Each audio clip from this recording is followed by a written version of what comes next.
So, Mr. White, Monday, our special guest, go ahead. All forward, I think, what we're doing right now is absolutely amazing militarily. I've never seen anything like this before, where we basically take out pretty much our number one adversarial enemy as far as countries in the Middle East. In less than a month, their Navy, Air Force, I think a super majority of their missile capabilities. Of course, their leadership has been taken out, I think, for the next 2 generations, if you look at it from the old regime. I've never seen anything like it before in the history. Definitely militarily. So, I think this is something that we should all kind of thank our, troops for and look at the prowess of our U.S. military now under the leadership of President Trump. I also think that it shows the world that we are nothing to be fucked with moving forward, because we have the capabilities to do things that other countries have not done to a country like Iran. So that's my take on it. I mean, particularly after what we just did to Venezuela, it was like a 1-2 punch. I can't make fun of the army anymore, Mr. Right-Minded. Kind of pisses me off. Navy guy. Problem is they didn't import any of those big booty Latina.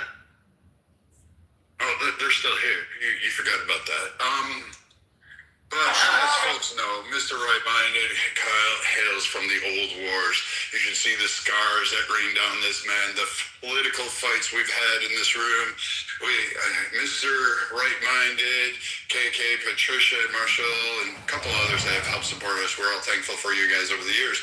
But you should have seen some of them. We actually shut down Clubhouse one night, and hats off to a lot of founding members. I saw Augustus pop his head in here. I'm really happy for him. Hope he's doing well.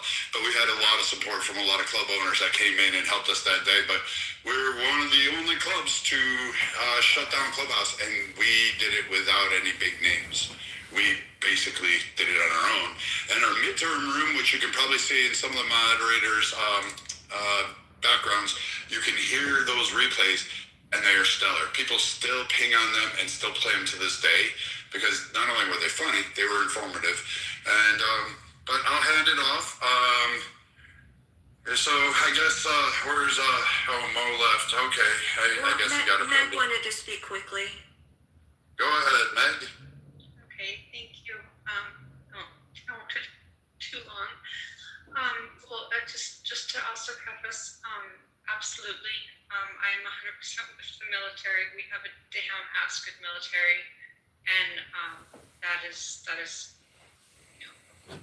absolutely amazing. And I do not want to send our military soldiers into a full-out war. That being said, I'm extremely conflicted, and the situation makes me really sad, because as much as I want to protect our soldiers, and please don't give me the little rolly eye face, I do know the situation in Iran, and it's you. I don't think you quite understand, and now maybe everyone doesn't understand that the IRGC has actually been literally just massacring tens of thousands of its people.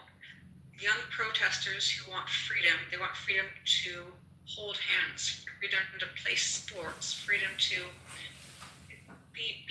have some of the American freedoms. They look to America as this golden beacon. They are the ones who are executed by the IRGC just for asking for rights, that just a few rights. And when I say being executed, they are not just hung. They're lifted by the neck by a rope and slowly strangled to death. These are children, these are teenagers. And I know some Iranians, I have some Iranian contacts, I have a lot of sympathy with them. This is actually one of the few things that Trump has done that I actually do support. I think that he and his cabinet know a lot of things that we don't. I will trust that they make the correct decisions. This is one action of his that I do support. I really hope it will be something that we could just do quickly with our modern weapons. That it can be something that we can get done do absolutely support this what he is doing, and I am not taking it lightly about the prospect of American soldiers going in. That's not what I want. I also know that we cannot leave this regime and its proxies to terrorize the Middle East, to destabilize things. And basically, a stable Iran is America first. A stable Iran is an ally in the Middle East next to Israel that both would just bring so much calm and prosperity, and it would also be a major ally of us in that area. So it is America first. Thank you. Thanks, Matt. Anybody want to respond to that long diatribe? I don't know if I call it a diatribe, but I mean, she does make a point. A stabilization or a stabilized area or region would actually benefit a lot of things. I'm going to pass on the poor Iranian people. I don't really think the U.S. interests lie with freeing them. We just don't like the IRGC. So if in the cosmic skew of things, some things align. I honestly, I have some quagmires and some issues with it. Some of you know that, but I'll allow the stage to go ahead. Anybody want to comment after that? Yeah, Ocean needs to go back to Tehran and fight. No, she doesn't. She's just somebody who's an Iranian. Ocean's a guy. What I would say is that having American ground troops on inside of Iran would take a lot more than 100,000, and the president only has authorization to do this stuff with that congressional approval for another couple of months. Past that, he has to go to Congress. And I don't know about you, but I don't see any particular way Congress is going to go ahead and say, yes, let's invade Iran, right? Which leaves us in a bit of a quandary. One, the American public have a hard time with the idea of an invasion. But number two, it requires a couple of legal hurdles, which the system probably just won't do. Right? Like, how do you deal with that? How do you deal with what? Like the system itself, or like I'm kind of confused where you're going. Oh, sorry, I didn't mean to confuse everybody. I mean, given all of those things, where do you go? Given the fact that the American public doesn't want to invade, given the fact that it would take a lot more than 100,000 troops, given the fact that Congress is very unlikely to vote to invade the country of Iran, how do you square those things with what you would like to happen? What we would all like to happen, which is that the Iranian regime goes away, right? Like, I want that too. Where did you get 150,000? Oh, I pulled it from the invasion of Afghanistan. More what I meant was it was going to take a lot more than that because it's a larger country, right? And if you took Kharg Island, I suppose that doesn't require that many in the grand scheme of things. I'm more meant if you properly invaded Iran to chase out the regime, you end up in a place where Congress is very unlikely to support it. Maybe I'm wrong. But just to give some context, Iwo Jima was about, I think, 8-9 square miles. Kharg Island is about 12. The mission and battle in Iraq that you were taking your numbers from is very different from what we have thus far.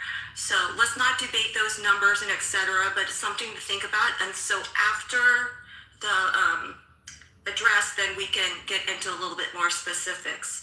Anyone else on stage would like to comment? If you've already spoken, would you be so kind to yield to other people? Because we only have a half an hour until the address. Thank you. Okay, I just got in. I caught the last part of that. So I'm not sure exactly. I just caught a little bit about what Marshall was explaining. I didn't hear that part of the 150,000 or whatever was he.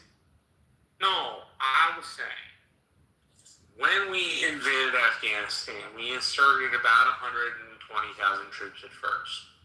We inserted another 100,000. I believe it was up to 220 or 240,000 troops. before we pulled some out to go into Iraq. My point was, because my point was kind of on Meg. Meg's point was a stable Iran is good for the United States, which I agree with. But to get there, you have to have military forces on the ground in Iran proper. That's going to take a lot more than that. And that took an authorization for these military force for Congress. I don't know if Congress would actually give the go-ahead to do that. Now, maybe the executive just does what it wants and things lie and they are what they are, right? But like I said, I have a very hard time imagining Congress would support that.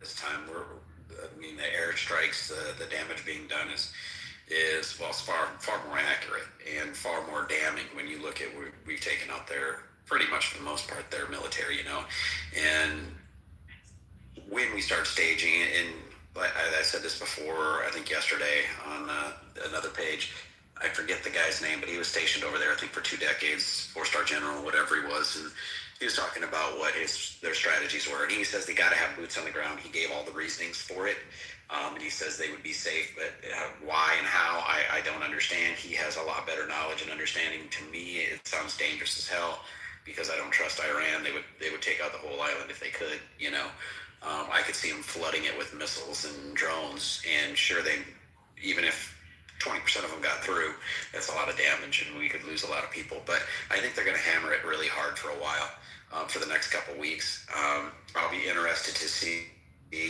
what this negotiation thing is, because he's sticking to it, that he's having negotiations, making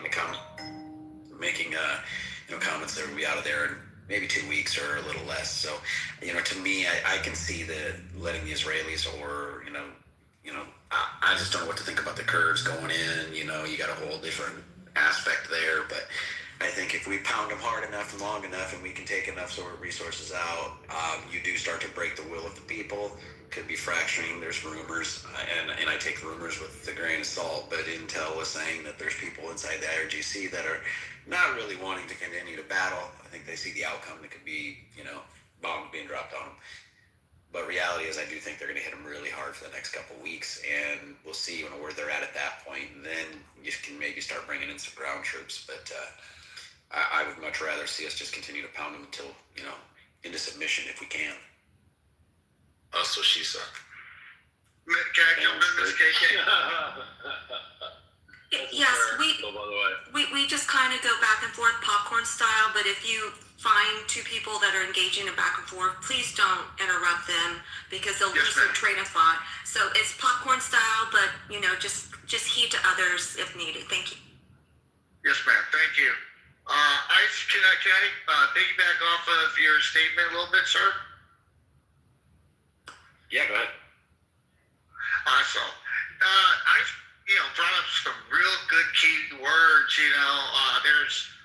Granted, it's a rumor, and I agree with them on that, but the RGC individual members are slightly disbanding the objectives. They're leaving, they're fleeing.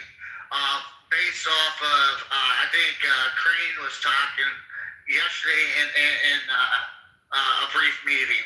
So that's something really positive to look at. But when you do, in my opinion, with the 2 Mews and the 82nd coming in, is posturing with strength. Like I myself, I've served in Iraq, in Iraqi campaigns, and in Afghanistan, and just the aggression can happen quickly when they realize the outcome. A quick example is when I would do basically gate detail, all right? Basically checking documents, passing people through on commute routes.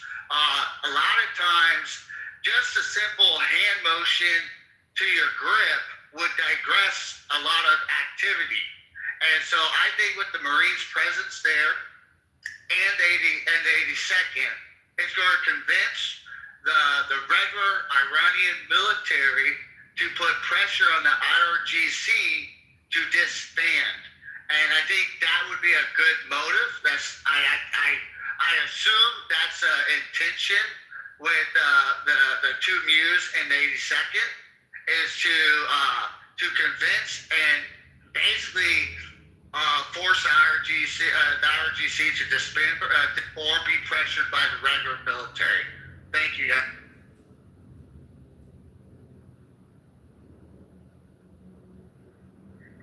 Yes, just I'm going to be listening for rhetoric, whether it's Iranian liberation versus sovereignty. So I'm going to be listening for rhetoric. If it shifted in any way from what the initial rhetoric was, because if you look at past initiatives that were preemptive, they do shift. So, yeah. Also, I just want to add also that this is not the same as Afghanistan or Iraq, as we have a population that is very sympathetic to the U.S. That given if we can get rid of the IRGC, if we can weaken them enough to where they start to give up positions, the Iranian people will take over, and they want revenge. They want this regime gone. So we're not facing a population that is hostile to the Americans any Americans coming in. We're in fact facing a nation that will in fact be supportive and will not be trying to kill American soldiers except the IRGC. So if we can hit them with precise strikes, get rid of the IRGC, make them flee, as someone said, that is the best case scenario, and then we will be able to make something work in Iran. But the Iranian people as a whole just want the IRGC gone and have no hatred for the American people. Not yet. I think Trump's just a bit about the Merle with the Mew, so that's why I'm going to try and see if he might give like a little brief hint on the Merle, but I really don't know. So, I want, hello, good evening everyone. I want us out of the freaking wars overseas. We have our own problems here in the U.S.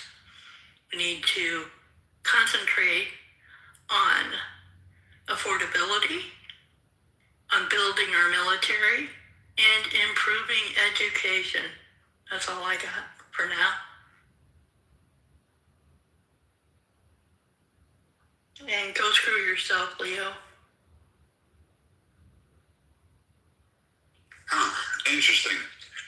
So a lot of you guys cite this. I saw some chatter in the comments. Iran's pummeling us.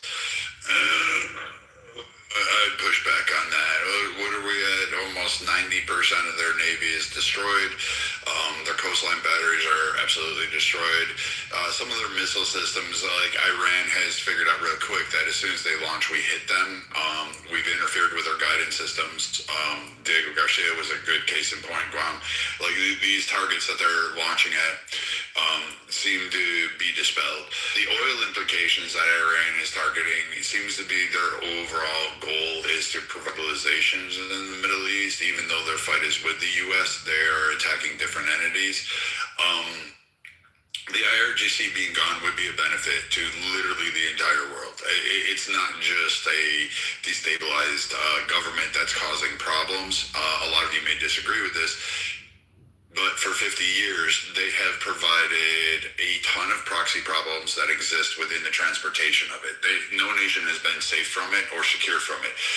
We're forgetting the proxy groups that have conducted terror, including in Moscow, Russia, an ally of Iran, the Asian theater, India, Africa, the continent, literally a multitude of nations.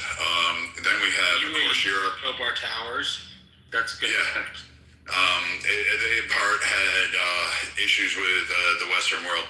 So again, the majority of this construct is from my lens, and I'm saying this from my lens, is that if you're tired of inflationary prices for goods, oil, even though we don't use Iranian oil, but if you're tired of it in a global sense, getting rid of the IRGC actually is probably the simplest methodology, or at least crippling Iran to the point where they're, back in the Stone Age. Either way, I'd be perfectly fine with that. I still have problems with the fact that, Iran, even though we weren't at war with them, they still killed 241 Marines while they slept in their racks in the Beirut bombing, and then cheered about that. They kidnapped hostages, Americans. Some of you may remember Carter, or at least remembered hearing about that, and held them. We have the embassy, of course. We have numerous ships. They even blew up one of our ships, and then we did a Operation Praying Mantis. I believe that was the operation. Marshall, correct me if I'm wrong. And sank their navy in what appeared about a day. Hats off to It was an awesome display of military might in this whole 90 days. You're going to attack our bears? We're just going to get rid of your whole navy. Screw you. Yeah, we sank it. And there were 2 major oil platforms. We destroyed those as well. So far, Admiral Cooper has destroyed Soleimani, the destroyer, their prized wartime vessel. It looks like Trump got that fucker twice. So hats off to that. And then the fact that Iran is not attacking just the U.S. or even, I guess you could put empathy, Israel. But they're attacking like UAE, Saudi Arabia, Jordan, a multitude of nations around the Middle East to try to draw them into the fight, which is really, I don't think the optic war went the way they thought it would. I thought they would, I bet you they were thinking they'd have a rising of support from Muslim nations when in fact the inverse happened. Most of them were in agreement. They want economic prosperity. They're not looking to have more military conflicts. They've actually signed trade agreements with Israel, so they're kind of bypassing that whole shit. So it looks like they want to have an economic race, which I think we can all be in agreement. Probably a better way to go. So I look at this as removing a power there. Freeing the Iranian people, I'm going to be honest, I'm going to get yelled at. You had 50 years to do that. I'm not interested in liberating you. I understand that your government is terrible to its own people.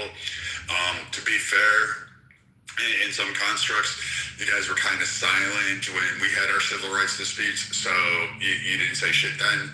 And really, I think if you really want to replace your government, you could have done it at any point in time in the last 50 years. However, you said idly by, and you're going to point to a protest that occurred when tens of thousands of you were killed. I understand it. I get that. However, you could have took it over even when they were young and newly formed. You didn't. So, I mean, you've got multiple generations of this. A lot of you have fled Iran and talking about we need to fight on the ground. However, you're talking about that through protected lands. So I'm kind of mixed on that whole liberation thing. What I want is Iran to capitulate and allow the straits to open up. And I want people to not have to worry about proxy groups. That'll actually happen. And I think dismantling Iran, destroying that government is probably a key thing. And maybe these proxy groups will die on the vine because they will no longer have the funding that Iran was helping to provide them, nor the safe harbor that Iran provided them. But let me know what you guys think. Yeah, I mean, some people, that are being chat warriors right now, they hate our forward operating position, our base, which we call Israel, but it's actually our military base. But they just don't like those people, so they're gonna hate it. Yeah, they get a random attack on that causes some minor damage, and they say, "Oh, that's a catastrophic hit." It's irrelevant to us. So we have enough. We're still flying planes over them that were built and flown 60 years ago. Does anybody?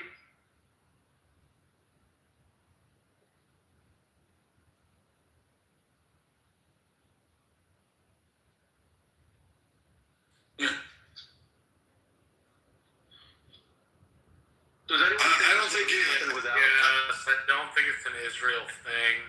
It's exceedingly self-serving. we spend at a baseline in the defense budget about $30 to $35 billion. With ancillary spending, it goes into the 70s or 80 billions.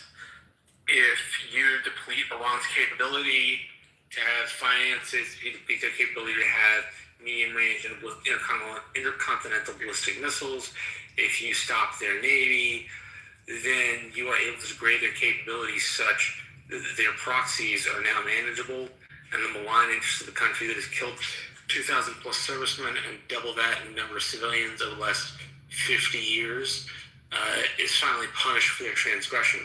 I have a really, really simple solution.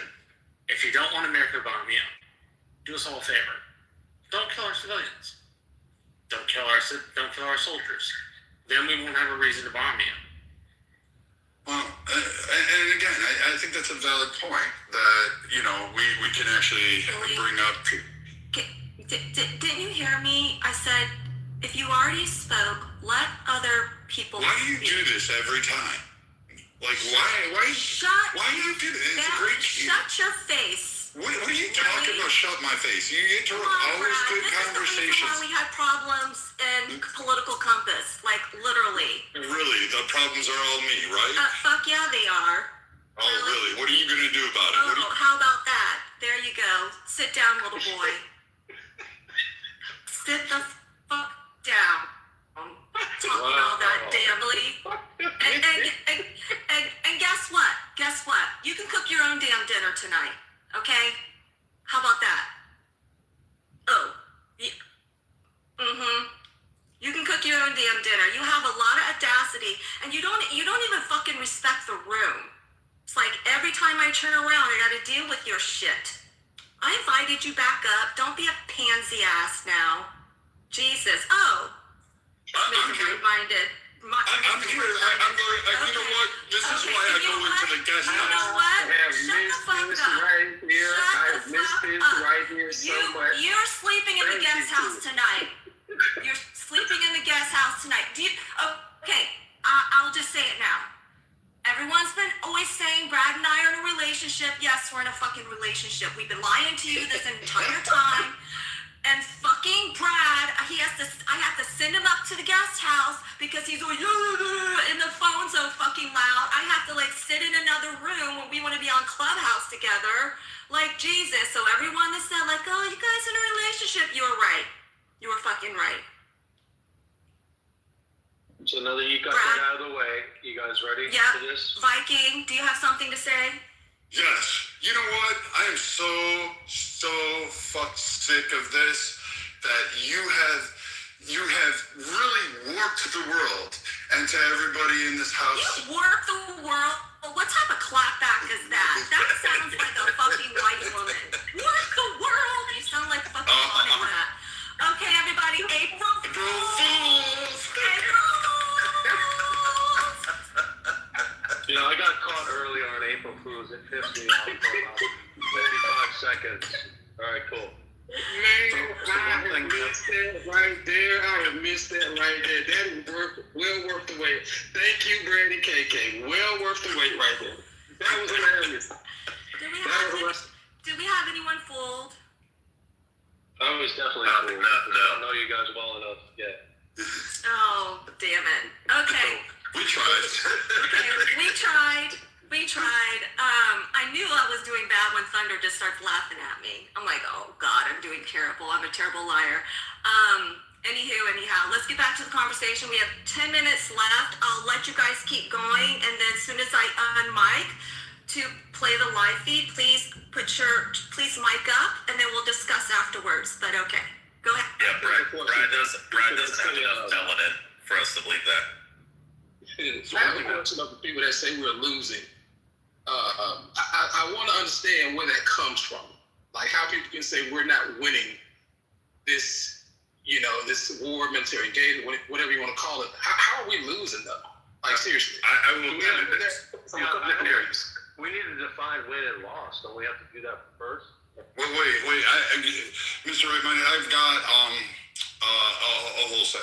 So I can say this. Some people on stage can say this. It's because they were bitchereens. But I'm just kidding. None of you can say that to my friend down there. Really? Do you know how many Marines are on stage right now? Hello? And they're all eating Crayola crowns. I got backup. Get fucked, Rick. Oh, I miss you guys so much. Yeah, I thought I was gonna have to buy a dog so I could go to sleep with the dog. Yeah, I know where it comes from. A lot of people, there's a lot of like AI, Mr. Right-Minded. There's a lot of, I guess, non-belief in America's capabilities and powers. Even though some of us were literally the guys implementing that power. In fact, there are people that are really concerned in our government that we're using too much power and showing our hand a little too much of our capabilities. So, I mean, I like from there, I don't understand where people are getting the stats like Iran is winning or pounding us, because we're at what, 13 losses, which is really hugely unfortunate. I agree for all of you. And I think what, 130 wounded, 160 wounded, which again is terrible. But these are acts of war, and military combatants will put themselves in the harm's way. And we do. I mean, even I hope for the absolute return of every single one of them home, safe and sound and whole. But the realities are on the ground that Iran is not winning. They have no naval assets. They have no forces that could match us. And I don't know where they're getting their data from, because they can't be reading the same information I am. And I'm not just reading America's. Well, maybe, but I mean, it'd be interesting to hear, some other perspectives that don't align with mine. Well, we have to remember the same media that's been trying to convince everybody that Ukraine's been winning the war over there against Russia. Remember they were trying to tell people that, Russia ran out of fucking ammo and that they were fighting with shovels, remember? That was literally a meme going around. So I don't trust anything these assholes say, and it's gotten kind of political at this point, where they're kind of rooting against Israel, America, and Trump because they're hate for Trump or hate for Israel, but there's no metric where the Iranians are winning. I mean, them being able to maybe close off the Strait of Hormuz temporarily might be, I guess, looking in their favor. And then, of course, they have the media on their side. But at the end of the day, I think we're still going to prevail here. And, we've annihilated their Navy, their Air Force. The IRGC is pretty much, I've been watching videos on X, where there's IRGC, saying that pretty much everyone's abandoned their post and shit. A bunch of people have just, have left. They don't want to be killed, and they don't really know what the direction is, And so I'm hoping that that's going to start gaining steam, where people are abandoning their posts and saying, fuck. I mean, they're literally afraid to be killed, by some fucking bomb. So I think we're going to prevail in this thing, but it's going to put us in a stronger position against China. It's going to put us in a stronger position with this whole thing with Venezuela and Iran. No more cheap sanctioned oil going to China, and I think the petrodollar is going to remain strong. And I think we'll prevail with this whole thing. So. The one thing I look at is people want to talk about it. How is that going to put us in a stronger position? How is that going to put us in a stronger position? Yeah, I wish there was an opposing person on stage.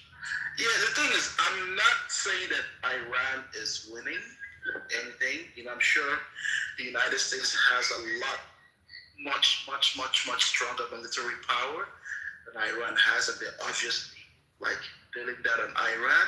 However, economically and politically, don't you think that America is losing a little bit because of the rising cost of things like the gas, and which is eventually going to affect groceries and every other thing that we buy. Don't you think in that way, Iran knows it's winning a little bit? Hold on. I hate that argument. I hate that argument. The reason why I don't like that argument is because Obama, back literally not 2008, but 2012, he had national gas prices almost at $5 a gallon at national average. No one to him during the midterms. Yeah, it's $2.80 in Texas. Well, in Texas, yeah, it is. Yeah, $2.82. That's what I paid today. Yeah, today, $2.82 in Lubbock. That's because you're in district. That's because you're in district pad 3. But $2.80. $2.82 in Lubbock, Texas. Look on gas buddies. LUBBOCK, Texas. I'm in Texas now, and I'm not You're probably over in Dallas or Houston or Austin. I'm around it. Yeah, you're not shopping around either. You should use Gas Buddy. And you should also. I'm trying to help you here, Ben. If you want to save money on gas. Okay, go ahead and talk. Let's go try to help you how to save gas. Download Gas Buddy app. Download the Gas Buddy app, and you'll be able to find it for under $3. And then if you use the Walmart Plus app, you get an additional 10 cents. So the thing that is really baffling me. Hold on, wait a minute, Ben. When did gas determine? Hold on, Ben. Hold on, wait a minute. When did gas? Hold on, wait a minute, man. Just wait a minute. Hold on now. When did gas determine if we are winning a war? Gas prices. When did that become the benchmark for if we are winning or losing a war? Seriously. Like, give me the historical reference point to that. Voted this guy in because you said he was going to be a no wars president. So you're avoiding the question, though. But no. That's a great answer to the question no one asked you, though. My question here, he's trying to say. Now, you know what I'll do, Ben, if you don't answer the question. I'm asking you very simply. Though. Give me one historical reference. Wait a minute. Give me one historical reference of when gas prices determine if a country wins a war or not. COVID. I'm waiting to answer. Did you hear what I said? Did you hear what I said when I said? And I thought it was moronic when you said gas pricing. You may think you can find that that's means we're losing the war. Come on. I clearly What was said. gas? Why are you guys talking over each other? Yeah, that's Mr. Right-minded style. I've known him for a minute now, so he always talks over me. But that's okay. I clearly said, Iran is not winning this war. From a military power, no, they are not. America is clearly dominating this war from military power. But when it comes to the economics involved in it and the politics involved in it on the American soil, In the microphone or something like that. And I can really hear. campaign or his different rallies. All right, hold on. Real quick. Streams Club 97. Stop. I want to hear what he says. 329 again. Yes, 329. Because I'm in Texas. Yeah, Austin. I just got off Austin. Before they started, gas was at $2.49. And I really don't care. I mean, not that I'm bright, I can afford $2.49, I can afford $3.50. It doesn't really bother me. But what I'm saying is, You think you drive a Tesla? He's been out there talking about gas at $1.99. He campaigned on zero new wars. That's one of the reasons he got in there. All right, hold on, KK. It's beginning. What did KK say? Yeah, Ben, shut One up. of the other. Don't on mute. Don't on mute. Go ahead. On mute.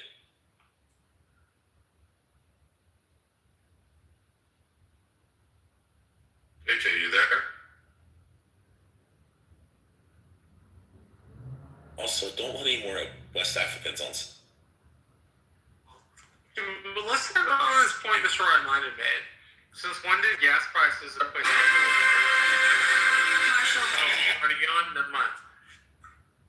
And we start with this Fox's alert. The president of our country, of the United States, Donald Trump, he will deliver a major address from the White House in just a moment.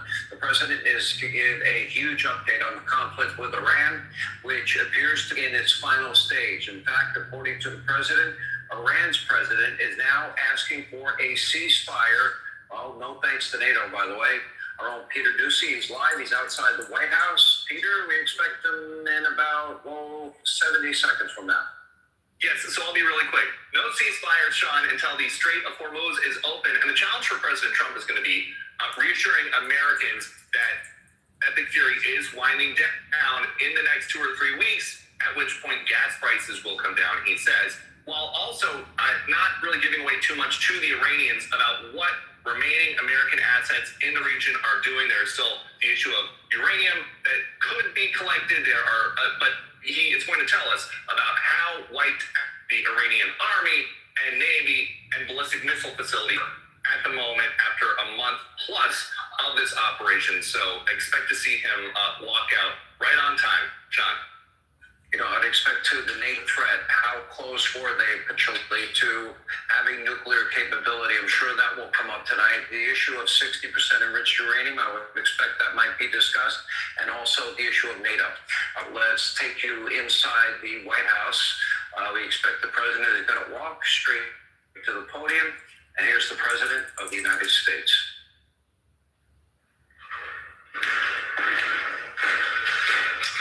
Thank you very much. My fellow Americans, good evening. Let me begin by congratulating the team at NASA and our brave astronauts on the successful launch of Artemis 2. It was quite something. It will be traveling further than any manned rocket has ever flown and will very substantially pass the moon, go around it, and come back home from a distance that has never been done before. It's amazing. They are on the way, and God bless them. These are brave people who want to God bless us for unbelievable astronauts. As we speak this evening, it's been just 1 month since the United States military began Operation Epic Fury, targeting the world's #1 state sponsor of terror, Iran. In these past 4 weeks, our armed forces have delivered swift, decisive, overwhelming victories on the battlefield. Victories like few people have ever seen before. Tonight, Iran's navy is gone. Their air force is in ruins. Their leaders, most of them terrorist regime they led, are now dead. Their command and control of the Islamic Revolutionary Guard Corps is being decimated as we speak. Their ability to launch missiles and drones is dramatically curtailed, and their weapons, factories, and rocket launchers are being blown to pieces. Very few of them left. Never in the history of warfare has an enemy suffered such clear and devastating large-scale losses in a matter of weeks. Our enemies are losing in America, as it has been for 5 years under my presidency, is winning, and now winning bigger than ever before. Before discussing this current situation, I also want to thank our troops for the masterful job they did in taking the country of Venezuela in a matter of minutes. That hit was quick, lethal, violent, and respected by everyone all over the world. After rebuilding our military during my first term, we have by far the strongest military anywhere in the world. And now we're working along with Venezuela and are in a true sense joint venture partners. We're getting along incredibly well in the production and sale of massive amounts of oil and gas, the second largest reserves on earth after the United States of America. We're now totally independent of the Middle East, and yet we are there to help. We don't have to be there. We don't need their oil. We don't need anything they have, but we're there to help our allies. Tonight, I want to provide an update on the tremendous progress our warriors have made in Iran and discuss why Operation Epic Fury is necessary for the safety of America and the security of the free world. From the very first day I announced my campaign for president in 2015, I have vowed that I would never allow Iran to have a nuclear weapon. This fanatical regime has been chanting death to America, death to Israel for 47 years. Their proxies were behind the murder of 241 Americans in the Marine barracks bombing in Beirut, the slaughter of hundreds of our service members with roadside bombs, They were involved in the attack on the USS Cole, and they carried out the countless other heinous acts, including the just horrible, bloody atrocities of October 7th in Israel, something that most people have never seen anything like it. This murderous regime also recently killed 45,000 of their own people who were protesting in Iran. 45,000 dead. For these terrorists to have nuclear weapons would be an intolerable threat. The most violent and thuggish regime on earth would be free to carry out their campaigns of terror, coercion, conquest, and mass murder from behind a nuclear shield. I will never let that happen, and neither should any of our past presidents. This situation has been going on for 47 years and should have been handled long before I arrived in office. I did many things during my 2 terms in office to stop the quest for nuclear weapons by Iran first, and perhaps most importantly, I killed General Qasem Soleimani in my first term. He was an evil genius, brilliant person, a horrible human being, however, the father of the roadside bomb, and he lived just horrible what he did. Iran would have been perhaps in far better, stronger position. Had he lived, we would have had probably a different conversation tonight. But you know what? We'd still be winning and winning big. And then very importantly, I terminated Barack Hussein Obama's Iran nuclear deal, a disaster. Obama gave them $1.7 billion in cash, green cash, took it out of banks from Virginia, D.C., and Maryland, all the cash they had, flew it by airplanes in an attempt to buy their respect and loyalty, but it didn't work. They laughed at our president and went on with their mission to have a nuclear bomb. His Iran deal would have led to a colossal arsenal of massive nuclear weapons for Iran, and they would have had them years ago, and they would have used it, would have been a different world. There would have been no Middle East and no Israel right now, in my opinion, the opinion of a lot of great experts, had I not terminated that terrible deal that I was so honored to do it. I was so proud to do it. It was so bad right from the beginning. Essentially, I did what no other president was willing to do. They made mistakes, and I am correcting them. My first preference was always the path of diplomacy, yet the regime continued their relentless quest for nuclear weapons and rejected every attempt at an agreement. For this reason, in June, I ordered a strike on Iran's key nuclear facilities, an Operation Midnight Hammer. Nobody's ever seen anything like it. Those beautiful B-2 bombers performed magnificently. We totally obliterated those nuclear sites. The regime then sought to rebuild their nuclear program at a totally different location, making clear they had no intention of abandoning their pursuit of nuclear weapons. They were also rapidly building a vast stockpile of conventional ballistic missiles and would soon have had missiles that could reach the American homeland, Europe, and virtually any other place on Earth. Iran's strategy was so obvious. They wanted to produce as many missiles as possible, and they did, with the longest range possible, and they had some weapons that nobody believed they had. We just learned that out. We took them out. We took them all out so that no one would really dare stop them. And they raced for a nuclear bomb, a nuclear weapon like nobody's ever seen before. They were right at the doorstep. For years, everyone has said that Iran cannot have nuclear weapons, but in the end, those are just words if you're not willing to take action when the time comes. As I stated in my announcement of Operation Epic Fury, objectives are very simple and clear.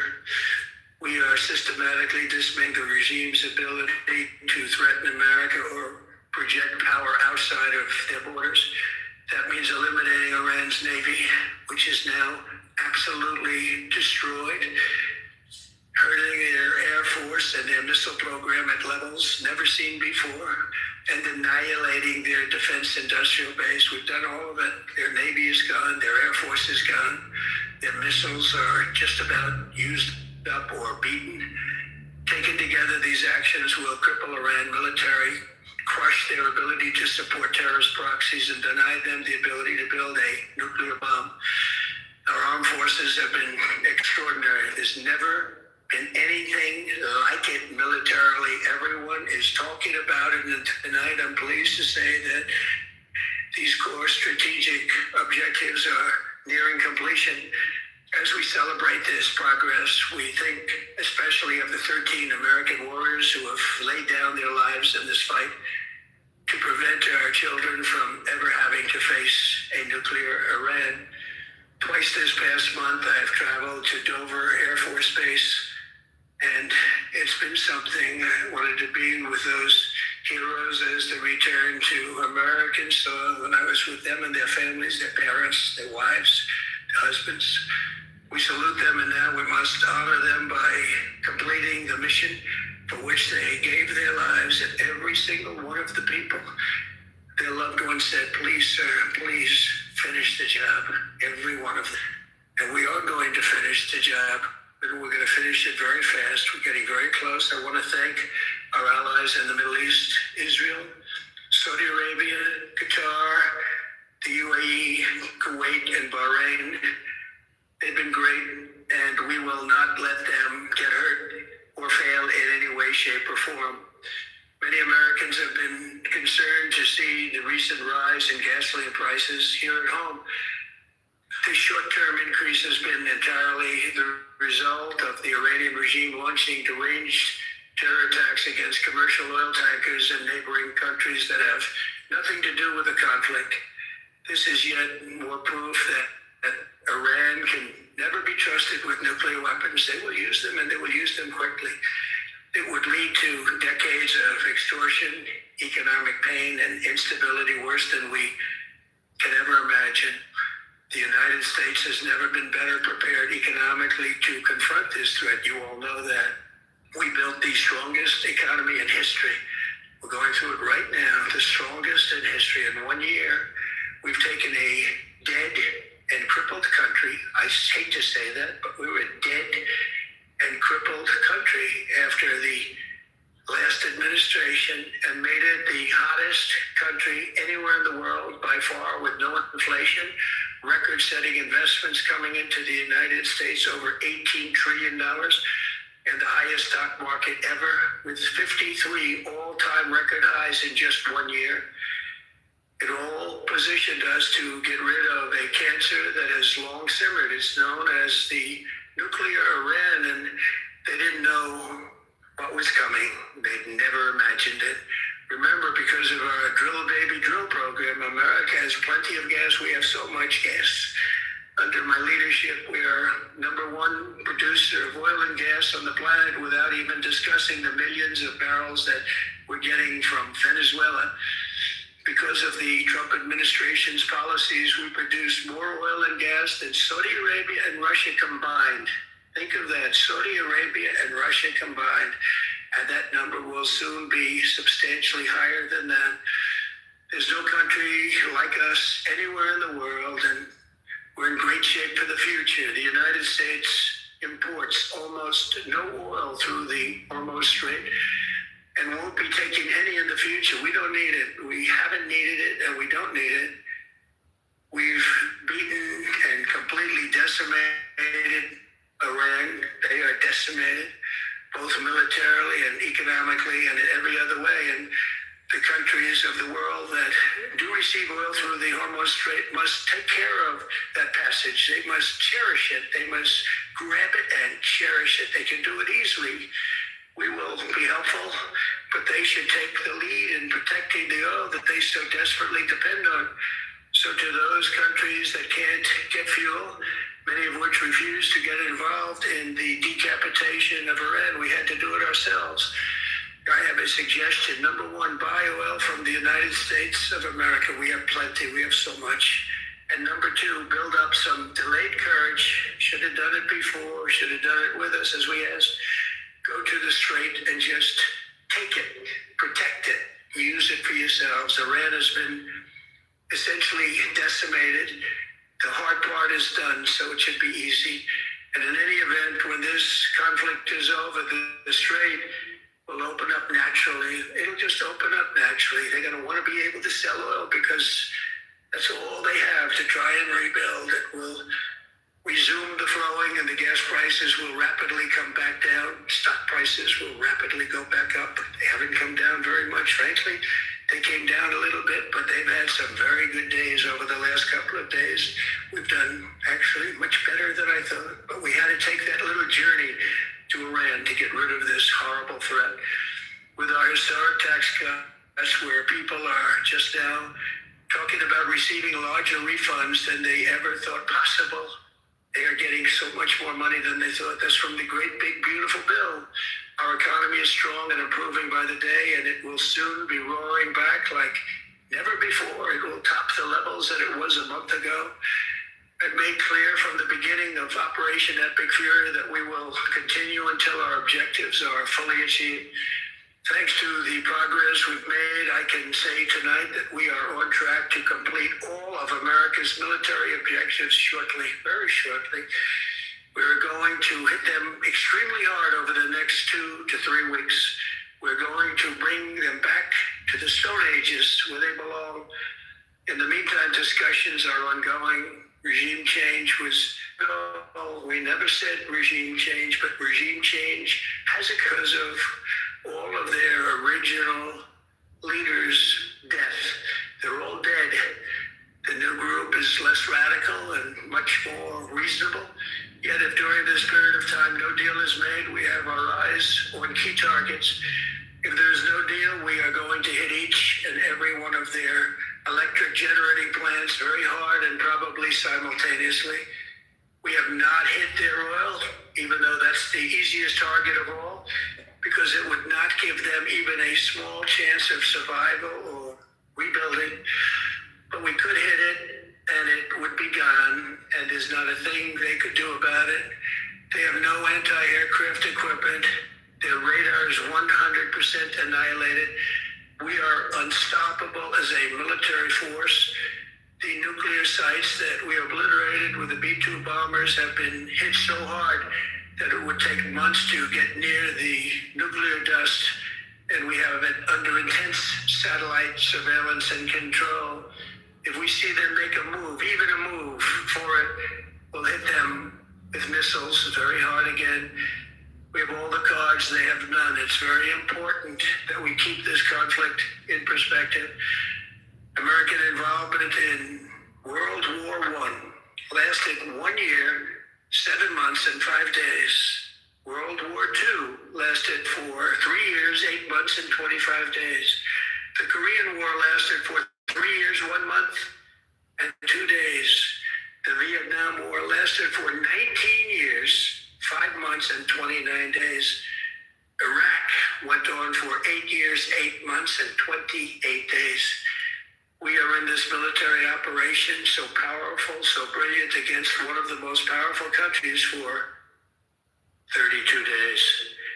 And the country has been eviscerated and essentially is really no longer a threat. They were the bully of the Middle East, but they're the bully no longer. This is a true investment in your children and your grandchildren's future.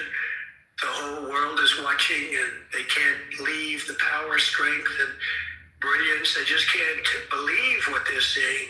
They leave it to your imagination, but they can't believe what they're seeing, the brilliance of the United States military. Tonight, every American can look forward to a day when we are finally free from the wickedness of Iranian aggression and the specter of nuclear blackmail. Because of the actions we've taken, we are on the cusp of ending Iran's sinister threat to America and the world. And I'll tell you, the world is watching. And when we do, when it's all over, the United States will be safer, stronger, more prosperous, and greater than it has ever been before.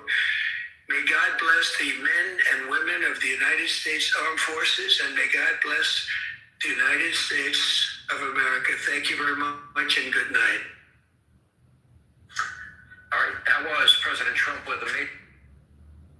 Okay, you guys, I can see by the chat there are some shit's on fire.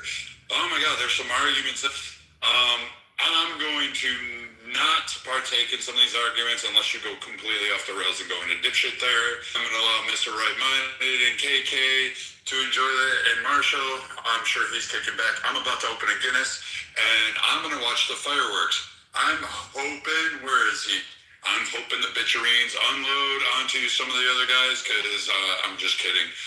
You guys can trash talk Sig all you want to. He's a strong man. He can take it.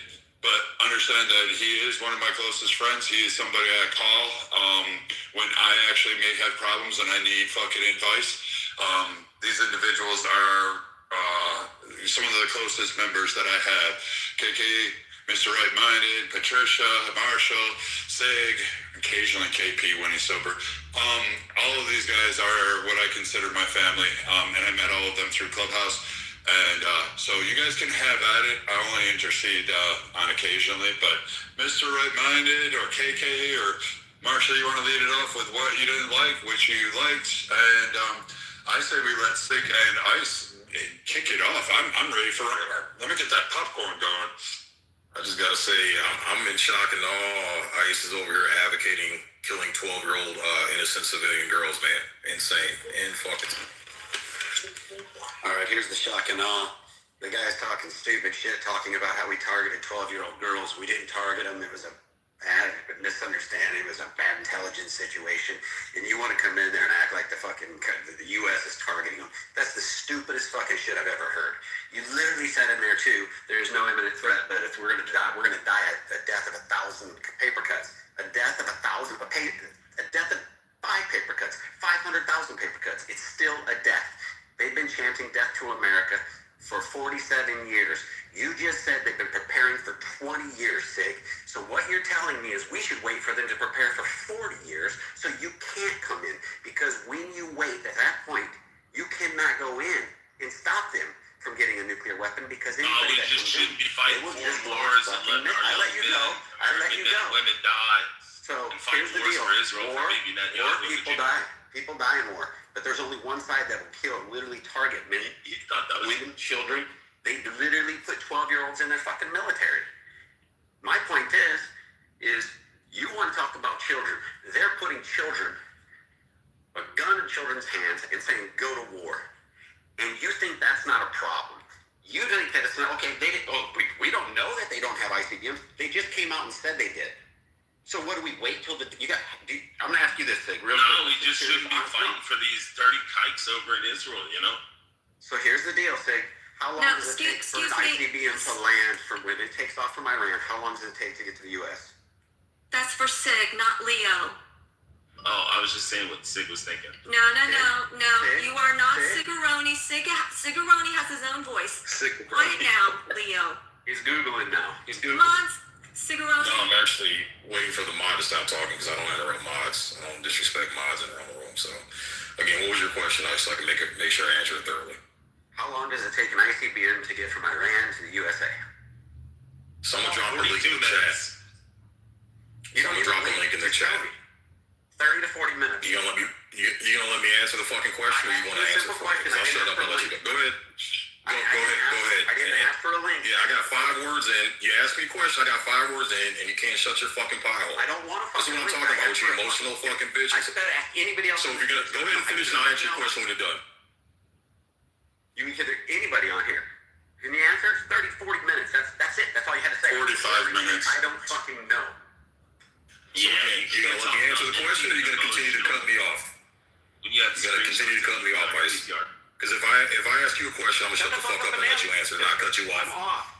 Well, then shut the fuck up and let me answer. Let me get at least 5 words in. Fucking Christ, man. So again, here we go. Here we fucking go. Yo, Miles, let me know what he's... Go, Sig. I'm sorry, I stepped away. I was getting dinner and literally pouring a beer. What's going on here? So he asked me a question. I get 5 words a day. All right, Ice, let him go. And then you cut me off. Because I was gonna answer the question. So again, How long does it take for an ICBM to get to the Okay, U.S. so then you asked him. there's no- Ice. You asked him. It's done. If he doesn't know, he doesn't know. It's about 45 fucking minutes. And so, Sid, go ahead. Yeah. So again, there's been no confirmation of them having ICBMs. Everything that's been reported is them wanting to create ICBMs. So that's what I was going to tell you. So it doesn't matter how long it takes because there's no intelligence firm, including the U.S., including Israel, has not confirmed, bro. And this has been reported. I can drop the links in the chat to support my fucking claim. So that was my. And he said, how long should we wait until they get them?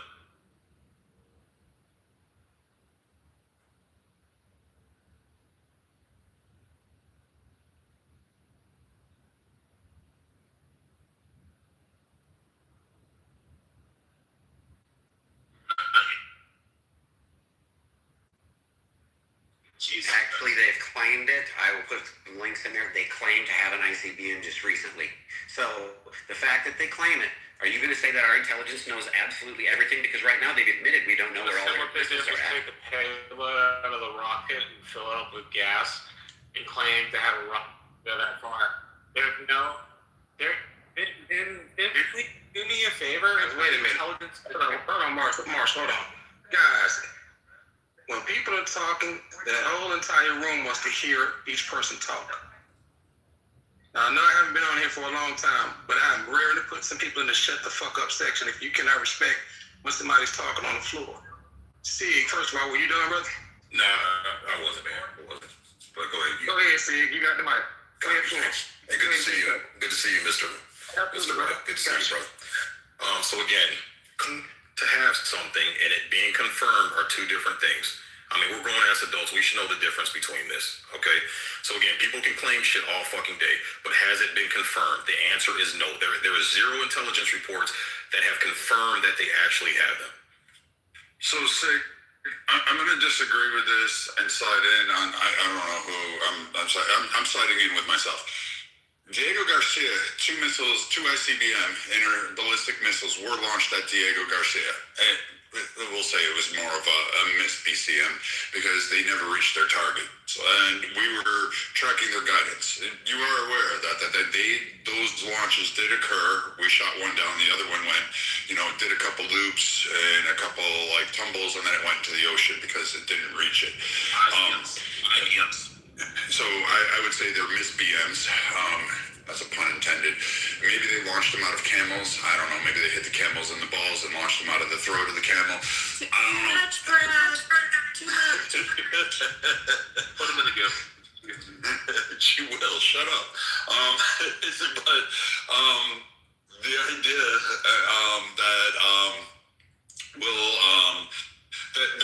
that event did occur. I mean, so we are aware that they do have ICBMs. We are aware that they have verified it by international agencies and Iran themselves, saying they were at 60% uranium enrichment. So that does make it weapons grade. They have 400 kilograms of that still hanging out somewhere hidden in their territory. So I guess that's possible. They can at least make 30 bombs with those, which I would argue would be probably more problematic for the area or the region of the Middle East.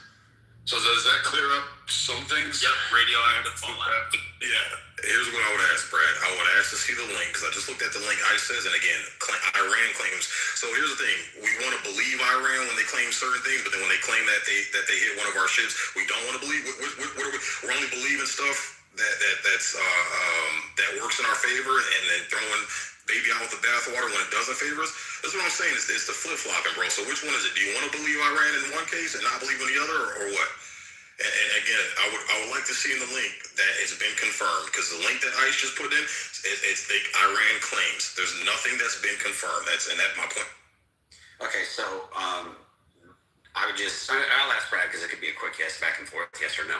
Brad, they told us, we knew they could hit about 1,200 kilometers, right? And they said they didn't have ones that could go further than that, but then they hit a base that was 2,500 roughly. Correct? We got in the area, they shot at it and got there, right? No. 1,200 miles is 2,500 miles. 1,200 miles is 2,500 miles. It was like 4,000 whatever kilometers or some shit. Actually turned out to be like, 6 or something.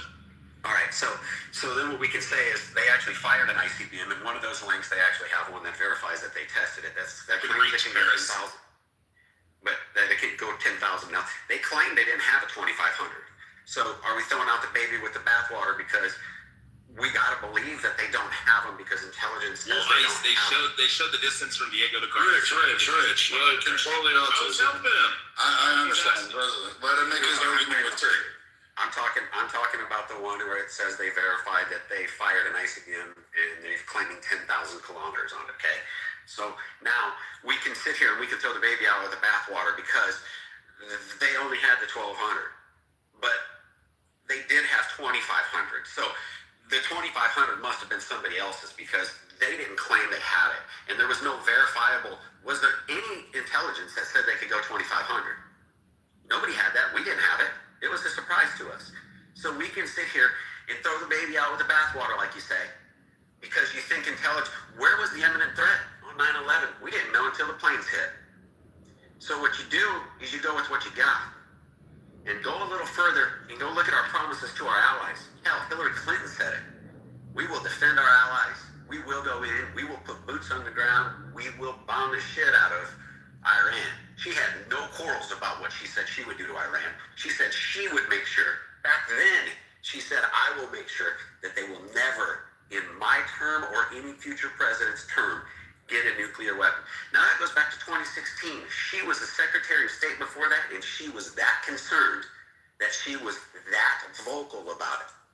But we want to pretend that our intelligence knows absolutely everything. But then you come on here and say our intelligence is making up stuff. Our intelligence lied. Our intelligence said they had weapons of mass destruction. Tell me, so do we believe the intelligence or don't we? Do we sit at home and wait till we get attacked or don't we? Do we die by 1,000 cuts or do we go try to prevent the 1,000 cuts? Which way would you like it? Okay, so you got to give them time to answer. All right, so again, I just looked at the link Brad dropped. Ballistic missiles are different than intercontinental ballistic missiles. Secondly, that is within, UK is within the range of the Middle East. Okay, so again, what Tulsi Gabbard testified in front of Congress, she said out of her own mouth they were not an imminent threat. This is the head of intelligence. Okay, and then Trump starts giving her shit. All of a sudden, magically, she starts changing her mind. Again, I'm going off of this administration telling multiple lies, switching their story and flip-flopping. Trump made fun of, for several years, and even in 4K, he was on video saying, and even his tweets, you can look at my PTR, he was talking about Obama being a clown pretty much, and what he's going to do is try to bomb Iran in order to get reelected. So Trump is chastising a president for claiming or wanting to bomb Iran, yet he turned around and does the same exact thing. Benjamin Netanyahu, for the past 30 years, has been claiming, Iran's, they're 6 months away, they're only a few months away. Since 1995, 1996, and nothing's come to fruition. And like I said, you guys have yet to post a link showing that it's been confirmed, and all I see is claims, and not intercontinental ballistic missiles, just normal ballistic missils that have normal expected. Normal. Yeah, so again, I actually asked you. Hey, no. Oh, I thought he was done. No, he's not. Go ahead. Yeah, and I'll be quick. So again, it's about an imminent threat to the United States. They are an imminent threat to surrounding regions in the Middle East, not the United States. And when I talk about death by 1,000 paper cuts, again, look at the low-tech technology that they've been using. They have literally been launching little $50,000, $20,000 bullshit drones and missiles, and we've been using $1 million fucking missiles to shoot them down. They're doing this shit on purpose. They're having us waste our resources and waste our money shooting our expensive stuff while they launch off shitty ass low technology duds. And I'm telling you, man, they have been studying us in the Middle East for the past 20 years. They know our weaknesses. They know we are a ground up central command. They have structured a mosaic command military for that purpose. So you can keep cutting the heads off that's reappearing because of how they restructured off of our presence in the Middle East in the past 20 years. So this is going to be a death trap. They are setting this up. Karg Island, is literally a fucking fish, literally shooting fish in a barrel when those Marines show up. They're going to fucking die. They have 1,000-foot mountains there that they have bunkers and missile sites and all kinds of shit. They're not using their best shit right now. So I'm not saying Iran is ultimately going to win, but what I'm saying is they're going to smack the fuck out of the U.S. and this is going to be long and drawn out, and there's going to be a lot of American troops and a lot of bloodshed. And those little girls, I'm sorry, brother, I don't advocate. I will never advocate for innocent 12-year-old little schoolgirls getting fucking killed. And nobody said that they were targeting. So you keep switching words and adding shit. I never said they were targeting. The fact is that the United States killed innocent school-age girls, bro. That's the problem. So you dodged his question when he asked you. You don't believe when they claimed that they had weapons of mass destruction in Iraq. So even if the intelligence agencies come out and say that they have ICBMs, you're still not going to believe it.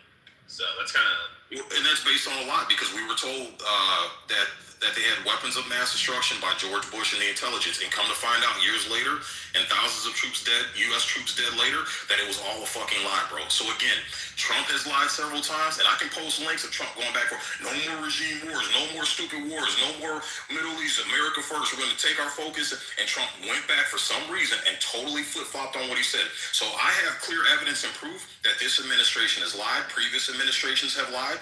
Okay, I have proof that Israel has fucking lied. And what I'm going to do is I'm going to keep that clear in my conscience and clear in the front of my damn brain housing group. And I'm not going to be so quick to believe the United States, the administrations and the intelligence this time. I'm going to sit back and I'm going to look at things a little more skeptically because we have been lied to. And that is 100%. Can I just ask a question? Do you think there could be that we don't know everything and they haven't revealed everything? Who is they, Kate? The intel. Now, is that a possibility? Yes. But things that I look at, okay, I look at certain patterns. The fact that two of our most powerful naval ships went out there and fucking retreated. One of them has damage. And coincidentally, it's a kitchen fire, a laundry fire, whatever the case is. Coincidentally, it just happens to be, right?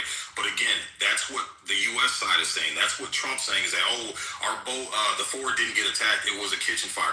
But again, I'm going based off Trump has lied. And he has lied in 4K in front of all of us, okay? So I'm not going to believe everything Trump says now because he has lied over and over and over again. He said he was going to give them 48 hours. Well, guess what? That 48 hours turned into 5 days. Look at the last few press conferences. Minute by minute, Trump has been flip-flopping. Just watch it objectively and watch it skeptically, and you will see he's been flip-flopping every fucking 2 fucking seconds, man. So I'm not believing every word that comes out of Trump's mouth, and I have evidence to support my reasons.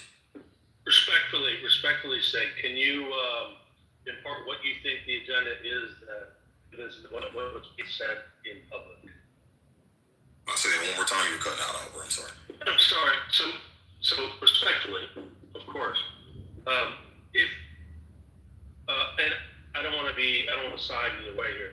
Respectfully, if what we're being told in public is not what the true agenda is, can you impart what you believe is, if you're willing?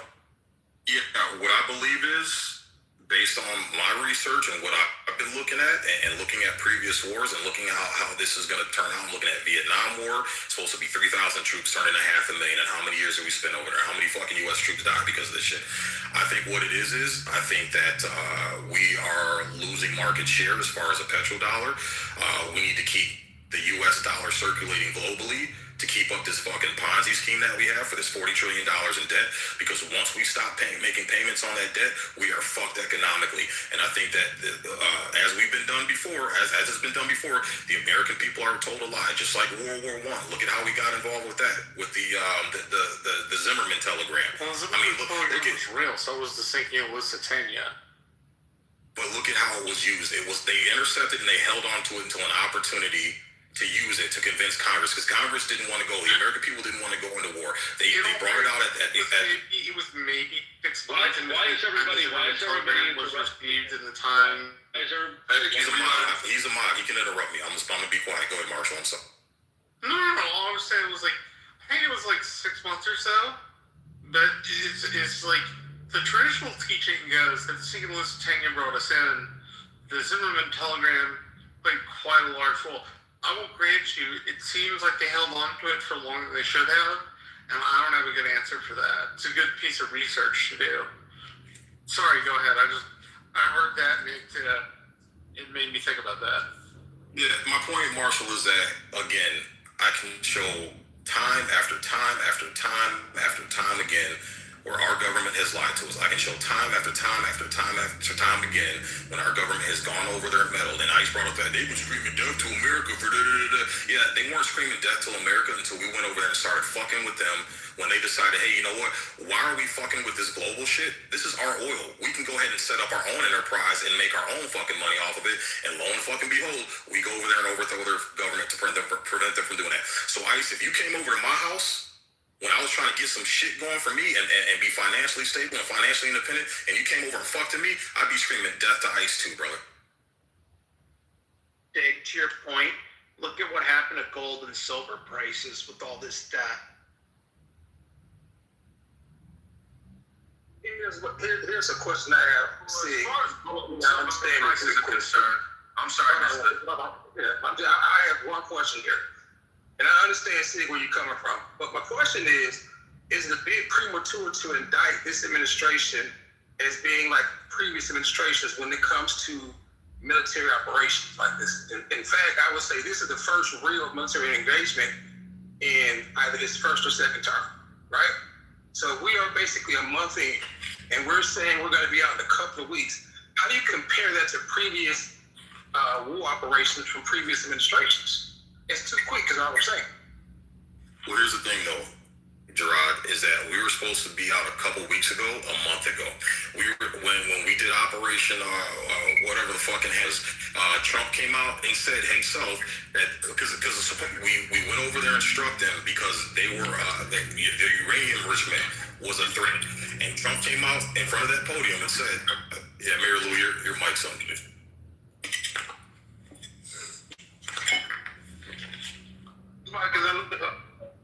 Yeah, okay, cool. Yeah, so Mr. Right-Minded, Trump came out from that podium and said, hey, it's been obliterated. And you just heard him say in his speech a few minutes ago that their back is being a threat again. So which one is it, man? Again, you're flip-flopping. If you went over there and did Operation Hammer or whatever the fuck that was, and you completely obliterated their shit, how are they still a nuclear thing? And then it changed from, oh, well, now they're oppressing, the IRGC's oppressing the people, and we got to go over there and help those people. So again, minute by minute, the narrative has been changing, and Trump has been lying. So again, Mr. Right-Minded, I'm not buying anything right now. I'm not buying anything from the right. I'm not buying anything from the left. I'm standing back and looking at this with a skeptical eye because of the lies. Wait a minute, man. Okay. The question I have is, again, because we just started this literally the actual, I guess, second engagement outside of bombing their military, their nuclear facilities last year. But we just started this 30 days ago. And we're already talking about ending operation in the next couple of weeks. And at least from my perspective, and what we've been able to accomplish in taking out, again, the majority of their Navy, Air Force, their missile capacities, and some other key aspects of their military capabilities, we've taken that out in less than basically a quarter, 3 months, right? I'm still not convinced that they're doing all this flip-flopping. What I think is happening is they are basically adjusting to what the situation is. Now, I'm not a military guy like you. I was not in the military like you guys were. But from what I'm looking at it is, why are we judging this operation compared to previous historical military operations when it doesn't seem to have the same pretenses? That's all I'm saying. It absolutely does. So again, weapons of mass destruction, found out that was a lie. And again, I pointed out, I showed it in the chat. No. Trump has never said weapons of mass destruction. They were trying to build nuclear capability. I mean, we destroyed their nuclear sites that were underground that they lied about that said they didn't have. They already lied about that, so they got caught with that. And they were still trying. They already, in fact, from what I understand, they had already told in the diplomatic aspects that they had, I think, 11 missiles. I think that they were ready to be nuclearized, something to that effect. Correct. So now, again, what are we supposed to believe then? Do we wait until they have these capabilities, or do we take them out now? Well, that's a hard question to answer. Right, but again, Mr. Right-Minded, It's all been claims. There's been zero confirmations, and I've yet to see a link in the chat where it's been confirmed, and that an intercontinental ballistic missile has been confirmed, and it has actually been fired at the U.S. I'm talking about the imminent threat, because this is what it all started with. If you look at the beginning of this, it was all about an imminent threat to the United States. There has been zero evidence showing that there has been an imminent threat. So again, that's why I compare it to the weapons of mass. Can I get in here, please? Yeah, wait a minute. Stop cutting. Taking the beam up position. Hold on. Stop cutting. Who are they talking, first of all? Who is this talking, man? Okay, yeah, you need to shut the fuck up section. Do not cut people off when we're having a back and forth discussion. That's what I'm asking you guys to be respectful of, because we have an audience. And what I'm asking Sig, he's answering, but I want to hear his answers again. And I'm answering what he's saying back. Sig, you got the floor. Thanks, Mr. Right-Minded. So that's why I'm comparing it to the weapons of mass destruction. And like I said, there's been a bunch of flip-flopping.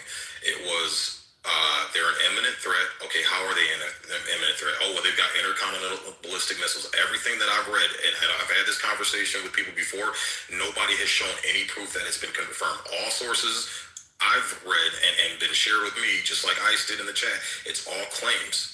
It's all claims. So I'm not saying we need to wait and be sitting ducks, but what I'm saying is, as far as the U.S., Mr. Right-Minded, there's no imminent threat to the United States. And again, it shows the incompetence on the Trump administration side when you have Tulsi Gabbard testifying in front of Congress. She's the head of intel, man. She should know everything. She should have everything.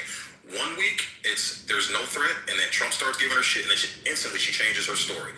Right? So again, what is it as the intelligence agency?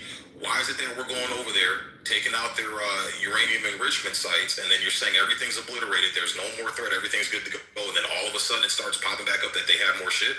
So that should be an indicator that maybe what Iran has, maybe we're not seeing all of it. And maybe that should be an indicator that if we go into this thing, maybe they have more behind the scenes, and we're about to send our fucking U.S. troops in there, into a fucking death box, into a fishbowl, that maybe they got more, and so maybe we should take that in consideration. So like I said, I'm not claiming I'm 100% factual on everything about this, but what I'm saying, there's enough red flags in this, Mr. Right-Minded, that I'm getting off the Trump train. I'm not drinking that fucking MAGA Kool-Aid, because something is fishy with all the lies and all the flip-flopping.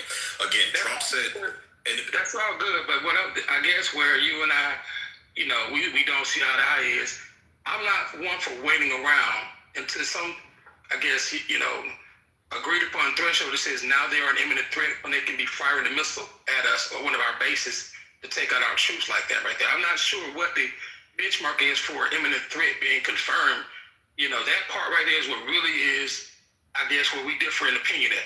Now again, I'm not a military guy. Hold on. I'm not a military guy like that. But what I'm saying is, I'd rather be the aggressor than just be the person that's waiting on something to happen than be a reactor.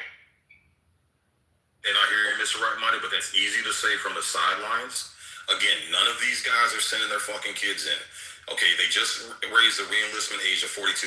Everybody I see championing for this shit, nobody's fucking enlisting, man. So I see a lot of people who are rooting this on from the sidelines. They're not putting boots on the ground themselves. They're not jumping to fucking say, you know what, let me do my part about this. And that's mighty suspicious to me. And then again, Mr. Right-Minded, Trump said in the beginning, this was supposed to be a quick in and out. We've been there for over a month, and now we're ramping up to send a shit ton of troops over there. So something's going on to where it's supposed to be a quick and easy out, to now it's been extended, and now we're ramping up forces. So something's going on to where, and two, look at the hits that they've been making. Okay, look at the low-tech drone technology they've been using. They've been hitting civilian sites. They've been hitting U.S. Military bases. We weren't counting on that, and all of a sudden we struck them, and then now they put a whammy on us. And this is why Trump has been flip-flopping on, talking shit to them, and then retracting on, 48 hours. You got 48 hours, and we're gonna. Oh shit! Wait a minute. Hold on. I'm extended to 5 days. When have you ever seen Trump back off like that? It's never happened, bro. He's been backing off more now than we've ever seen him. So that should be an indicator. Something is up. I hear your fresh point. Mr. Right-Minded. Hold on 1 second. How quick do you want it to be then? I mean, again, we're not even 2 months into this thing, and you're saying it needs to be quick. How quick then? I didn't say that. I'm saying they said it was going to be quick and in and out, Mr. Right-Minded, and clearly it hasn't been. Compared to previous operations, is this not quick? Okay, when they said it was supposed to be a quick, we were supposed to be starting off with airstrikes. Then it turned from airstrikes into sending our Navy out there. Then it turn from our Navy backing the fuck off for some. Why is our Navy backing off? If we're this fucking dominant, we're this wrong. How the hell is this little, how the hell is this so-called puny little fucking force backing our fucking Navy off? Okay, secondly, they close the Straits of Hormuz. Why don't we just go in and fucking obliterate the fuck out of them and just reopen that shit up? I'm telling you, man, Mr. Right-Minded, these motherfuckers got some shit up their sleeve, and they're baiting the United States in. They've been studying us for the past 20 years, and they've been taking notes from Russia whooping Ukraine's fucking ass. These people aren't stupid, man. Got it. So their minds are the reason they don't open it up, Sig. Excuse me. We're going to move on. Thank you, Sig. I hope Ice and Sig kind of got that out. By the way, Sig, I would sign up, but I would be the world's worst Marine. Okay? It would not be good. But you would give proof to the concept that the Navy is the men's division, the Marines Oh my God. You guys are still seamen, okay? All right. No, that's looking out of our hoses. I know Manfinity and Simon and others wanted to get in. Albert as well. Let's go ahead and open it back up. I just want to say blessings to the room. I find it very hard to be on the other side of Sig. And I'm not completely on the other side of Sig because I share his skepticism as it relates to what's coming out of the administration. But I think what he's not fully giving credence to is that there's value in having, dare I say, strategic ambiguity. So when they say 2 days and 5 days and 2 weeks and 3 weeks and all of the flip-flopping as you see it, to you, that's a red flag for disaster ahead. That's not necessarily the case because there are a lot of moving parts, and like in the words of Outkast, you can plan a pretty picnic, but you can't predict the weather. So they might have predicted it's going to be 2 weeks, and then what happens, brother? The reality hits. The rubber meets the road. And yeah, maybe there are things that they probably didn't fully consider that propped up. They're not going to put that on display for you to consume or for others. There are tough decisions being made behind closed doors. Do I trust everything that comes out of Trump's mouth? Absolutely not. But to say that it doesn't meet your benchmark of imminent threat, that's for Donald Trump to decide. He's the one who was voted in by a majority of American voters and got put in there through the Electoral College. He gets to look at all the facts and circumstances. Excuse me. I don't think I was done talking. I guess you had my privilege. So you can just talk right over me. Yes, he does. I don't understand this. Just throw my own shit off. Manfinity, he has them on. That's what I said. But he threw my own shit off. The 1973 War Powers Act. Say what? It's defined in the 1973 War Powers Resolution, not Act. Okay, go ahead and define it. What is it? Look it up real quick. No, look it up on the fly. Of course I'm going to look it up on the fly. Looking it up on the fly. Okay, let's see what you come up with. 1973. There's an actual definition for imminent threat. Let's see. Yes.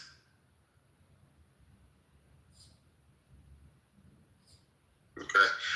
And just real quick, you said, well, Tulsi Gabbard didn't, she brother, the IAEA, who is the arm of the United Nations, is supposed to confirm their dissolution of their nuclear capabilities. They were playing fast and loose with them, not giving them access to certain parts of the country. Trump said in June, we attacked these 3 sites. He said those 3 sites were obliterated. He didn't say they were forever never going to be able to resume their efforts. And they did. The efforts were resumed, according to the Trump administration. It could be a lie. And like you said, a lot of these are claims, brother. But we're never going to, you want them to put the proof on a silver platter? It's not going to happen. Okay, so in the War Powers Resolution, preventing surprise conflicts clearly indicated by circumstances, statute links imminent to an objective standard, situation where circumstances clearly indicate conflict is highly probable, and broadening the scope of the term is intended to trigger the resolution's protections earlier than simply waiting for the declaration of war. So those 3 things. All right, So everything you just said can fit into this circumstance. So Donald Trump can look at the facts, circumstances. He's in the decision room. He sees all of these details, facts, circumstances. He's got this general saying this. He's the one who gets to make that call, not me, Manfinity, sitting in a comfortable chair, not Sig, not my man, Mr. Rightminder, who I haven't heard in a long time. Nobody gets to make that call but him. And he's not a can kicker. He's a problem solver. The past presidents, going back from Reagan to now, kicked the can. Donald Trump is a problem solver. So you're not going to get, if he was so gung-ho, he would have done something in the first term. He was very reticent to make this call because they were so resistant to diplomatic efforts. According to Witkoff, the first time they sat down with them after the attack in June, you'll never achieve with us diplomatically what you will achieve with us militarily. That's what they set off if you take Witkoff at his word. So I understand your concern. I understand your skepticism, but I think you're being bamboozled by the strategic ambiguity, which is going to accrue to America's benefit. The art of surprise attack is important. So they couldn't go out there and get all this allied support because we needed to get them. 49 of them were caught in a brunch, bro. All of their leadership. Can you share with us? Can you impart with us what the agenda is then? Because you've been talking for a while, and I know. What do you think? I hope I'm making sense. What do you think? I think the strategic. What do you think is really happening? I think the strategy is to denuclearize their ability to, have nuclear weapons and to be a bully and a threat to the Middle East. They're the number one, according to the administration, they're the number one financer of terroristic activities. And we have all of our bases over there. So even if they can't attack America on our soil, all of those military bases, those are American people who can suffer casualties. So I think he made the tough decision. It was going to be controversial no matter which way he went. And I think we got to give this time to make it work. I understand his frustration. I want to give one update real quick because I did cut him off. Let Anthony chime in here because I cut him off earlier and Sig and I was back and forth. Anthony, if you're still in the room, go ahead and I appreciate you, brother. Yeah, I haven't seen you forever, man. I'm so happy you're good, bro. I can't talk right now. I'll be right back, but thank you for even considering me. You got Leo. Floor is yours, Leo. Hey, Marshall. You talked about how the United States lost the war in Iraq and Afghanistan, even though we destabilized Afghanistan, trained their entire military, left in billions of dollars of munitions, and now they're fighting the Russians and Chinese after they come back in. We destabilized Iraq, toppled Saddam, switched back over to the dollar, killed over 1 million and 1.5 million Iraqi combatants, 1 million Afghani combatants, 3 to 5 million civilians in each country. 6 to 10 million civilians died. We destabilized the country so much in Iraq that they actually have free and fair elections right now. You look at the intermediate ballistic missiles that can reach London and Paris and Germany and stuff like that, which, if they were to attach, a dirty bomb to that, they could reach there. But realistically, they're probably just going to shoot it at Israel, and then they'll probably shoot it Riyadh or something like that, or, maybe even hit one of the European countries. And then the second that they hit one of these NATO allies or just Israel and stuff, then we launch all the fucking nukes. There's a lady that was on Sean Ryan's show, and they were talking about North Korea, and Sean Ryan said, what happens if North Korea shoots a nuke? And she says, well, the president has an automatic response that's already pre-planned. And if North Korea were to launch one intercontinental ballistic missile at the United States and target one of our locations, our automatic response is to shoot 82 intercontinental ballistic missiles at North Korea. He said, how many would it take to destroy the entire country? She said 82, which they already have that already planned out to wipe out the entire country of Iran if they launch one ICBM. So it's waiting around and just hoping that, they're just bluffing, and that's not going to fucking happen. We're going to knock the shit out of this. We might not win the war, but we're at least going to knock them back 30 to 50 years. They've launched 1,500 to 2,500 ballistic missiles and drones. in the last month. 90% have been intercepted. So we're looking at like 150 to 250 that have actually struck. But we've hit 14,000 confirmed targets. I mean, we are absolutely ass raping the fuck out of Iran right now. And that's the whole point, brother. That's what I was telling you. That's the whole point. We're wasting millions of dollars in munitions while they're only wasting hundreds of thousands. That's the whole point, brother. They're exhausting our fucking resources. This is like 95, 96% of the IRGC brass. Again, we're shooting $1 million missiles to knock out $50,000 or $50,000 missiles. Their ballistic missiles, though, Sig. Like we knocked out their facilities to create ballistic missiles. It's not like they're going to rebuild that in a month. And the ideal over, like, we're refining uranium and stuff, they have other locations, which we thought they did. And we've confirmed that they did, and we fucking targeted those locations, like 3 different locations since the war started.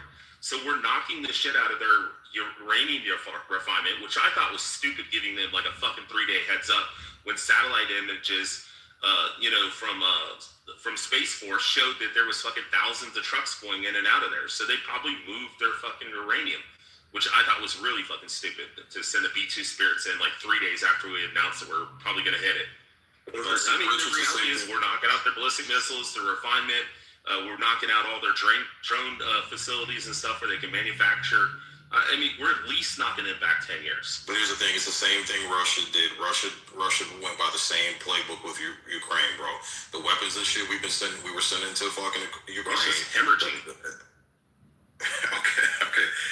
Russia did the same fucking thing, using cheap ass fucking munitions as a front, while we exhaust and Ukraine exhausts the expensive equipment, military equipment that we're utilizing against. It's like I said, the Iranians they're using the same fucking playbook, bro. I know Ukraine's getting fucking slapped, bro. They've been getting slapped forever. That's why we were in there for so long. $26,000 or $37,000. What are you talking about? The GBU 26, which is made by Lockheed Martin, is $37,000. Like we got people like freaking manufacturing rockets right now that cost $20,000-$30,000. What's his name? Lucky Palmer. I mean, he's selling munitions and stuff to the United States. We're not sending just $1 million and $10 million missiles and stuff like that. You know, we're sending cheap bombs. The ones that they just hit that nuclear refinement facility. Those rockets were $37,000 each. Yeah, we used like 80 of them, but they're like $37,000. We're actually using the same drones they are. They literally took their drones. We replicate them like the Chinese. Right, and so the other thing, again, we're gonna go back to the whole imminent threat thing.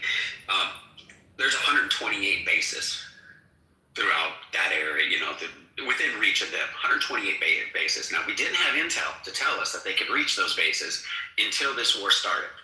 So prior to that, we had no idea that 128 of our bases were within an imminent threat happening by just deciding today I want to shoot a missile.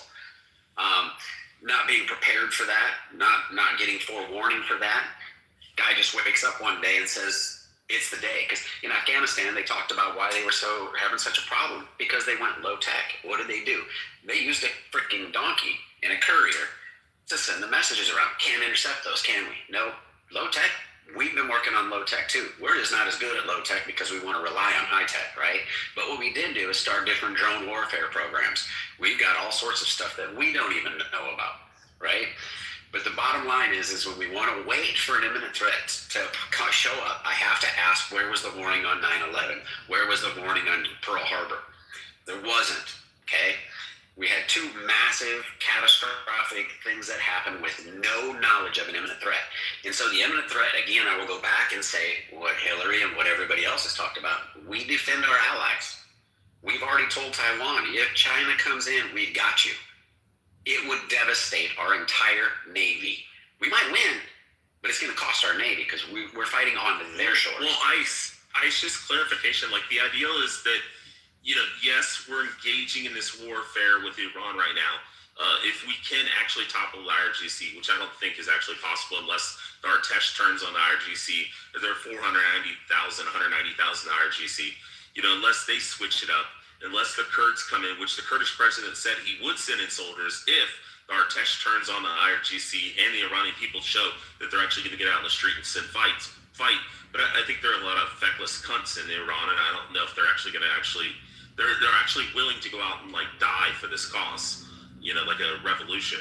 But the reality is, if you don't want us to be like a fucking proxy of Israel, then you should want the IRGC to be overthrown. Because the second that they can get their hands on a dirty bomb, and they do send 10 of them to Tel Aviv, and one makes it through, and it fucking nukes fucking Tel Aviv, that's automatic response. Automatic response if it takes 200 or 300 nukes to wipe Iran off the face of the earth, every square inch of that country, that's what we're going to do. That's going to be the automatic response when one, nuke goes off in fucking Tel Aviv.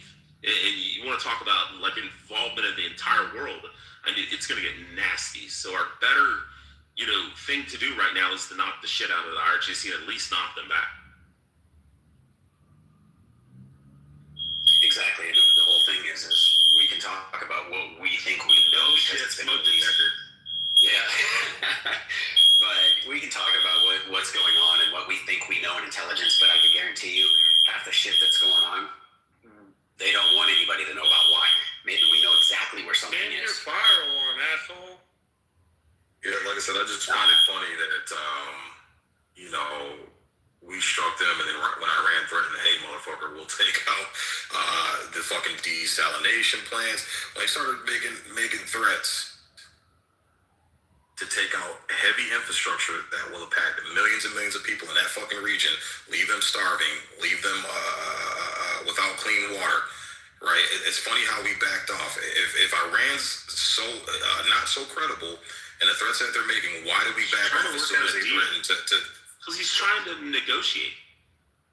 Okay, he's but telling what I'm them saying, they're going to obliterate their entire country, knock out desalination, knock out their power plants. They're going to be without water and without power. And the IRGC is going to fucking starve to death, and all the Iranians will too. So yeah, we paused in trying to see if we can work with these guys. Like 96% of the brass is gone. You're having to work with these low-level guys that are saying, hey, I'll fucking, wave the white flag and we'll surrender, and I'll get all my guys to fucking surrender if you give me $100 million or whatever, $1 billion, and move me to Los Angeles. Like, we're trying to work that shit out. and you're claiming 96% of the brass is gone, just like we claim that. The reports are that 96% of the brass has been killed. Let me finish. Right, but again, we also got reports that the uranium enrichment, which was the first threat that they claimed, was obliterated, and clearly it wasn't. Things came back and said, oh shit, maybe we got it wrong. So is there a possibility that this could be wrong as well, that they could have more than what they're claiming, just like with the uranium? Sending missiles into Turkey, how they're sending missiles into Uzbekistan and stuff like that. Seeing how they're doing that to their allies and stuff like that probably gives pretty good indication that there's not a lot of brass, and that dudes are taking it upon themselves to go, you know what, I don't like the fucking Uzbeks, or I don't like the Turks, and just shoot fucking ballistic missiles. And the Turks are fucking carrying water and saying, oh, well, those rockets, they went the wrong direction, it was accidental, because they don't want to get involved. But we can go to what he's talking about there too is, again, we can just go with the reports. Let's just go with what we can only go by what we have verified. That's all we can go by. Well, fuck, we got nothing to worry outside of 1,200 miles. Park the damn ships 1,200 miles away, right? That's what we can go by. Well, 2,500 miles. We thought it was... No, I know, but the report was they could only go 1,200. We didn't know they could do it until they did it. So we didn't know. It wasn't verified, and there were no reports. There was nothing up. Yeah. What are you burning over there with the alarm going up? It's a whole damn building. Okay. Just so you know, that is not me cooking. Because you already blew up your oven and your stove. Actually going... I have a new one. Yeah. Sig, the only way this war is actually going to end is if the Iranian people, if they get Pahlavi and Trump, and Bibi says, get out there and fucking take down the IRGC, and the, 98 million Iranians or whatever it is, 80% of them supposedly hate the IRGC, which seems realistic the way they've treated them. If those 80%, if just 10%, 8 million people get out, there's 190,000 IRGC. They get weapons and stuff like that, just basic fucking, weapons, and go out and start murking these motherfuckers. Then the Kurds will start pushing in there, and then maybe soldiers in. But we need the Iranians and we need the Artesh to go in and get into those barracks and get all the fucking weapons and stockpiles. That's a good point, Leo. Someone please correct me if I'm wrong, but Trump did not mention anything to the Iranian people or in that topic at all. Like he didn't call to them and Well, say, no, he told them to we're wait going to do until- this. And well, yeah, but I'm talking about this speech that we just heard, this address. He did not say anything. And other addresses and speeches and talking points he's had, he's always said that, but now he hasn't. Did he say something or no? No, he didn't say anything, which I found alarming. He didn't even, to me, it was a very unusual. He read from a script. And I always kind of take hesitation with his script reading because I don't really, I like him more unfiltered. He's a little bit more honest on that front. His script reading is just atrocious. The other thing is he didn't really say anything significant outside of the fact that, we obviously, what we already know. I disagree with saying that the carriers are pulling back. All right, we're moving them, we're shifting them. I believe we're moving a third one in. So that seems to be that strike operations are going to go. Supposed to be swapping out the Gerald. They might be swapping out the Ford. Yeah, but I mean, the Ford, from what I know, even inside some of my veteran communities, for those of you that don't know, ships catch fire at sea. They rage. Like, it's not anything pretty. When fires burn through the berthing rays, and it kind of gets out of control really fast, which is it's scary to a lot of people, but firefighting on a ship is vastly different than firefighting on land. And things can catch a little bit faster. This is why, maybe some protocols weren't followed. I really don't know what the full report is off of the fort now. I do know that it does not look like it's been struck in that capacity from anything I've ever seen. It just looks like a typical fire. But I mean, those things happen. It's interesting how it happened in the laundry room. I wonder if somebody, opened up a flame and it caught, or an electrical component. That happens too. So, I mean, a lot of weird things can happen at sea with the ship. And these things run 24/7. So shit breaks, man. They do preventive maintenance. But again, I don't see anything that indicates that it was Iran claiming a victory. It's kind of weird. Now, if it comes out that, they were hit, well, then, Iran managed to get a drone. But how hard it is to get anything to fly through a carrier strike group with all that technology, I mean, it's kind of almost impossible. They're like more secure than nations. They have lasers now. Just take out the drones. They're attached to the ship. Well, that's part of the low tech that they're using. So what they're doing is they're using balsa wood drones, balsa wood and fiberglass with electric motors, and they're low flying drones. And with the detection radars and the detection technology, it filters them out as flocks of birds. Because you have to install filters because you have flocks of birds, you have things that the radar picks up that you don't want to pick up and give you false signals. Same thing with the electronic warfare community. We had that shit on our planes that I used to work on. So that's the reason why they're using that technology. So it gets filtered out with flocks of birds, and that's how they're able to get in and strike. That's how they've been hitting a lot of these strikes. In Dubai too, the strikes that they did in Dubai in the civilian territory, that's the technology that they were using. That's why they weren't. You know what does need to happen? Excuse me, Leah, just a second, I'll let you go. You know what does need to happen is Iranians that live in the United States, they're saying that their relatives and friends that are living in Tehran, they're not getting any information as far as how much damage has been done to the actual IRGC and all of their military depots and such. So I wonder if, their next step is to be able to give them internet, so that way it can then become more of a propaganda campaign to activate those that are on the ground in Tehran or in Iran, because they have to be activated in some capacity. Brad, remember when Iran claimed that they shot down 3 F-15 strikees and then we found out that it was a Kuwaiti F-18 that I guess fucking became an asshole and shot him actually down. Like, Yeah. Right, but that's I mean, so I'm just going to tell you on the carrier, like a low-tech drone, I'm not saying it's impossible to do, but you would have to do it in a swarm and a missile defense system. And carriers don't really operate as close to shore as people think. Like, they're not parked in a harbor somewhere launching operations. They're generally pretty far out. And with the layered defense systems, even the fact that they do GPS jamming in terms of that, in radio frequency jamming multiple times, that alone is there. Impacts too, they can detect signals, and they often turn around and make drones do weird things because they'll jam it and take over those signals. The carriers have their electronic warfare system is like off the charts. But I mean, it's like, I'm not saying it's impossible. It's more of a theoretical. And the Ford itself is like designed in its origination to defend against these kind of low ball attacks. The USS Cole taught us like how to interfere. Like, the Navy does not sit still when one of their boats is hit. They immediately start pulling things in and start adding components. Like, there's a massive rush to go buy whatever is out there that can protect it from a threat that may happen. I'm not saying it's there, just that to hit the Ford, you're looking at so many ships. Yeah, but Brad, that's what. Oh, Brad. Okay. Sorry. Oh, I was just gonna say I've never been on a Nimitz, but I've been on an LHA or a WASP.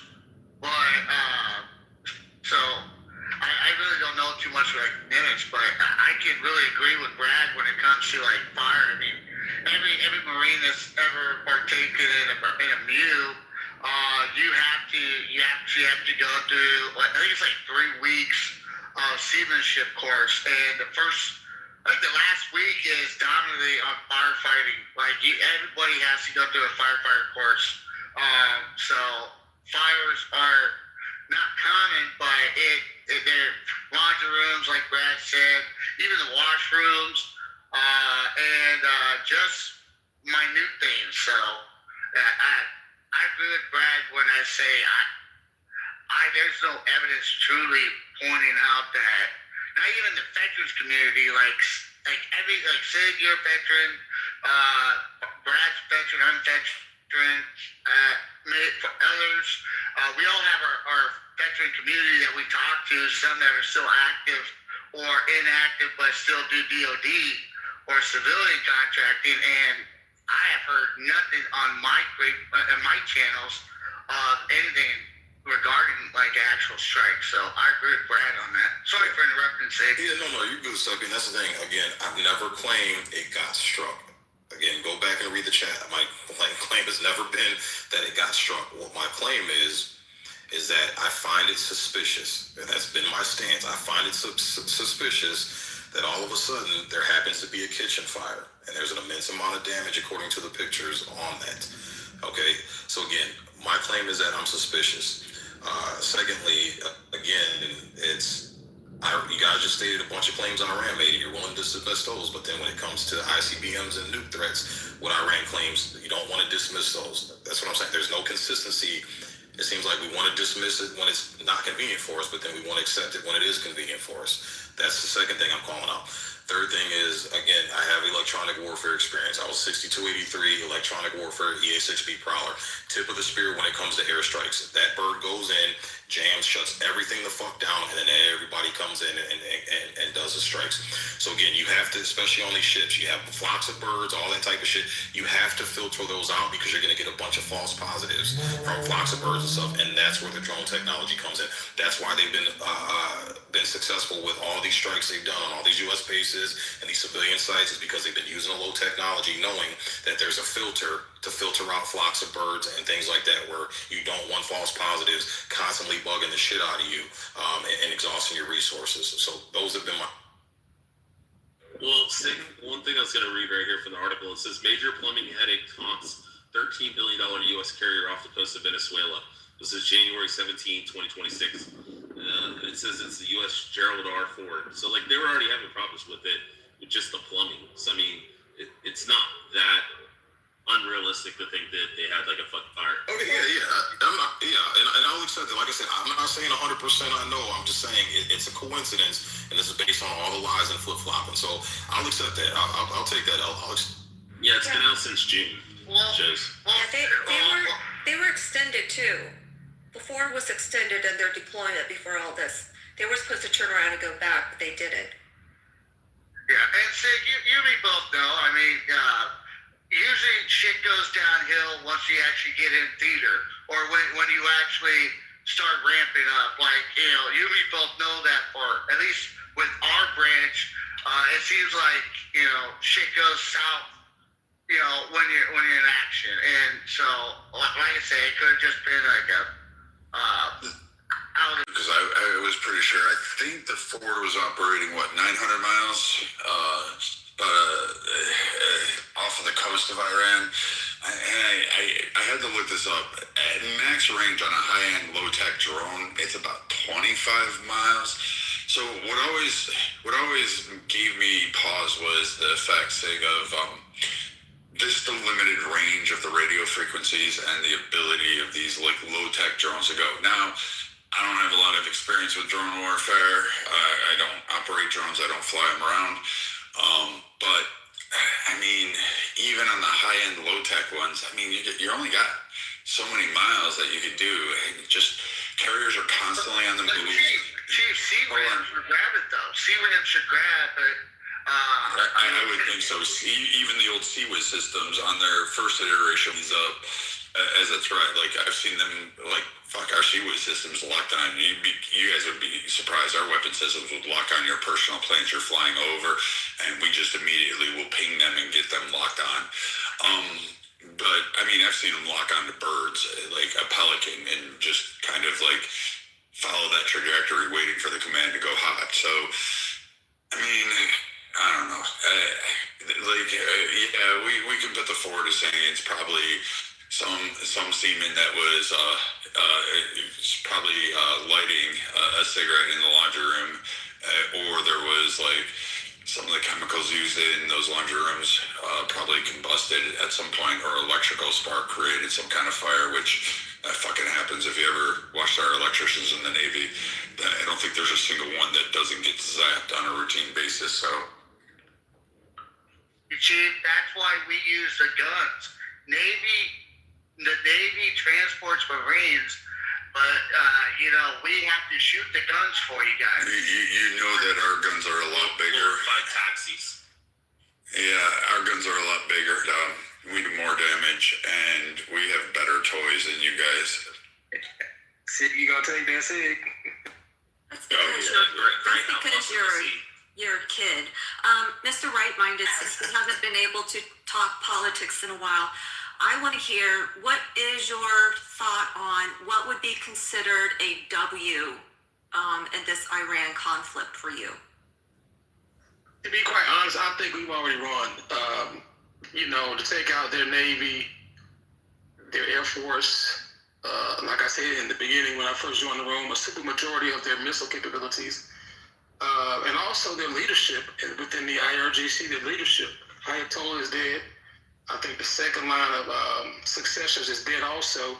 And from what I have been reading, is his son, is his son able to... he's missing his leg and his balls. Okay, so then... And his penis doesn't work. But to me, that, we've already won. I think that we have some unfinished business, but we pretty much won this thing. From me on the outside looking in, I try not to get too deep in the woods militarily because I'm not a military guy like that. I didn't serve. But if I'm looking at it from a perspective of America first, and seeing how they took out again all of their naval capabilities, pretty much, and their Air Force capabilities, and we control their skies, I don't know how you can't say that we've already not won. Well, some have been saying, and I've asked different, variety of people. I've asked people that are that have family there. They left the country at a young age, or military as well, and then civilians, Democrats, everything. And a lot of them have said that if there's no succinct distinct regime change, then that's not a true W. Yes, that we've tampered them. Yes, we've tampered and knocked them out as far as their capabilities. But what the problem is I don't know. and it just kind of grew. Marshall, can I just finish, please, first? Thanks. What it was like a game of whack-a-mole. That whole radical Islamic ideology, it's encompassing them so much, and that just goes from Iraq then to Afghanistan, or it was Iraq, sometimes Syria, sometimes, and then Afghanistan, and now we're in Iran. I am worried that if they are not able to get rid of that social culture police part of it, that it will just fester and come back up again. That's what I worry about. Okay, you make a good point because Hey, Marshall, let me say this 100% though. I'm not for doing the work that the Iranian people have to do to basically cause the regime change. That's not the American military's responsibility right there. And I'm never going to get behind that because I feel like if you want to get rid of the people that's oppressing you, then you go out and handle your business. And I think that's where, we weaken them to the point where I don't think Iran has not been this weakened in the last almost 50 years. So I think the people of Iran, if they really want to see that regime change, they've got to bring it forth themselves. So that's not our responsibility right there. Not at all. Marshall, I was just going to ask you, I know you said you weren't drunk earlier, but are you drunk now? Because I can tell you were drinking. Oh my God, Jesus. He is. I can always tell when Marshall's drinking. He's drinking some liquor. Are you the clubhouse police? He just started drinking when we started all this. Sig, I put it in the chat. I just want to hear your opinion on. Okay, is there anyone else on stage that would like to share their thoughts about Trump's address or exit strategy, or how are we doing? Anything that you want to go to, Leah? One more point about this speech tonight, too, though. And I know a lot of people will disagree with this. But what I do believe that he was doing was basically damage control message-wise, because a lot of people, you see a lot of the different mainstream media news outlets saying, well, we don't know his plane. You're not supposed to know his fucking plane, number one. And they're saying all these different types of stories. And to me, it's a confusion operation that they, obviously Democrats, other lefticals were trying to put forth. And I think with this tonight, because he's not saying anything that we didn't already know, okay?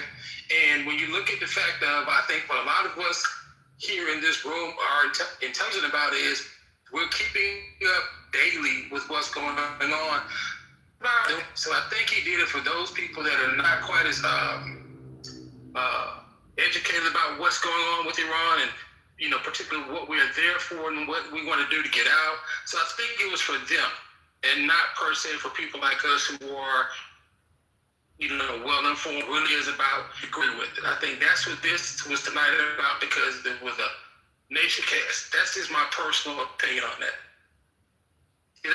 Who cares? But I think that's what he was doing tonight, because he really didn't say anything that we didn't already know as well-informed people. I just want to say something real quick. She posted a link saying it's 3 weeks to a nuke and imminent threat. That link you posted, all it says is Iran could and Iran can. Nothing there says Iran is.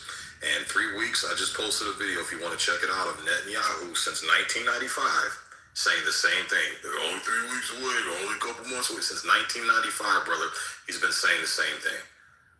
So again, please post something that is confirmed, not what coulda, woulda, shoulda been, but confirmed. You have yet to do.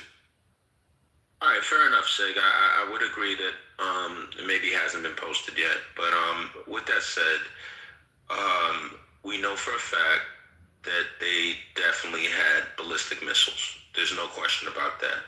We also know for a fact that they had enriched uranium. These are two facts. It was enriched up to 60%, 60-something percent. And I'm under the impression that typically, they want it enriched up to like 90+% to make a quote-unquote dirty bomb. Well, not a dirty bomb, but a nuclear bomb. But they could make a dirty bomb with that 60-something%. They absolutely could. And so when you combine that, you combine the fact of our forces in the region, you know, I think there's a clear and present danger. It's hard to argue with that logic, bro. I don't. All the ingredients are there. It's right there, you know, staring us in the face. So, clear and present danger, bro. Right, but Anthony, that's what I was saying. Ballistic missiles are different from intercontinental ballistic missiles. And the claim was that Iran had ICBMs, and I posted a link in the chat showing no intelligence agency has confirmed.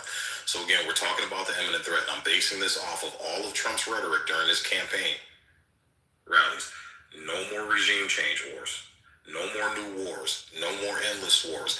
No more sending our sons and daughters over there to lose their lives for these bullshit wars. This is quote what Trump has said several times in 4K. I mean, you're talking tens and tens of videos of him saying this.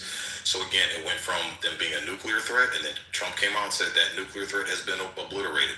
Then we go back on that. Now they're back to being a nuclear threat again, and then it turned into a regime change war, right?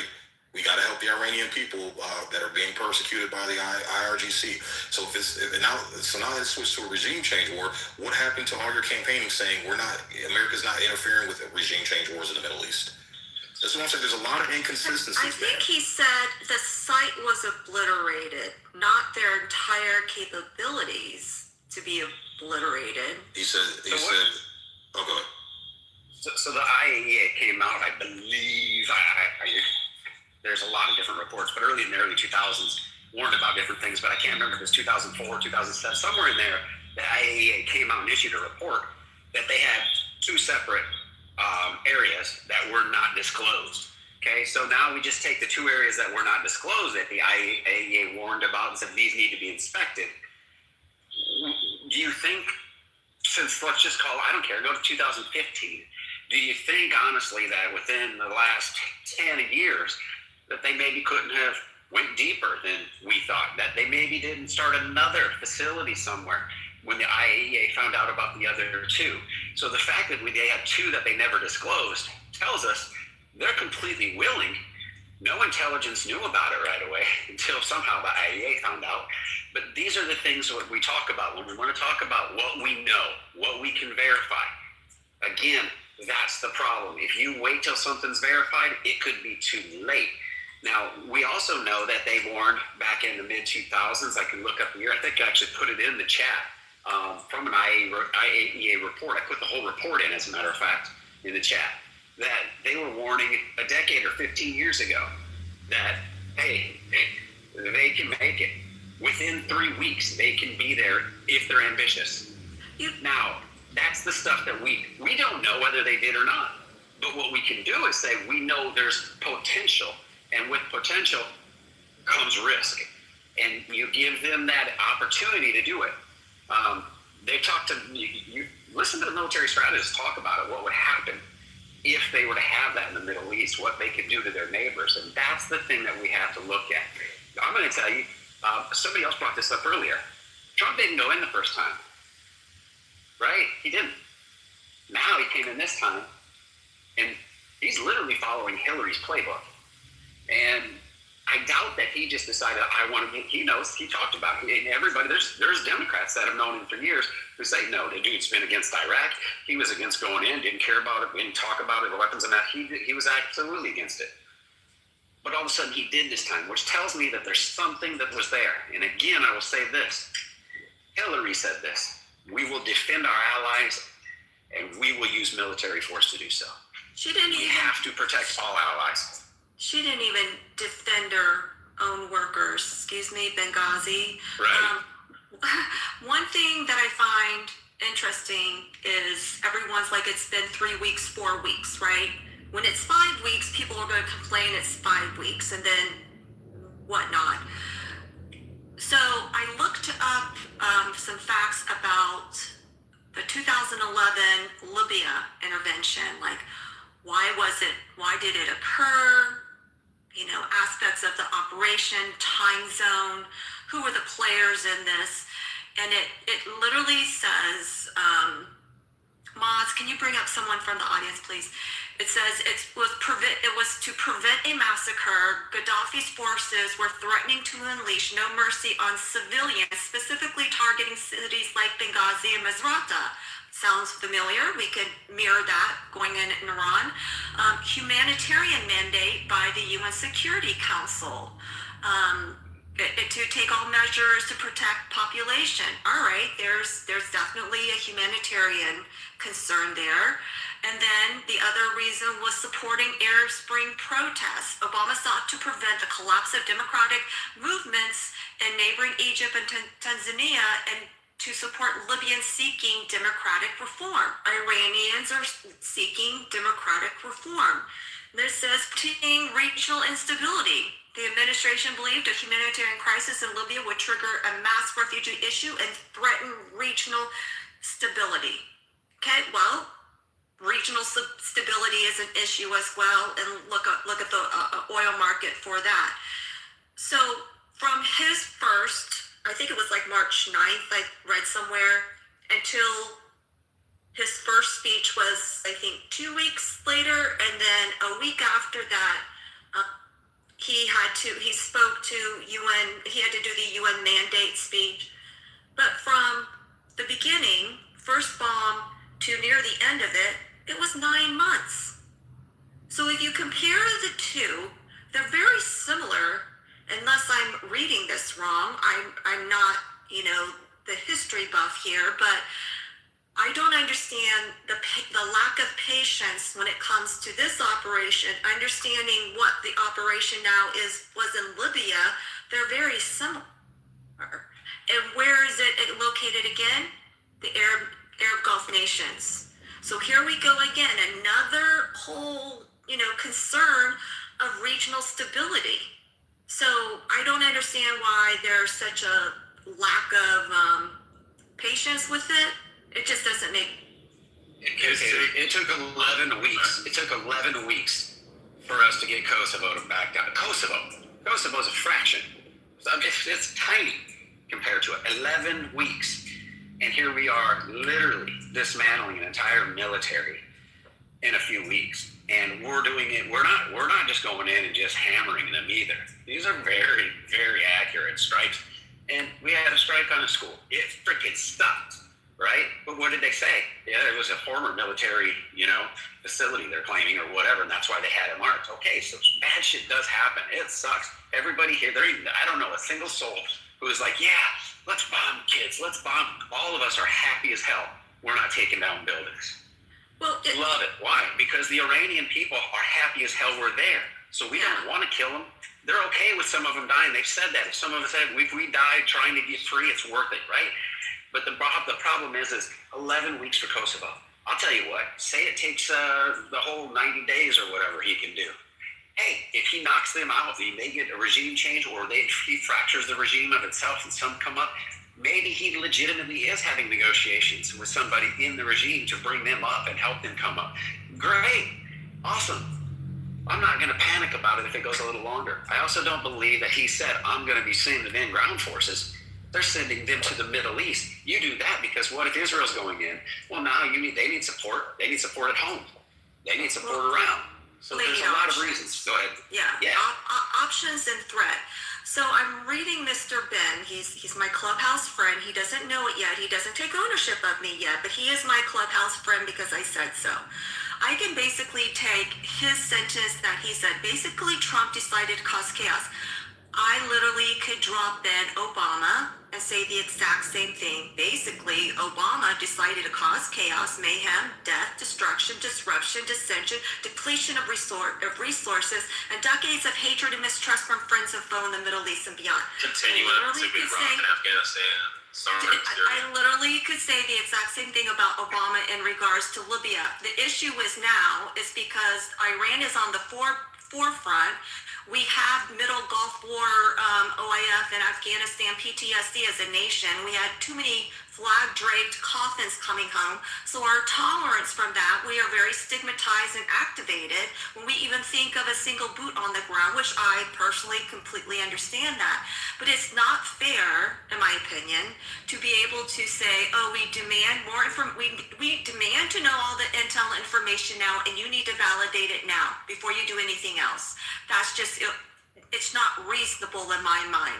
Are there some facts that could be shady or not put together? Yeah. Should we ask questions? Absolutely. But to even think with what happened in Libya, it's kind of parallel correlation now. Now I'm looking into the details, and it's 9 months, right? And we're in 3 weeks. Go ahead, Mr. Right-minded. I'm gonna say that Ben is always. And I'm taking a little jab at him now because I haven't done this in a long time. But he always acts like Trump fucked this girl or something. He hates Trump to the utmost. And what I want to ask him is, you have a right to your opinion, no matter how moronic it is. But when you look at previous engagements from previous administrations, you've never seen anything this spectacular tactically to take out an entire country's military capabilities, pretty much their naval, Air Force, and missile capabilities in less than a month. And you're saying this is chaotic? I find you guys to be comical because your hatred for Trump, and again, you're a functioning human being, but when it comes to Trump, you guys are imbeciles. And you think that just because you can type mean things about it means that it's correct, and it's not. You have zero evidence of this thing being chaotic.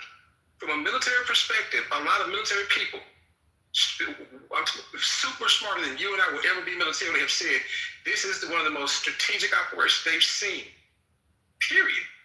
But you go ahead and say it's chaotic. You guys are morons. Mr. Redmine, can I just make a statement to you? I would like to say that if Donald Trump came out today and said he found a immediate cure to cancer, CNN and all the haters in the chat would say, how dare Trump take away the right of someone to die from cancer? That's what would happen. It doesn't matter what Trump does positively for the country. It's the fact that they're upset about it came from an individual that has been labeled in a community of Democrats, community of socialists, and just individuals that have internal hatred for America, that no matter what the outcome is, they just gotta hate on someone. And that's just my dumb opinions.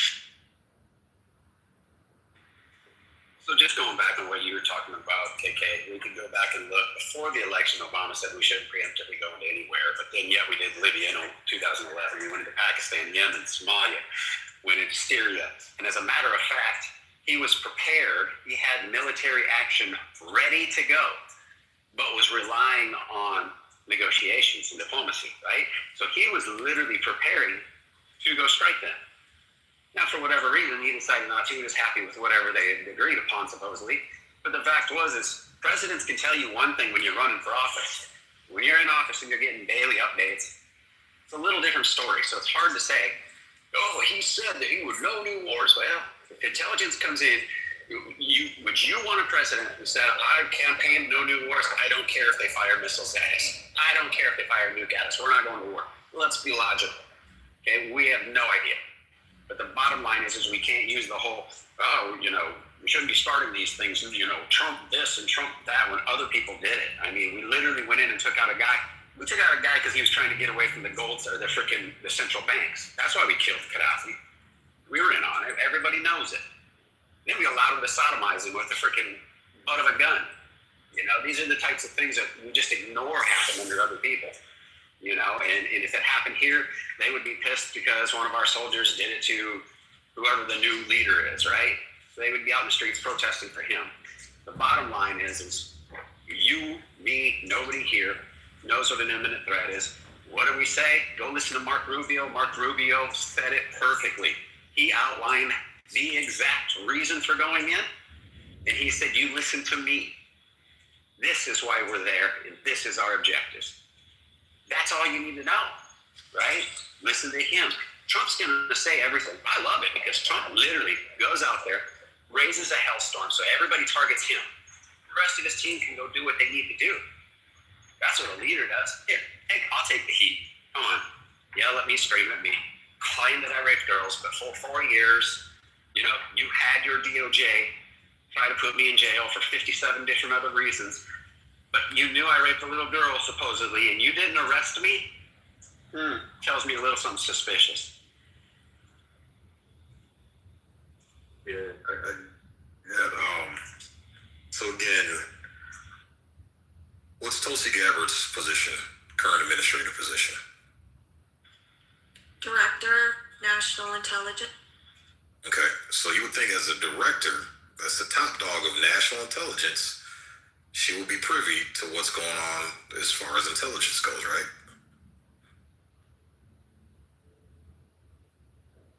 That'd be the top dog. She would have to know, but is she required to declare that to you and I and to the media? Okay, so then why? Okay, so then I just put a link in the chat of her testifying in Congress. Again, she can be, okay, go ahead. Okay, so we're under oath now. We're under oath. So I just put a link in there where she clearly says Iran is not a threat. Okay, so again, the director, now this ain't just some Joe Schmo intelligence agent or whatever the case is. If that was the case, I'd be like, okay, whatever it is. But you're talking about the top dog, the tip of the spear as far as intelligence. We would assume that she's privy to everything, and she goes in front of Congress and testifies that Iran is not a threat. So again, I find it weird that after Trump gives her shit, the person who's supposed to know everything about U.S. intelligence, everything comes across her desk, that she changes her mind a week later after Trump gives her shit. It's just something's off. And again, when we talk about comparing the length of a war compared to Libya or whatever, again, that's not my argument. My argument is going based off what Trump said, is that this should only last a few weeks, and we're going to hit them hard and hit them back to the Stone Ages. Apparently, we did hit them hard. We've hit them very, very hard. Okay, we killed several of their leaders several times, and yet they are still a threat. That should send out a clear bad signal that, hey, something is wrong. There's some level of incompetency or something's not right as far as the reporting of intelligence. I'm only going off of what these people say. So again, it's funny how for years we've gotten on Biden, we've gotten on Obama, we've gotten on Hillary, we've gotten on Bill, we've gotten on all these Democrats for lying to the American people. And clearly I have posted a bunch of evidence in the chat showing that they're lying, and now everybody wants to turn a blind eye and act like lies are no big deal now. This is weird.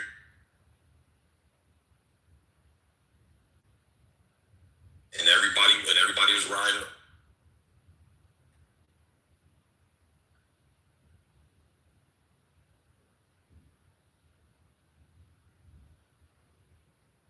That they are still a threat. Like you literally just said that. No, that's not what I said. That's not what I said. That is you not said what I said, that. Mr. Brother, you said when we bombed them, you said we bombed them and they're still a threat though. You literally just said that. You did just say that's what.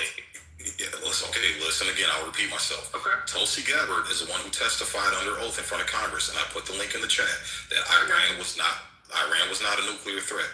Then she changes her mind and she says a week later after Trump gives her shit that now all of a sudden they're a threat. So which one is it? And again, this is the director of national intelligence. So again, that's a flip-flop within a week. I believe that the questions were kind of like, if you actually read the transcript of those questions, and I've looked them up from earlier because I remember you saying that earlier, and I had to look these up because I was like, I understand that. She's like, whether or not you agree with her, she said she doesn't determine the imminent threat part. That's up for the president to decide. She only gives them the intelligence, and that's her role. She doesn't make. She says, "I do not make policy or determination on it. My role is just to provide the intelligence reports or the data, so to speak." But she did state, and if I remember reading it correctly, with the transcripts, was that As a politician, she was definitely anti-war, anti-interventionist. But as DNI, she says she doesn't state that they're an imminent threat. She explains what the intelligence reports show, mostly in terms of how it goes from an unlikely threat to a potential or evolving threat. She states that in the classified reports that they still were working on missile programs and military capabilities as well as regional actions to ensure the development. But she did cite that she's not trying to take an ideological stance, and she's basically stated that while she doesn't necessarily see that they're launching missiles, the capabilities are that they are still working to develop them and would have the potential to have them before or at 2035. So that's kind of her role. I mean, maybe we're more used to more active DNI people saying, and I mean, in the politics field, like we had, what was it, Clapper and others that would go on CNN and talk all that shit. And I mean, maybe we just don't have, those people anymore that are doing it. She's just taking a different approach. And I think it's how she answers the questions being asked is we have to take a part. She's really trying to remain a neutral voice and saying this. Threats. One of them is duty to warn.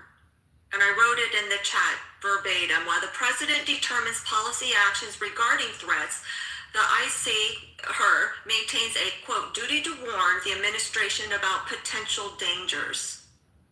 So it's about potential dangers, not the imminency of regarding threats within her responsibilities.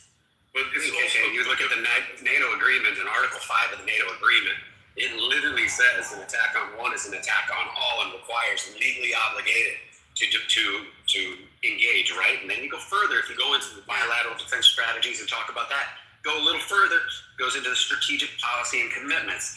It is literally showing enemies, the reason that we would go in with military forces to deterrence, showing enemies that attacks on allies will be met with U.S. force. That's in the NATO agreement, right? Forward and presence, military bases abroad, Germany, Japan, South Korea, Middle East, reinforce this commitment. Extended nuclear deterrence, the U.S. guarantees protection under the nuclear umbrella, especially for NATO, Japan, and South Korea, right? Then it says presidential discretion and limitations. The U.S. president is commander-in-chief, so how the U.S. responds can vary by administration. So these are the things, when you look at this, we're legally obligated to go in and defend our allies. We can go in preemptively to prevent an attack. And we do it, why? To show that an attack on an ally will be met with U.S. force. This is NATO. This is go ahead. Who do you consider an ally in this case? You think it's Iran? I mean, Israel's our ally. I'm asking, when you say Israel is our ally. Israel is our ally. This is an important piece of information. They're non-NATO members. Yeah, Israel's not NATO, Saudi Arabia's not. Yeah, right. Go ahead on that. But they're an ally. Yeah, but that's NATO articles do not apply to Israel. Yeah, I know, but my point was with NATO, with an agreement in place, we would go do that. We have an allied relationship with Israel, so doing the exact same is zero surprise. I don't think that would fly. Like if we would invoke this. But here's another thing I just wanted to say. When we're talking about Gabbard and what you said, there are two different instances, right? The first instance, I think, what Zig was referencing to was during her confirmation hearing. I think it was like 2025 when she got confirmed. And then the second one, when she altogether avoided answering that question, she kind of relied on the president's power to determine who's the imminent threat. That was later. I think it was like it was fairly recent. I think it was like in March of this during either hearings or it was reported that came out of her. So I think what Brad outlined is a fair assessment. Like she is non-interventionalist just by nature. So she would not ever, support any kind of intervention. But on the other hand, she also did not, go against the position of the White House. But again, if you watch the video, she testified under oath to Congress that Iran was not building nuclear weapons. Yeah, but that's hearing. That's not. She was not in the position yet at all. Like she had not information. That's her opinion. So she wasn't DNI chief at the time when she made that statement? I don't think so. I mean, I can check it, but I think that there are two distinct instances where she said it's not an imminent threat, and then she referenced to the president as to determine who is able. But she's always the entire context then. Yeah, that changes the entire context. If she wasn't even in a position to be DNI chief, then she didn't have access to the intel. She also was speaking probably from an ideological, like she's always been non-interventionalist. Like the Democrats, like, how dare you speak against Obama when she wanted to say, hey, she spoke out against Hillary in terms of like the Benghazi stuff and the Libya approach. And she said, this is just wrong. The same thing with Syria with Obama. So she's had a policy of non-interventionist and she really does go against it, saying like we can do a better approach in the Middle East. However, when she gets into a role, which I find is really funny with Tulsi and Sig, maybe you get it, she changes her entire persona. She's all about, hey, this is my job. This is what I do. This is what I do. My personal opinions don't go ahead and conflate it. And yeah, she's okay for a Democrat, I guess. I'm sure she'll get out of the administration. They'll ask her and she'll say, I may or may not have agreed with Iran. But she has confirmed that they do and are working for technologies and would have possibly the capability by 2030 or 2035. So, I mean, I don't know if she's flip-flopping. I think she's walking a tightrope because she cannot inject herself into foreign policy.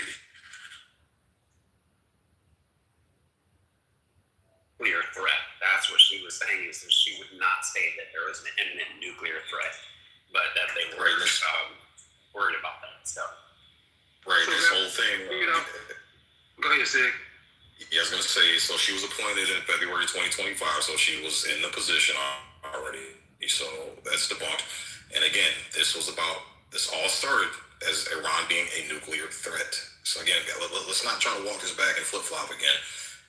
She was in a position, and she stated that there were no nuclear weapons.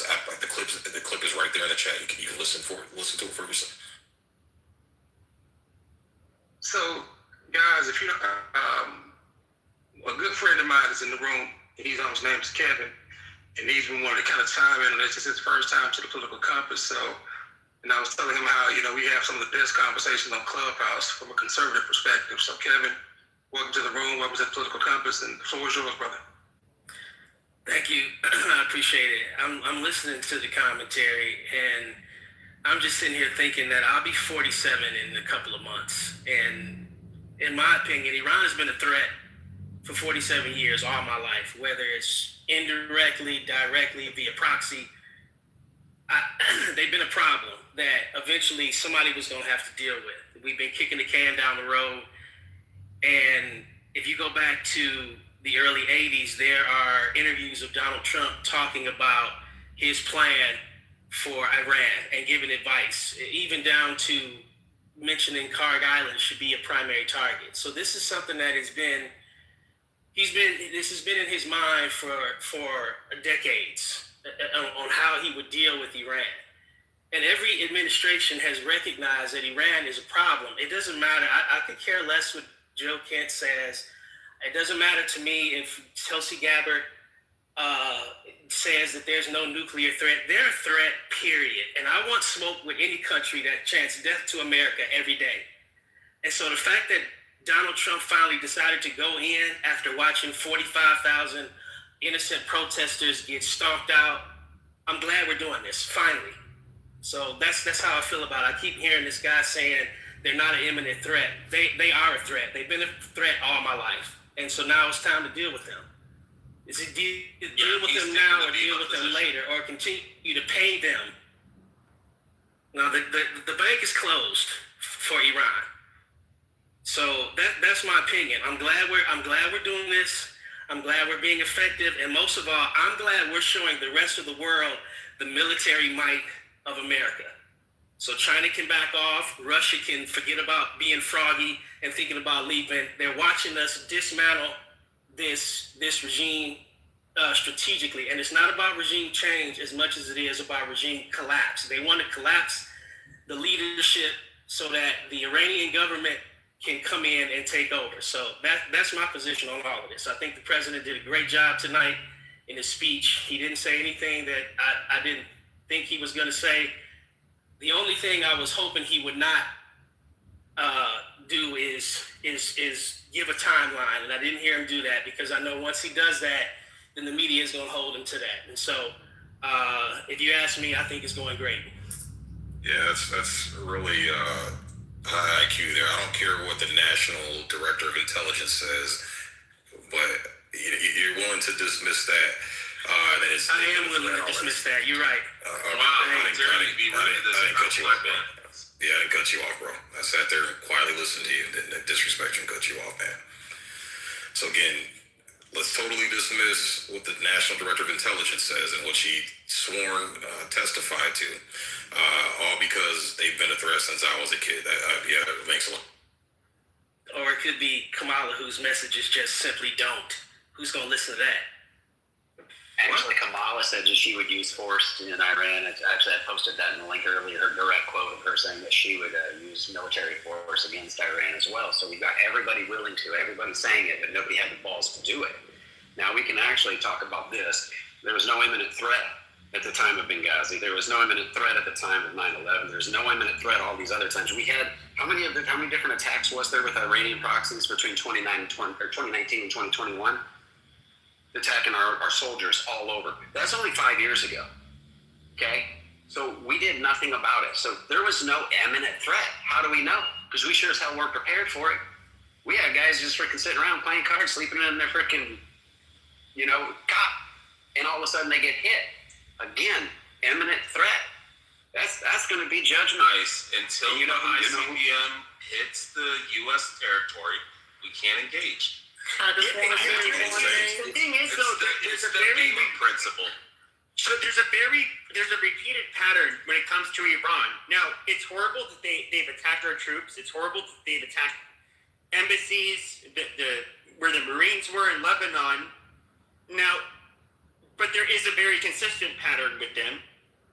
Is that them and their proxies will only target, basically people that are part of that are acting on behalf of the government states or inner armed forces. They don't.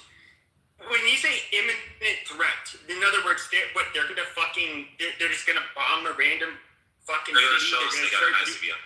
They're going to end up just hurting everyday regular Americans, in some Sunni-style terrorist attack. No, they have not shown that. Have not done that to us. And so, there's assassination attempts. Well, not attempts, but no, I've heard of that. Yeah, I mean that's not even a threat to the country. I mean, okay, but to be fair, I mean, we've been kind of taking out their leaders too. Obviously we have to, whoever tries to kill our president, we have to take them out. Okay, if they hit Paris, what happened? They get turned to a glass parking lot, obviously. There you go.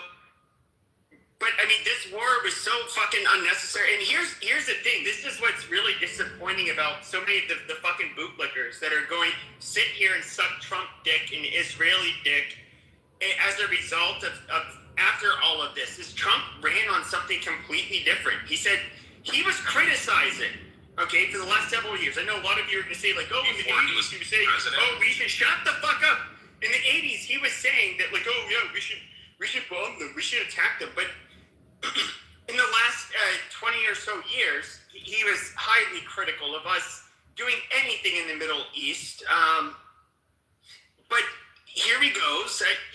When Charlie Kirk was still alive, he was very open about this. And a lot of people were fearful of this. It's like, dude, if you do this, I mean, it's a huge can of worms that it could cost a lot of Americans their lives. It could fuck up the economy. It could, you know, any allies we have that aren't Israel, of course, it could really fuck up those relationships. And it's like, why are we doing this? What do we even get out of this? Not, of course, all of the money that we're fucking spending doing this. And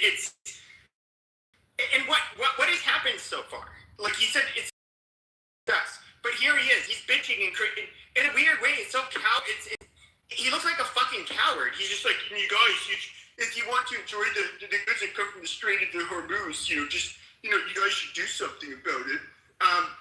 Okay, like, you obviously didn't really take care of the fucking problem because they're still causing a problem on the Strait of Hormuz. I mean, this is fucking bullshit. We did not need to get involved in this fucking shit. And fucking American life is worth the fucking protecting Israel. Like, fuck this shit. But we're gonna sit here and pretend like this is not what's been going on. But you know, I don't know. It's and a lot of you maggots are fucking retarded. Like, you die-hard maggot people. I don't understand you people. Like, I'm somebody who's voted Republican my whole life. Okay, but to give your undying loyalty to some bloviating orange fat fuck that you know, calls people pet names and shit, it's fucking weird. Pepe, you still got one more name? Nothing, y'all. I don't know if you've ever, real quick, you know what talked to Patrick?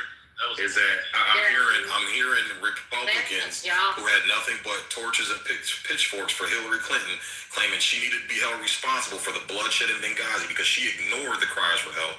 Okay, imminent danger, they were crying for help, crying for fucking backup, and she fucking ignored it. These same conservatives who are calling for Hillary to get locked up and be held accountable for that bloodshed that could have been prevented, very well prevented, are now taking for Hillary's side. It's crazy, bro. It's all right. I don't think anybody. Wait a minute. Hold on.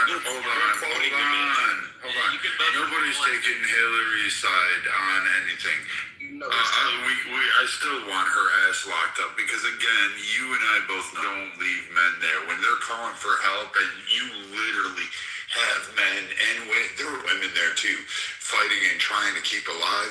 And they're American soldiers, and they're saying, "Hey, we need help." And you have men on the ground, both in Italy and other areas, saying, "Deploy us, send us," and they get stand-down orders, which apparently really did happen, because multiple units of multiple people years later came out and confirmed that shit. They were saying, "Hey, we were told to find our own way, figure it out. No assistance was coming, not even air support." So yes, Hillary, I don't compare this in the same way. I'm not taking up with Hillary. I think a lot of people are using the comparison of her stance on Iran and the Middle East at large was basically they were following Newland's approach of basically destruction in the East. Bolton wanted to invade Iran. Trump's not taking the Bolton approach. Bolton was really what kept Iran in check in Trump's first term, because Trump was like, "I'll unleash him on you," and Bolton literally wanted to kill every Iranian. All the Iranians that are saying "I love USA" in Israel today would literally have been crying and begging, "Please stop, please stop. We need help," because Bolton would have went in and demolished them. So I mean, there's differences in policies. Trump is actually being a little bit more creative in regards to Iran. Again, I'll say for 50 years, they have attacked Americans and killed them, and even innocent civilians. They have basically paid for proxy groups. We've tried to bribe them. We've lifted sanctions. We put more sanctions on. We blockaded them. We destroyed their navy once. We have done a lot of things with Iran and tried multiple avenues. In all sake, like, what option was really left at this point? Either the next administration was going to have something go on, we'd have another terror attack, it would be all traumatic, we'd all watch the news and say our thoughts and prayers again, or we're now sending thoughts and prayers with the IRGC. And I get it, we have soldiers that are in harm's way, but you and I both, every veteran on this stage knows yeah, we put boots on. We don't wish to go to war every day. I signed up for it. And we hope we come back, and we hope everybody else comes back, but we're also realists. We know that there's a chance we may not be coming home that day, and many do pay that price, and their calls and their answers don't go unheeded. It's the fact that what we do when we sign up. Like, you know, that as soon as you put that uniform, not for a suicide mission, not for this isn't a suicide mission. Yeah, for Israel, it is. No, they didn't on the beaches of Normandy. Seriously. Well, Israel is sacrificing the blood of Americans Korean for their goals. So, like, what did they're not sacrificing shit. Yeah, they're not even putting boots on the ground themselves, bro. They're not even putting boots on the ground themselves for this. This is crazy. They're actually in Lebanon fighting Hezbollah, but I mean, you know, I guess Lebanon is not fucking. That's not Iran. You can their proxy group, dude. Hezbollah is. They just moved from Hezbollah, one there's Hezbollah proxies there for sure. But that's not the same. First of all, if Israel obviously has the most to gain from this war, if you expect our people to put boots on the ground, I don't care what the fuck you have to do. You end up drawing up the fucking call to service. You bring every fucking Israeli citizen, no matter where the fuck they are in the world, you drag their fucking ass into Israel, you get them booted up, and you tell them we're going to war. And you have them go with America at a minimum. What if they do? Are you going to be removed of all your complaints if they do? So Pepe, just a couple of key points. Like, again, yeah, it benefits Israel. Actually, the destruction of IRGC and opening prospects with Iran actually benefits another nation. Well, actually a couple of them, a lot more than it would Israel. Mostly starting with Saudi Arabia. It would start with, you know, UAE, Dubai. These nations would actually be the ones that actually benefit the most off of Iran. They would be able to, because they would be able to have the contracting agreements. They would walk in there. They would also be helping to stabilize the oil industries. They'd be working with the American companies that were investing in the infrastructure. They're the ones that are going to get first bite at the apple alongside the American companies. And these entities will have it. And Iran, if they do it right, will fall into the fold of OPEC within 5 to 10 years if they actually replace the IRGC and decided to play the economic game with the Middle East. Thus, and because their religion, their ideology more closely aligns with Saudi Arabia, they'll have tighter pacts economically with them, but they don't need to harass Israel for it. But I completely disagree, because if we look at Israel, there's one persistent threat that actually stresses their military. Obviously, they can take on much bigger foes than Hamas. You know, they're a bunch of third world retards. But you know, they ended up having to, of course, call on people from all over the world that are Israeli citizens to go into service. You know, it was a hell of a disruption for Israel. Do I think that? I mean, just imagine October 7th, you have, of course, the constant attacks from Hezbollah, Hamas, the people that are funded by Iran towards them.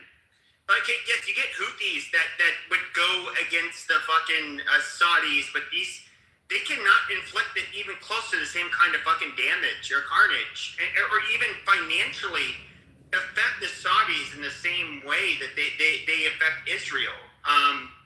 And when I say they affect Israel financially, I mean, in other words, they have to basically,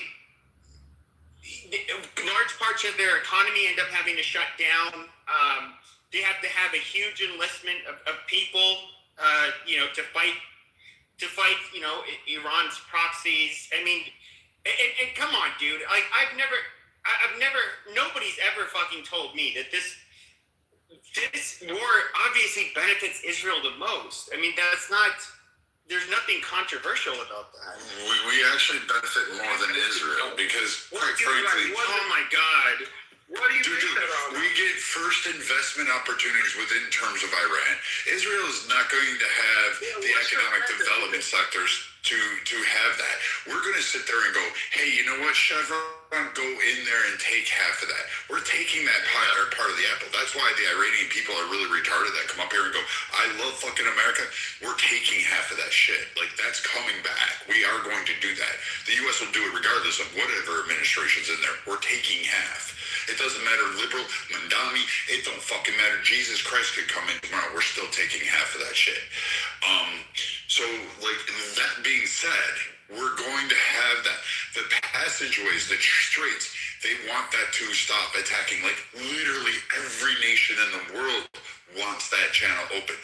Russia, even though their saber rattling is like, oh shit, yeah, we can have that because we have good ties with Iranians. We're going to help out. We're rooting for you, Iran. We've been longtime supporters of the Iranian people. In reality, they kind of messed around just with the IRGC and forgot the Iranian people. But they're hoping to get a crack at it. China's the only one that's not going to benefit. Israel won't really benefit in the way you did. They'll just get rid of an enemy that they've had a conflict for fucking, 400 years. And they can check that off. But really, the U.S. economically will win that. They'll have the seas. They'll be able to take that on, and they're going to get those exports. 73% of all Chinese oil and gas comes out of the Gulf state countries in Iran. 55% out of the Gulf states. 18% out of Iran. 73%. We literally will control. Hold on, Stippy. Hold on, just 2 seconds. We will literally control the fucking water spigot to China. What's that? Yes. Okay. Yeah, I'm 40, so I got 2 years left. As long as this. I have a question for Sig.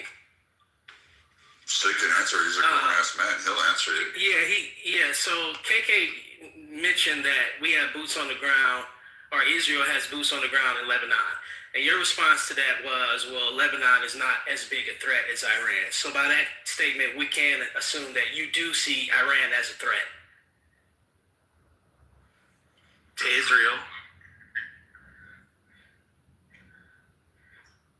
Israel, Kevin. That's what I'm saying, bro. It's like, this whole night has just been misquote what I'm saying, put words in my mouth. No. I repeated what you said verbatim. You said Lebanon is not as big as a threat as Iran. And so my question is simple. No, that's not. You didn't say Israel. You said they're not as big as a threat. Jesus Christ. Right. Common sense and shade. Context of what I was talking about was Israel not.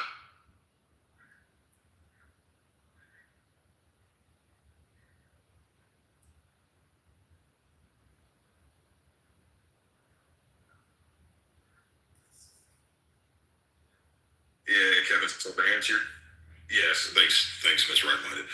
Can I answer your question? Again, in the context of my statement was that we are sending American troops into a fucking debt with Karg Island, okay, in the coast of Iran, okay?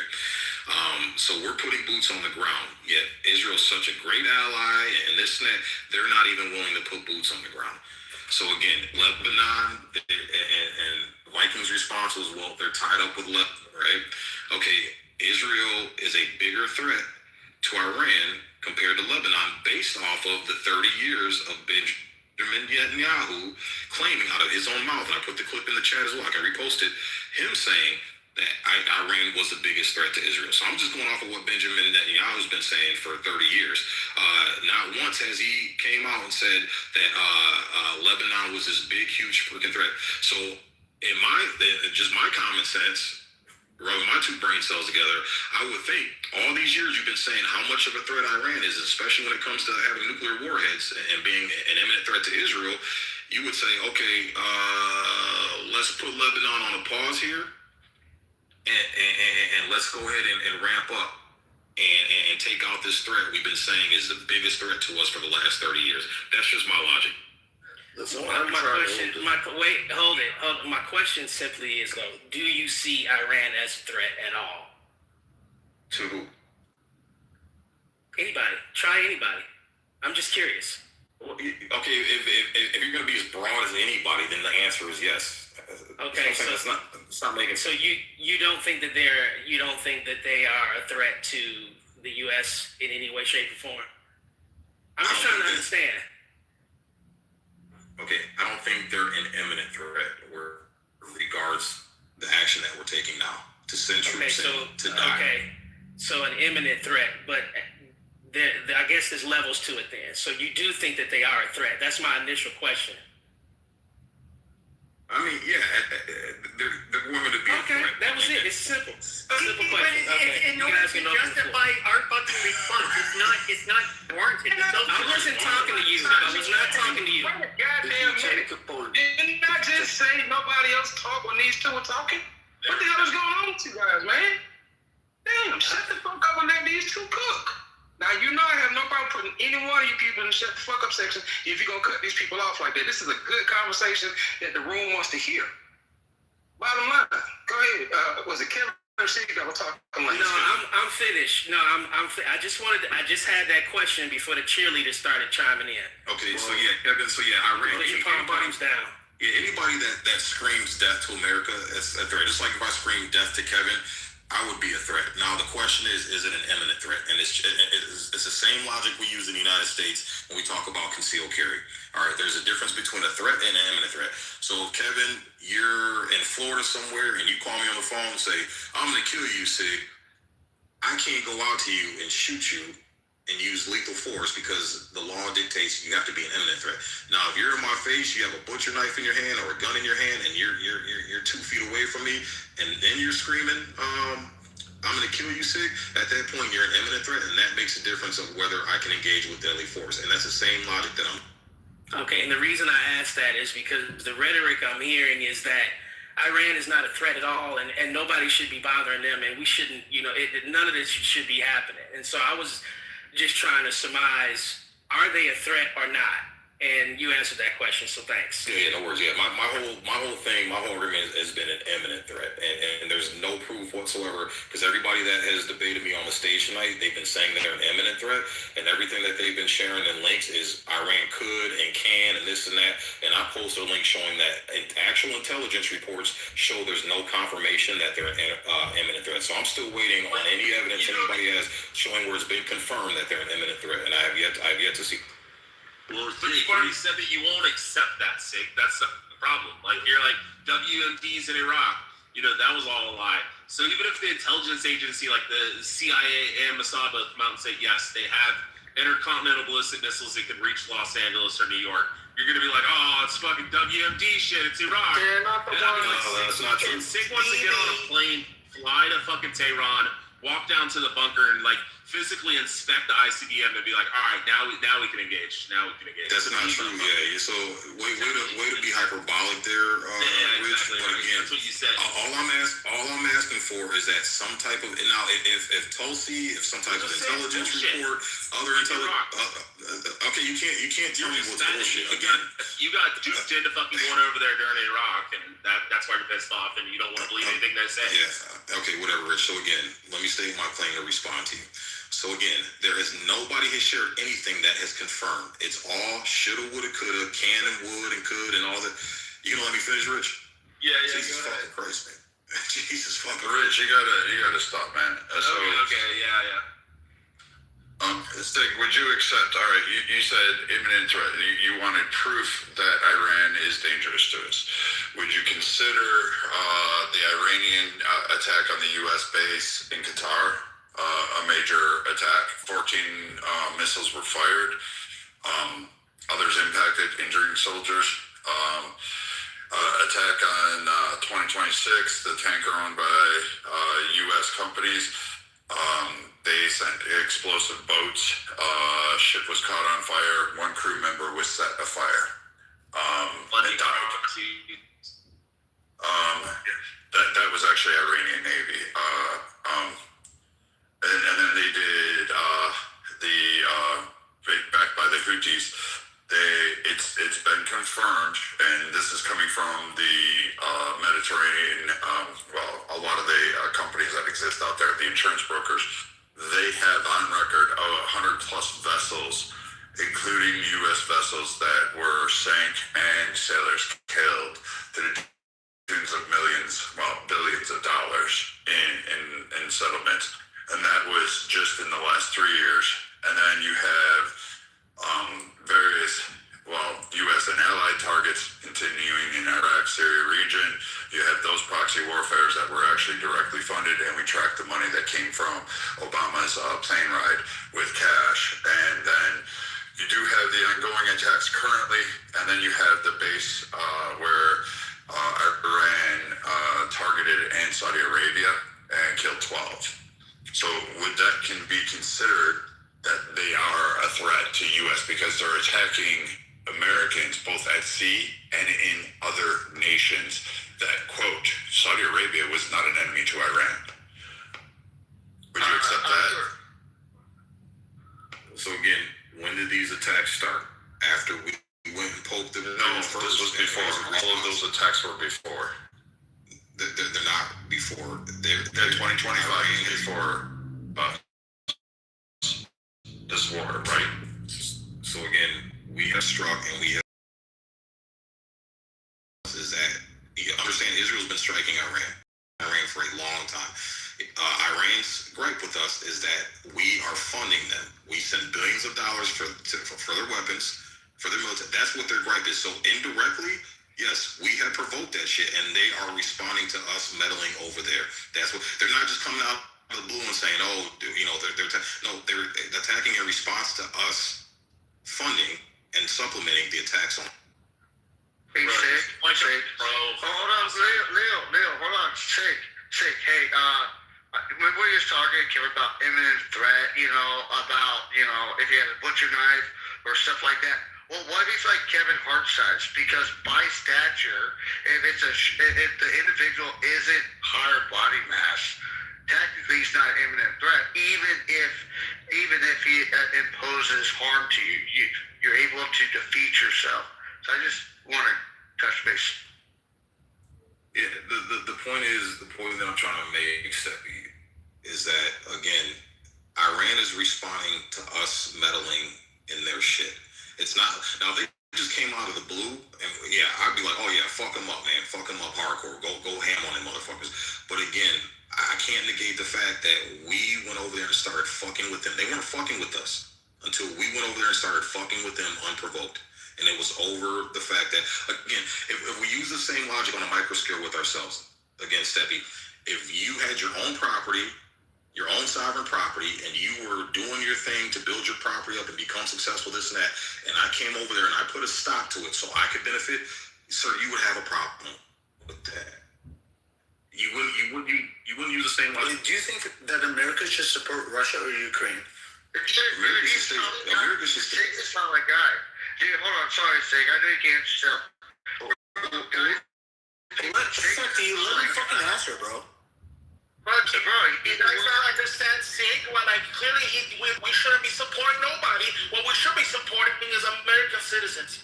Like America first means we focusing on our what? This is crazy. Like it's crazy. I would like to hear from Sig. I would like to hear They really want you to talk to that guy. Go ahead, Sig. You got this. Yeah, does the anti-Semitic, they want you, you don't want to help Israel and die for Israel? Hey. Guys, shut the fuck up like that twat. Yes. All you motherfuckers are talking about. I'm so sorry for that question. I blew up the room. I'm sorry. Stop that shit, man. I'm telling you now. I'm asking you guys one more time. Everybody has a chance to speak in this room. This ain't like them other fight room like that, but when you guys start talking over each other, you loud my motherfucker sound like that twat. Nobody understands that shit. You were saying something that I think remain calm. Whoever it was, just give each other at least the respect to talk amongst each other so we can hear the conversation. Heck yeah, bro. I see that. So I asked Sig a question. I would like to hear from Sig, not from a redrum, not from Pepe. I would like to hear from Sig because I asked Sig a question. Because Sig made the last statement, and I said, so since we're talking about support and where support should go, do you believe that America, and again, I saw him respond to Redrum's statement saying, oh, we should take care of our own citizens. Great. I do believe in that. But ideologically, Sig, do you mind if I ask you, if you had to make a choice into what country you support right at this moment, would you pick Russia or would you pick Ukraine? I would pick neither because I don't give a fuck. Just like we have to look what just happened. Trump called for help from our quote unquote allies, and nobody stepped up to the fucking plate, bro. So I'm tired of supporting allies that don't support us. We need to become sovereign. We need to become isolationists. We need to take care of our own. So the $200 billion that Pete has said, just answer, you know how far $200 billion can go to help Americans? We got vets in this country that are fucking homeless, that have mental illness, that are fucking being treated. Our VA system, You never gave us $200 billion. You gave us old weapons and old equipment that you called $200 billion. You never gave us cash. Okay? And we're fucking up one of your main fucking adversaries, and you're fucking welcome. Because Putler is not your fucking friend. And you're welcome for all the Ukrainians who are fucking, he wants to be the America of Europe. Who's Putler? Oh my god. Like I said, you guys are listening. This is fucking weird. I never said anything about $200 billion over in Eastern Europe. It was never cash, dog. It was never cash. You weren't listening, bro. You were so ready to just jump off and respond. You didn't even listen. I said nothing about $200 billion. Sit back and listen for the rest of the night. Let's go. What I said is that the $200 billion that Pete had said, just requested from Congress, and said it's possibly going to slide up to be even more. Again, we need nobody stepping up to the plate. Is it true or not that Trump just asked for our quote-unquote allies to step in and give us a hand, and it was fucking crickets? So why are we so loyal to our allies? Actually, didn't Ukraine say that we're going to give you anti-fucking Sashid fucking drone technology? And Trump said, oh, we don't want that. And even though they probably still took it, but it looks great to be like, yo, we don't need it, but they're still using it. So we're supplying Ukraine with all their fucking and we're supplying you right the fuck back. Hey, you sound like an angry Your voice, I can't hear words from your voice. I'm sorry. Yeah. Who's this angry? The only reason why Ukraine's hanging on by a fucking thread is because we've been supplying them, bro. If we didn't supply Ukraine with anything done already, bro. Right? Russia would have remember when Donald said that Ukraine's gonna fall in 3 days? It's been 1,500 days. We have not fallen. So how much U.S. money is responsible for that, Remain? Bing, bing, bing, bing, bing. Yeah, he's just Russian. We have a winner. You're just Russian and you don't know it. You sound. I'm not even commenting on you. Just look at your history anyway. Let me go ahead and just block you for the rest of your life. You'll never talk to me. Oh my god, you're gonna block me. But again, Remain. I mean, everything you're saying is hogwash, brother. Again, you understand how many billions of dollars we dumped in Ukraine. How many? You must know better than me, man. Give me a chance to respond. It sounds like I should do something. You might. I was really impressed. That's why I actually addressed you over everyone else. Yeah, well, let him finish though. Yeah, so again, if you follow what's going on over there, Ukraine is getting mollywopped. They're hanging on by a fucking thread. You know how many of their I mean, they got citizens. You really don't know better than me. Oh my god. You're not even. Okay, a couple of things here. First, Trump never said that Ukraine would fall in 3 days. He said, and I quote verbatim because I can pull the actual fucking quote, which is really easy. Google's a thing. Is that without U.S. support, Ukraine would have fallen within a matter of days, 3 or 4, and then he changed it to a few weeks at best. That was his direct quote. And yeah, that's true. Like, you needed money.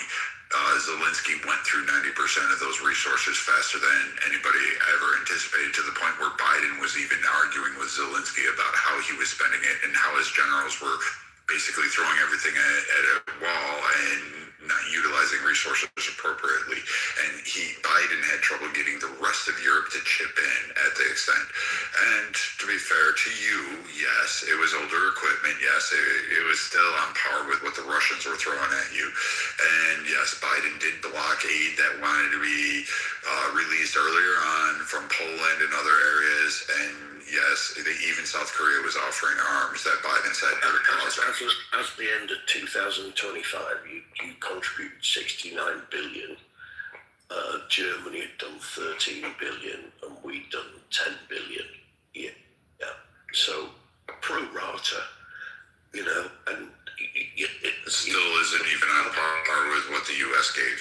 well, no, it's never going to be as much because you've that much bigger economy. But no, I don't want to get bogged down in that. I just wanted to make one point that if we assume, yeah, that there is an imminent threat, looking at it from the different end of the telescope, that then leads to, okay, so there was an attempt to bomb and obliterate the nuclear weapons last year. That obviously didn't complete and succeed. So here we go again. What I can't quite get my head around, and it's not a criticism, it's just an observation, is that in order to absolutely make sure that that is completely destroyed, if it exists, how do you do that without getting boots on the ground?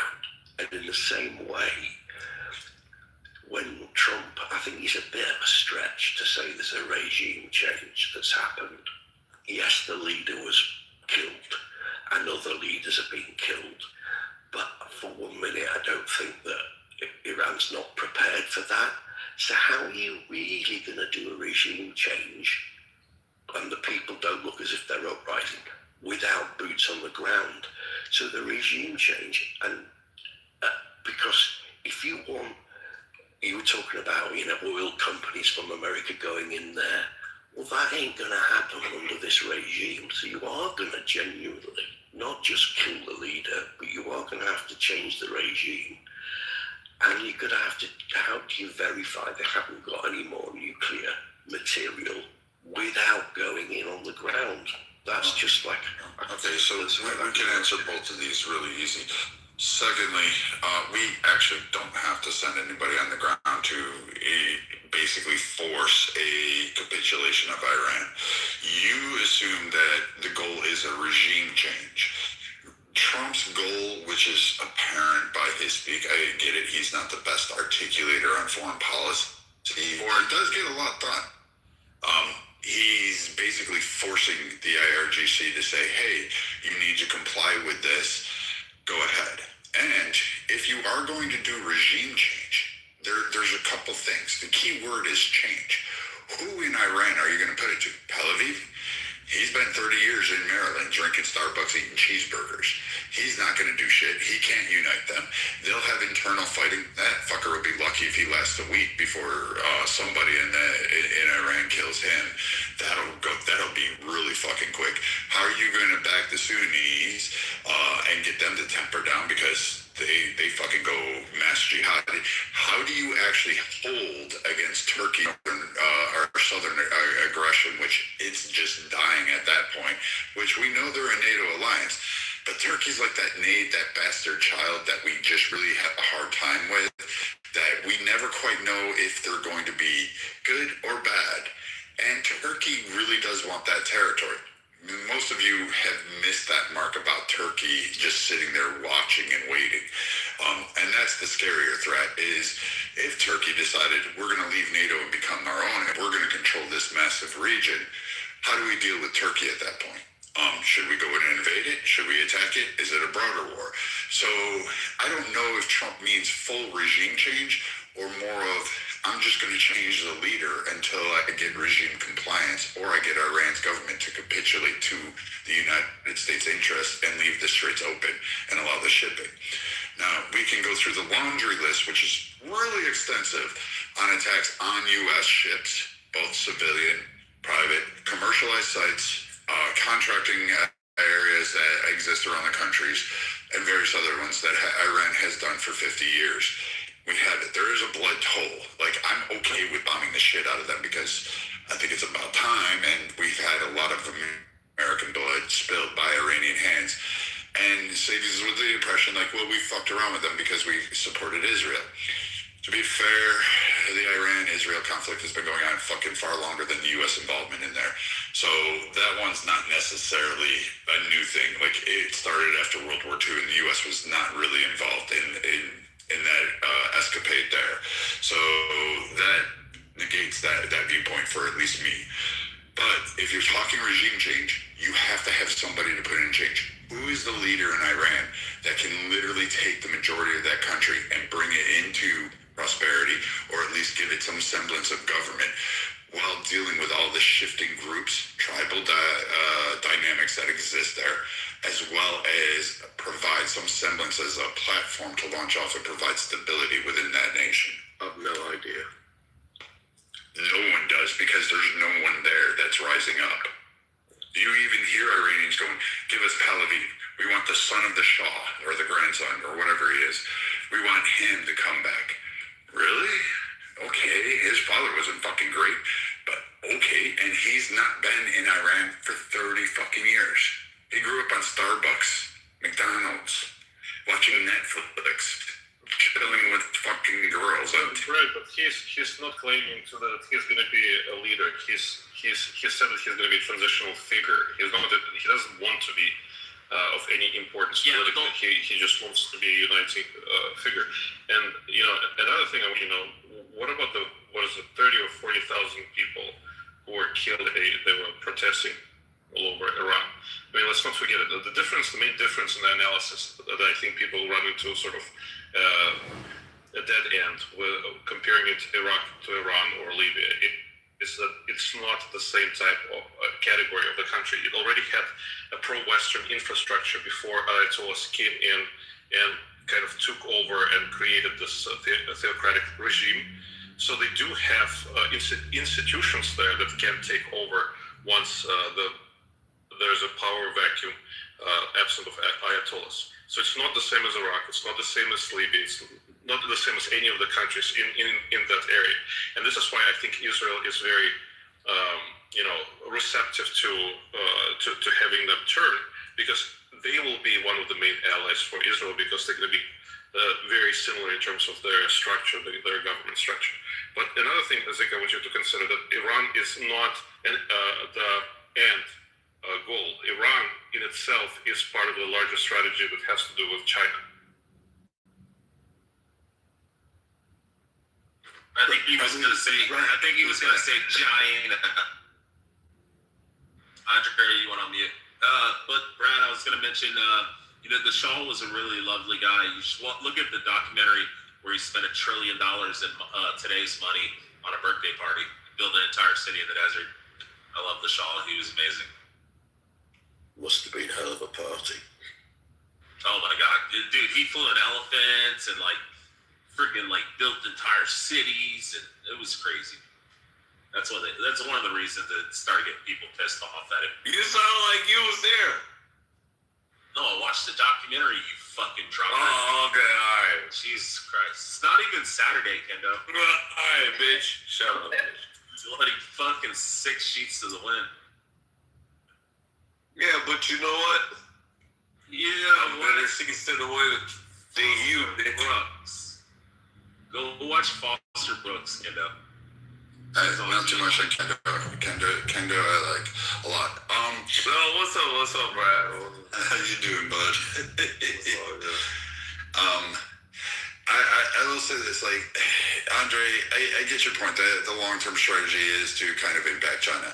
I still am not looking at China as a overall threat. I think, honestly, people say they have fear that they'll invade Taiwan. I don't see that happening. Unless, of course, maybe they could get ballsy. It'd be interesting to see what they do. But I honestly, Japan would take them on. And Australia together have signed an agreement with the Philippines to protect Taiwan. So that's a pact that's just not going to win on China's front. Just to kind of, it's not the militarily that they are a threat to the United States. It's been going on since probably 70s and 80s. It's an attempt to provide an alternative to a free market model with something that they, call a hybrid, socialism, free market system. The Davos is all about that. There have been papers written in I forget the guy's name right now, but he's one of the economists who went through the London School of Economics, the Fabian Society bullshit. And so it's Milton Friedman? Yeah, that's the guy. So it's an idea that there's going to be an alternative to the United States. The whole idea behind the multipolar world is to create dissent within the ranks of the of the sort of hegemony that the United States has created in the world trade. They're a bigger threat in that respect, not just militarily. I mean, that's kind of, they're not gonna try to like fire missiles or anything at the United States allies. It's a soft takeover. Yeah, even there, maybe they could be successful. I think that's a long-term gain. I don't know if China could actually pull it off economically. I mean, internally, their economy is wonky on the best of days. I'll give it a par. And what people often cite is just Beijing. They don't really go. Maybe they'll throw in Hong Kong, but they don't really take a look at the nation at large. They just mainly focus on Beijing.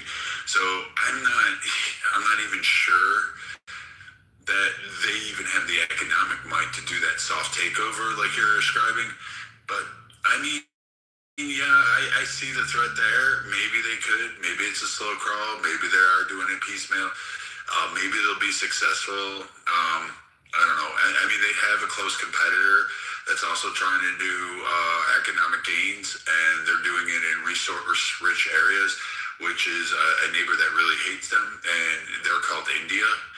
So, and I think they're going to be a bigger global power player than people realize going forward.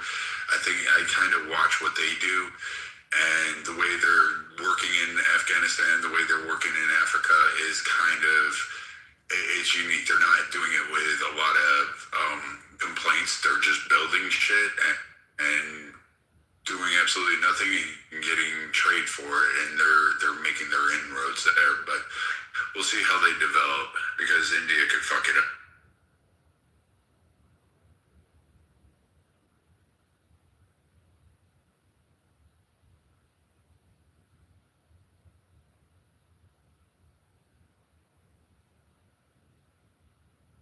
Being made, they really are service orientated, so they react to my needs extremely quickly.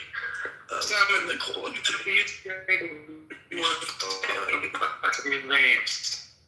China is real. Which country do you think is more? Oh, that's a good question, actually, because China have been very good at copying. Yeah. So it's more a question of I don't have to take the technology to China and go make that for me. And I don't really know that much about Israel, but they're not. They are a forward thinking, I think, from a technology point of view. So it's a difficult question. China, the advantage of China is I can go. That is what I want you to make, and they make it cheaply, and their factories are amazing, so they're all geared up. They've been very clever, but I don't say that they necessarily, in every department anyway, have the same level of innovation as the US does, for sure. Yeah.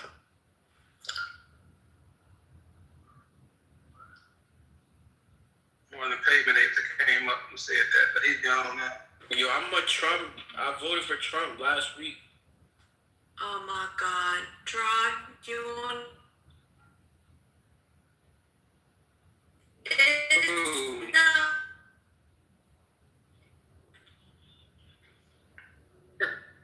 Nah, you want? No, sir. No, sir. Are they trolling? Are they trolling or something like that? Yeah, it's a troll, man. It's a troll. Just get rid of it. No, let me put you in the shut the fuck up section. There you go. That's number 3. I love that. No smoke detector beat though, so we're making progress. And he used damn near proper English that time for about 3 seconds. So I was like, okay. I didn't realize he was, kind of a pavement ape at that point. But then when you guys told me about it, I'm back this cage. So fuck it. All right, guys, I got to take off and get to bed, man. But I appreciate the room and the conversation and the respectful dialogue, man. Much respect. Look, man, at the end of the day, we can disagree.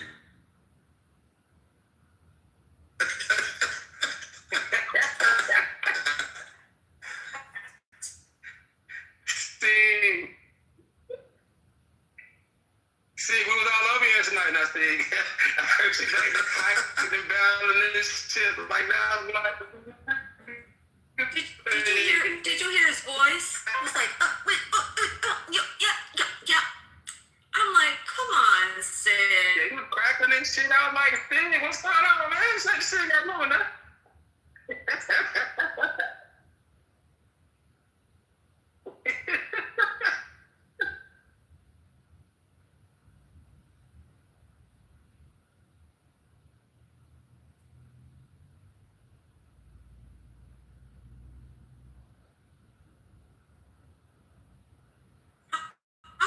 How can you not find your own car in a car garage? Okay, wah.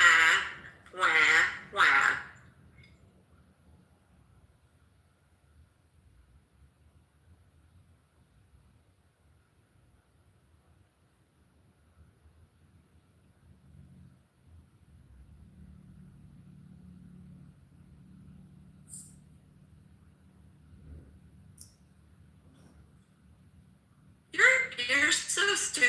You could have just opened up your phone.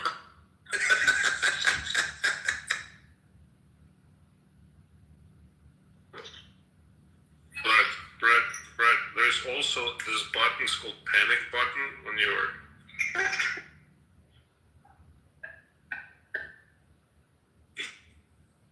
No, excuse me. Teenage girls without a dad only do that shit, Brad. Panic button. But here you are. I would love to hit that motherfucker press the panic button. I mean, that would make my day to hear that shit.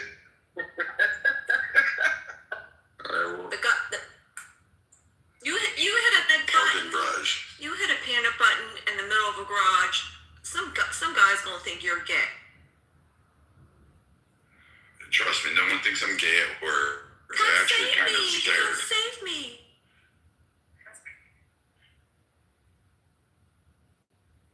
Seriously, when you want to rape somebody, press the panic button, and then the dude's like, "I'm here to help a damsel in distress." You're like, "Hey, buddy," and you rape them. I heard it from a friend. I'd never done that. No, that was weird. Okay. All right, guys. Well, you have a good night. Mr. Right Minded, good seeing you again, brother. You guys take care. Great room, guys. Thank you again for the space. I sure will. Carrot sticks. Oh, wait, that's right. He gained 40 pounds in daddy fat already. Okay. Hey, y'all man, Sig a happy man now again. So Sig is always happy again. So, you know, do that. Absolutely. And she ain't big enough. She ain't big enough yet, KK, to fit in the little baby clothes y'all sent. But once she does, you'll be the first one to get pictures. So I appreciate the dialogue, Sig. Still waiting on mine for like almost a fucking year. Oh yeah, okay. I'll send. I'm going to bed, but I'll send them to you tomorrow. I'm sorry, my bad, Barrett. Good talking to you. Nice to meet you, Kevin. And thanks for the dialogue, brother. Much appreciated, man. Respect. Yes, sir. Right. Hey guys, I'm actually gonna drop off too, man. Gerard, thanks for letting me up. I'm glad I got a chance to tap in, and so I'll definitely be back. You guys have a great night.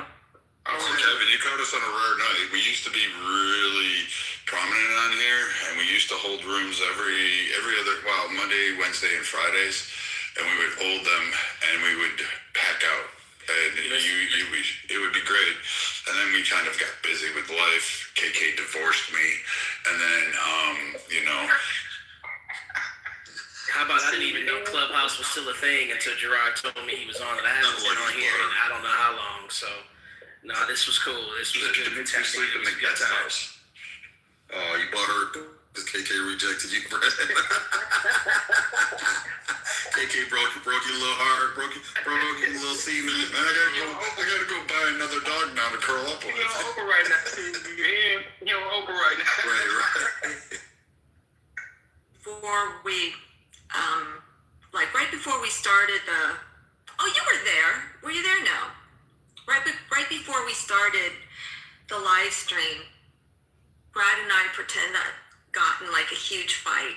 Like we were like yelling at each other. I moved him down to the audience, and I said stuff like, "You're gonna have to cook your own damn dinner tonight."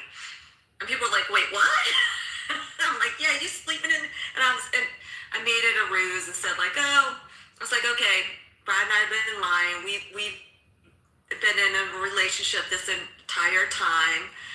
And then we're like, okay, April Fool's. Oh yeah, I was here, but I was laughing because I'm like, it's April Fool. I'm like, y'all fucking, it's April Fool. You knew. I knew it.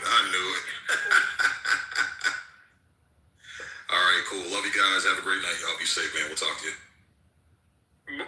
A woman like KK would never make a sandwich and submit to a man like Brad. I'm just saying. Are you kidding me? She would have this sandwich waiting for me at home, tell me it's on the table, make sure I took my boots off and washed my hands, got rid of the blood off of my clothes and the woods, and then said, hey, shit, I wouldn't even be allowed in the house wearing the clothes that I have. That's true.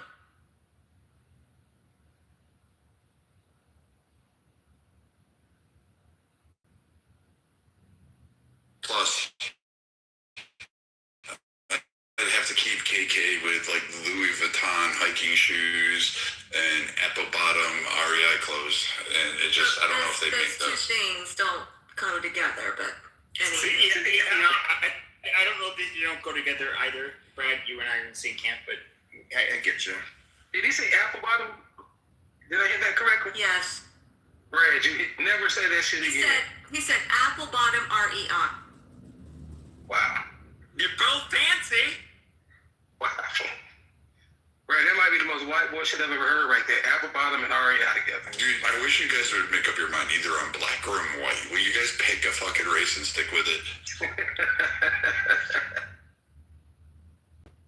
But it is good to have you back, my friend. I've missed you. I have so much. We got to talk later one of these days. I got so much to catch you up on. So many things have changed.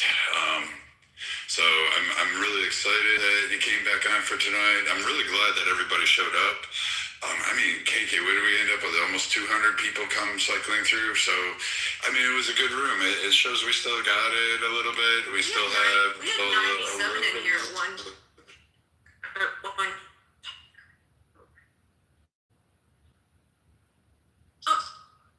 Oh my fucking God.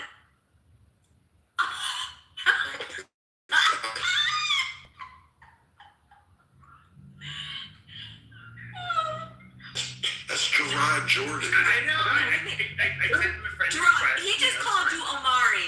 Yeah, but I'm not Omari like that. That's not me. That's not me. Did you say Omari? I can't tell black. Okay, I'm sorry. I can't tell black people apart very well. I mean, can you see my face? No, I can't. But I can hear so your voice. You sound black. That's what I'm saying. I got you. Meet our unfiltered friend Pepe. Yeah. Pepe for a long time ago. Oh, okay. Yeah, Gerard owned a lot of the things. Like, hey, shit, I missed some of those fights. It was good. Gerard was the one that he was like, here, come cry on my shoulder after my ass got tore up on Million Men, whatever that fucking room was. It was like 500 against 1. I went crying to Gerard. I was like, oh my God, I got beat up bad. Those fuckers, they were acting like real pussy, so, you gotta let them know. Well, they kicked out everyone in the room. You gotta troll them. Like, that's how I became friends with them. It's like, I won't get into it. Nobody cares. Oh, Pepe, but you know what the best part was? They all were like, oh, you're just a racist, blah, blah, blah, blah, blah, this. And it was like, all right, fine and good. Then we hold the room. And did you know that while we were sitting up there and we were working our asses off trying to mod this fucking giant room, because I've never seen a room this big, and I didn't realize how much work it was. Like, Patricia and KK were like freaking spirit fingers. We had to bring like people up to kind of monitor the chats and raise people up. And like Matt was doing it, Beaver was doing it. All of these people were like fucking working their asses off. Gerard and I are working, and these same people in that room wanted to be up on stages, and we were like, oh, dude, like that is my first encounter with them. That's how they knew me.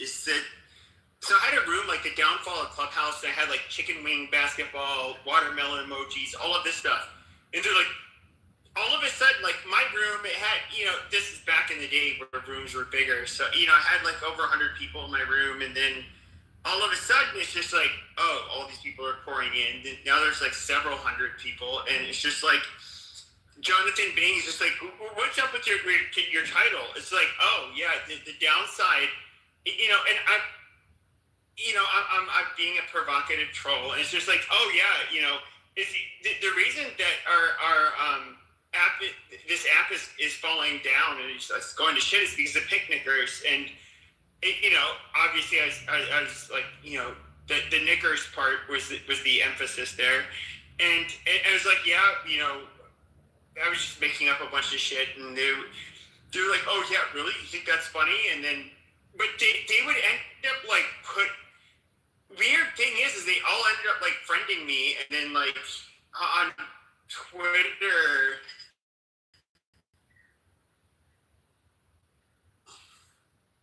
Yeah, and so like it's like, oh, here's the little provocative troll. We're just gonna go ahead and let him talk his shit in our rooms, and like I would do it on Twitter. I thought it was kind of funny.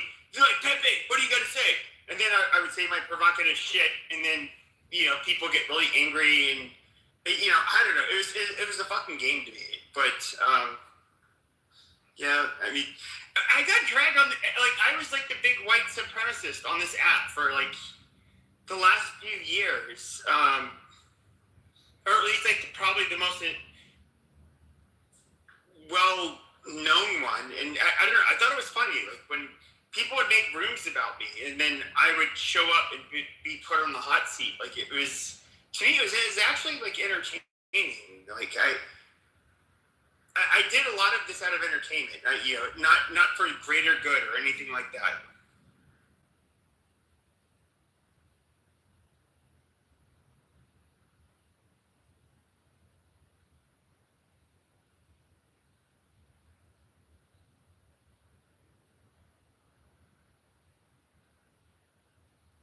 No, we didn't really. I think we started out small and then we became big and then it became complex, but it was fun. But I don't know, KK, what do you think? You're Mr. Right-Minded. Oh, now Abby came in. Now Abby shows up. I've been busy with the 10 plagues, okay? Like I had the 4 question 10 plagues. There's like other shit happening tonight. It's the story of Exodus. How was the speech? I missed everything. It was actually blasé, in my opinion. It got a little controversial in here. A lot of people are still against the war on Iran. Still, I think it is just basically not really caring about the shipping interests, which really does correlate to economic inflation globally, causing problems. But the speech itself, Trump didn't really touch. I don't know. He kind of just told us stuff we already knew, and he read from a script. He didn't do his typical thing, and he didn't close with the YMCA, which is also eye-opening. I mean, did he talk about the future of the war at all? No. And he didn't talk to the people in Iran as well. Last time is we see you protesting and just wait and then come out. Like he didn't say anything like that at all. Was there he just said, like he couldn't live stream? Like is there a plot that they couldn't live stream it anyway, or? Who knows? I don't know.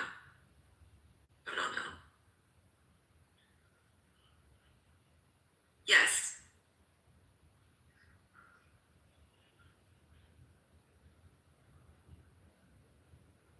We are keeping up pretty much in real time from different sources, and we're formulating our own opinions around it.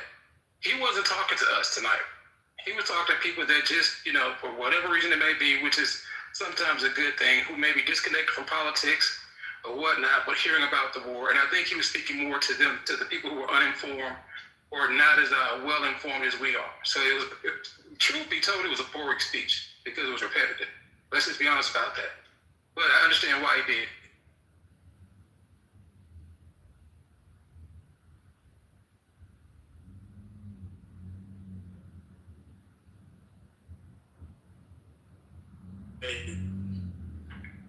he didn't explain why or how, but he did say that. So I don't know that he used the word intense. He said it's going to be that I believe he said they're going to hit them I believe his term was they're going to hit them the hardest the next 2 to 3 weeks. But I do think the ceasefire that I guess the president from Iran is asking for, I think he's going to use that as leverage diplomatically. And I think that may kind of prove to be what he wants ultimately. Because no one will convince me that he's a war hawk. He's really not. And I think that... Do you know the numbers of how many people watch the speech, or if they I have no idea about that. On that? I'll look it up right now. I mean, I think it was short too. That's the good part about it. He didn't ramble and double talk and, go on one of his little tangents or whatnot, which is a good thing, I think. But again, for people that may be not as informed, I think it was more so for them than anybody else tonight. Which is great. If it got an Agreed. Curious if it got an audience. Curious if they did like any approval polling afterwards. That kind of. So there's a company that does the polling every time there's kind of like a national speech or a national type of televised either debate or whatnot called Miss Lansky Partners. And I'm going to look, and I'll send it to our Telegram chat if I can find if they did a polling tonight in real time or what people were gravitating towards or what, kind of resonated or whatnot with them. But Ms. Lansky and Partners does a really good job of that, and it's accurate too. So I'll let you guys know once I get that info.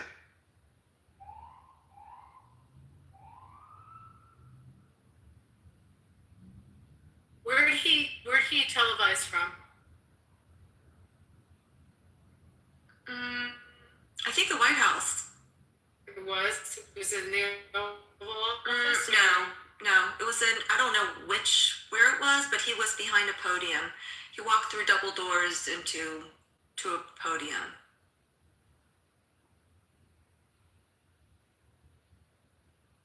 You know how they know, like, right away how many people watch the Super Bowl or how many people watch something? Right, I'm looking for it right now. I can't find anything.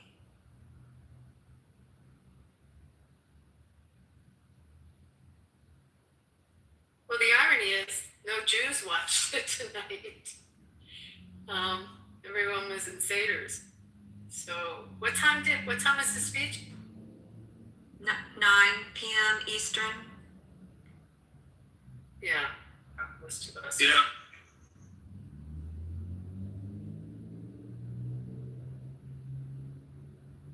Did he only talk about the war, or did he talk about other stuff? He spent like the first maybe 30 seconds talking about Artemis too. But it was all about the war. Yeah, his main focus was just stating that the U.S. was on track to complete all of America's military objectives shortly. He said in a few weeks he didn't really, expand above that. Pepe, you've been like so skeptical. How did you feel after you heard him speak? Feel better or worse? Or the same? I would say kind of the same. He did one thing which I thought was like rather pathetic. He said like, "Oh, hey, all of you others who rely on the Strait of Hormuz, send your military, help us. We did the hard part for you." I felt like that was, in a way, it's him showing that he doesn't have everything under control. You mean with respect to NATO countries, you're saying?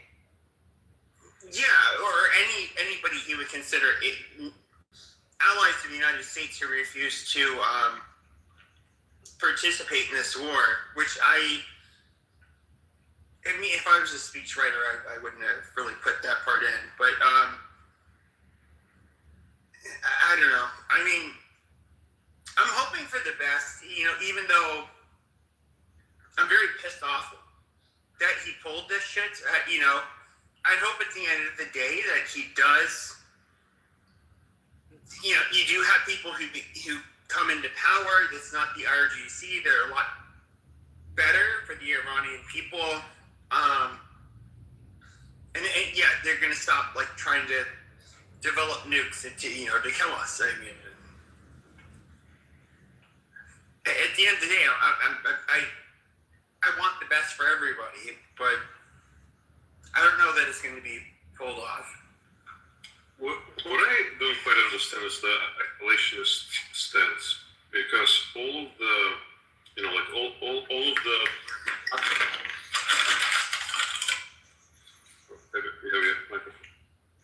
Oh my God, I'm sorry. All of the positives that the United States has, like all of the, the consumer, the level of consumer standards is all because the United States is on top of its shit worldwide. It's not simply, it's not going to continue the same lifestyle and the same standard of living. It's not going to continue if the United States is going to be concerned about itself and internal.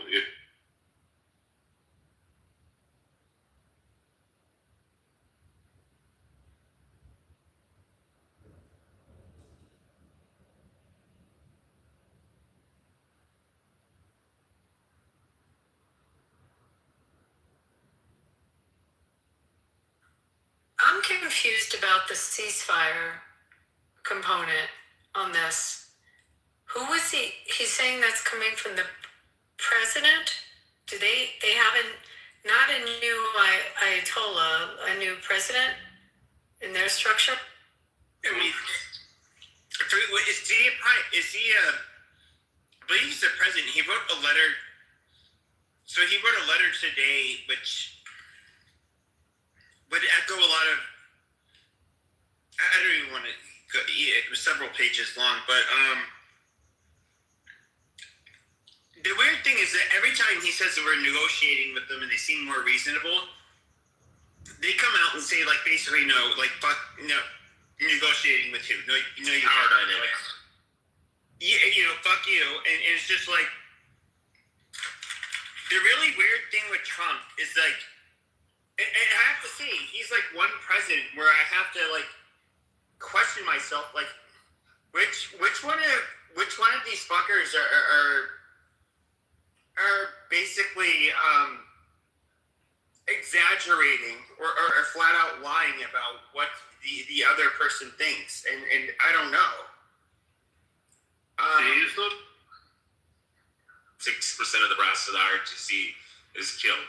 So you have one dude who's probably a higher ranking officer in the IRGC that they're having like back channel communications with, and that guy's saying, yeah, I'll be the new leader, I'll do your bidding, and I'll do whatever y'all want. We'll be like best friends as long as you guys set me up and shit.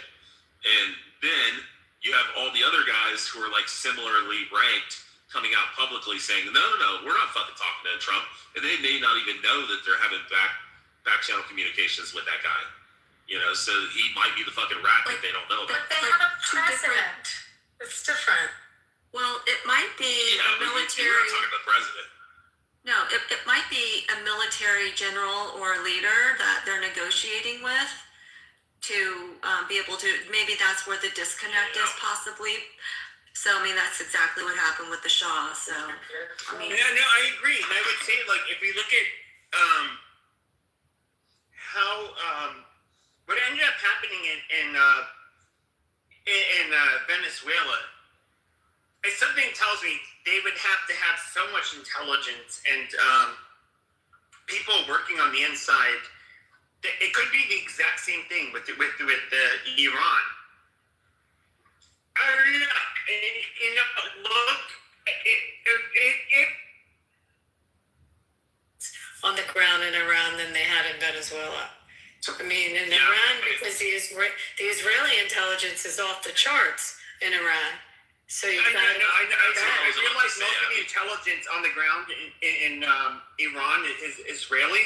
Now, look, I will humbly, and I mean very humbly, say that let's just say we've lost 12. It was I believe it's 12 people.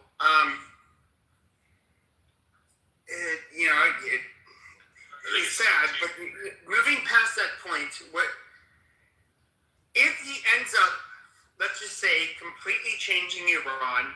The IRGC is no longer in power. They become a much better place.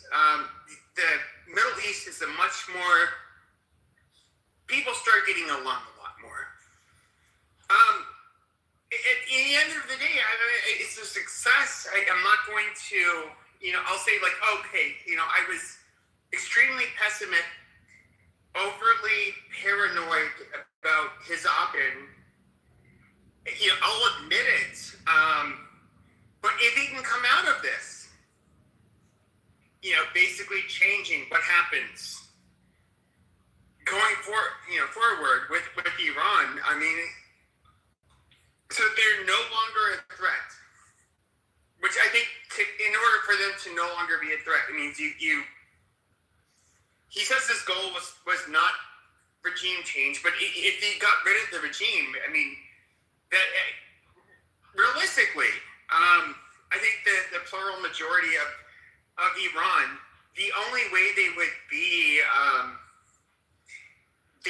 free. So, like, in a way, like we're freeing the people, but then they're not going to be really hostile towards us. Is that you have to get rid of the fucking leadership.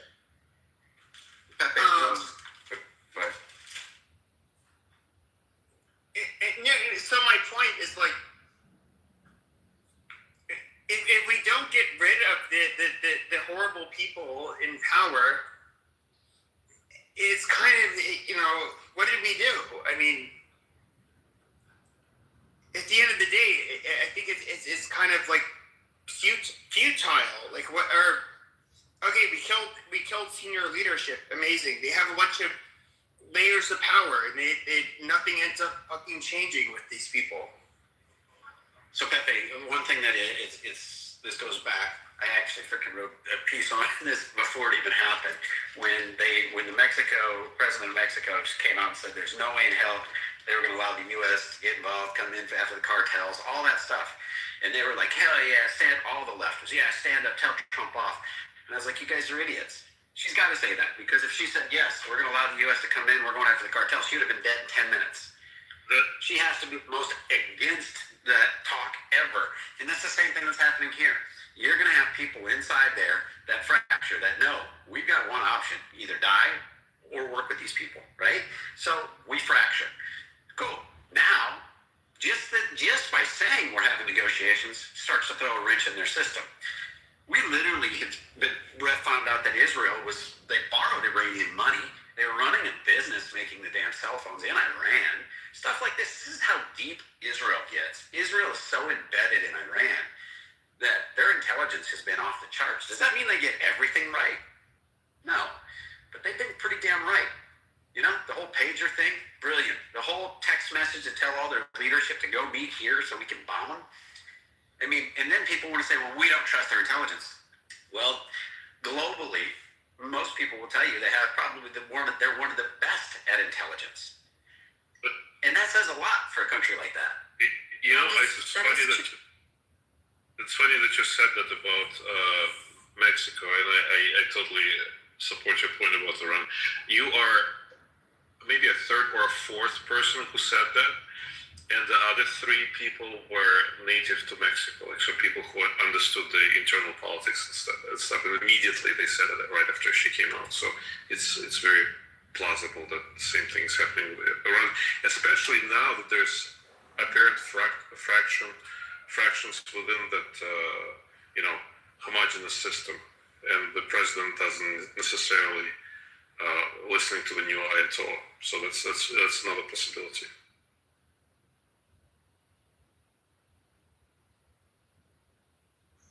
Assets on the ground are, significant in terms of what they've had over the years, spying there. And also what people don't realize, can you hear me okay? In a weird place. What people don't realize is that in Israel, culturally, there's so many Persians. There's just a huge population there. And it wasn't a difficult country to penetrate strategically and to spy on. So this is not just like a few spies. These are like thousands of people embedded within that society, enough to build a drone factory. I mean, I keep telling people, go watch the TV series Tehran, because it's spot on and it predicted a lot of this. Oh my God. You're like obsessed with it? It's amazing. Yes. I started watching that. Hold on just a second, Ice. Let me just be weird for a second. Yes, and the last season, the guy that was like responsible and changed the scheduling of when they were going to take the bomb, and they moved it a day earlier, but it was already set to detonate. Sorry, spoiler alert. The guy was Lajarani. The guy that was just Yes. Crazy, isn't it? I go, oh my God, Lajarani. I was like, oh fuck, that's him. They used his name. Crazy. Yeah, and it's weird. Same thing happened with Homeland the last season, with predicting the Taliban would come back in.